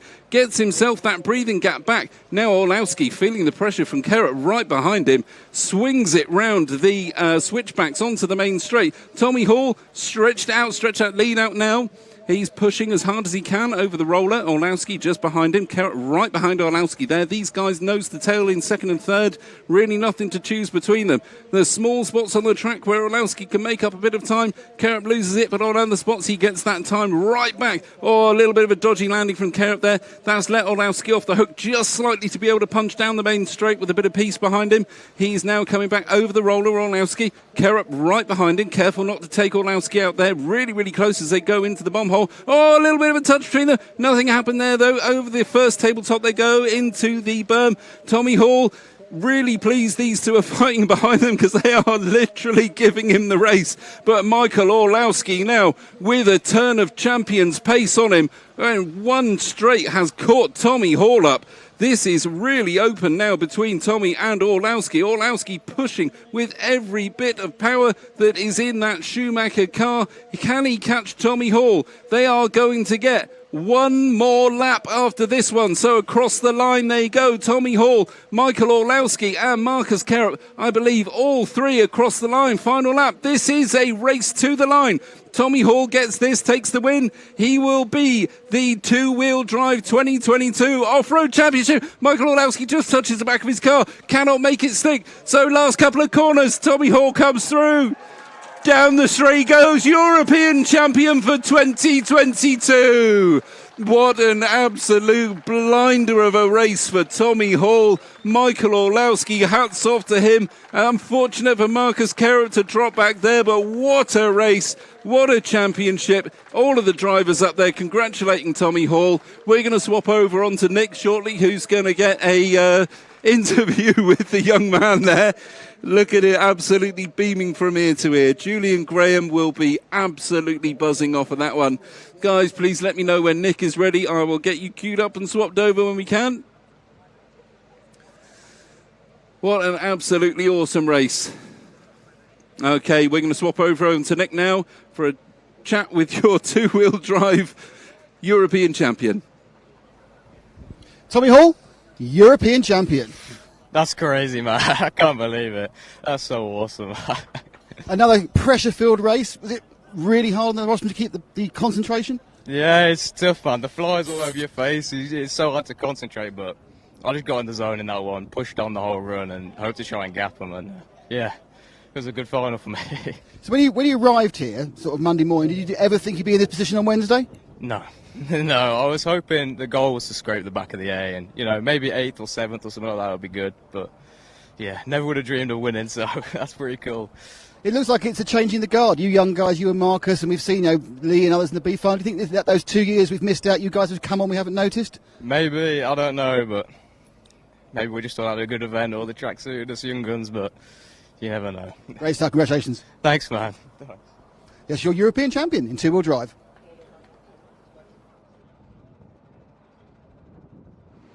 Well, there we go.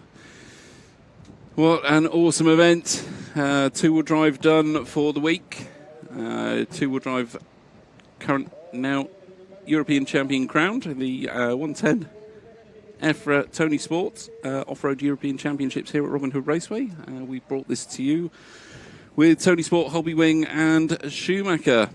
What an event it has been so far. Some thrills and spills all the way through, changing conditions on the track, and a brand new changing of the guard for European champion for 2022 from Tommy Hall. What an amazing drive. Congratulations to all of the drivers at this event so far. Some fantastic racing, really, really good standards out on track, and fantastic to be a part of the team that's brought this to you.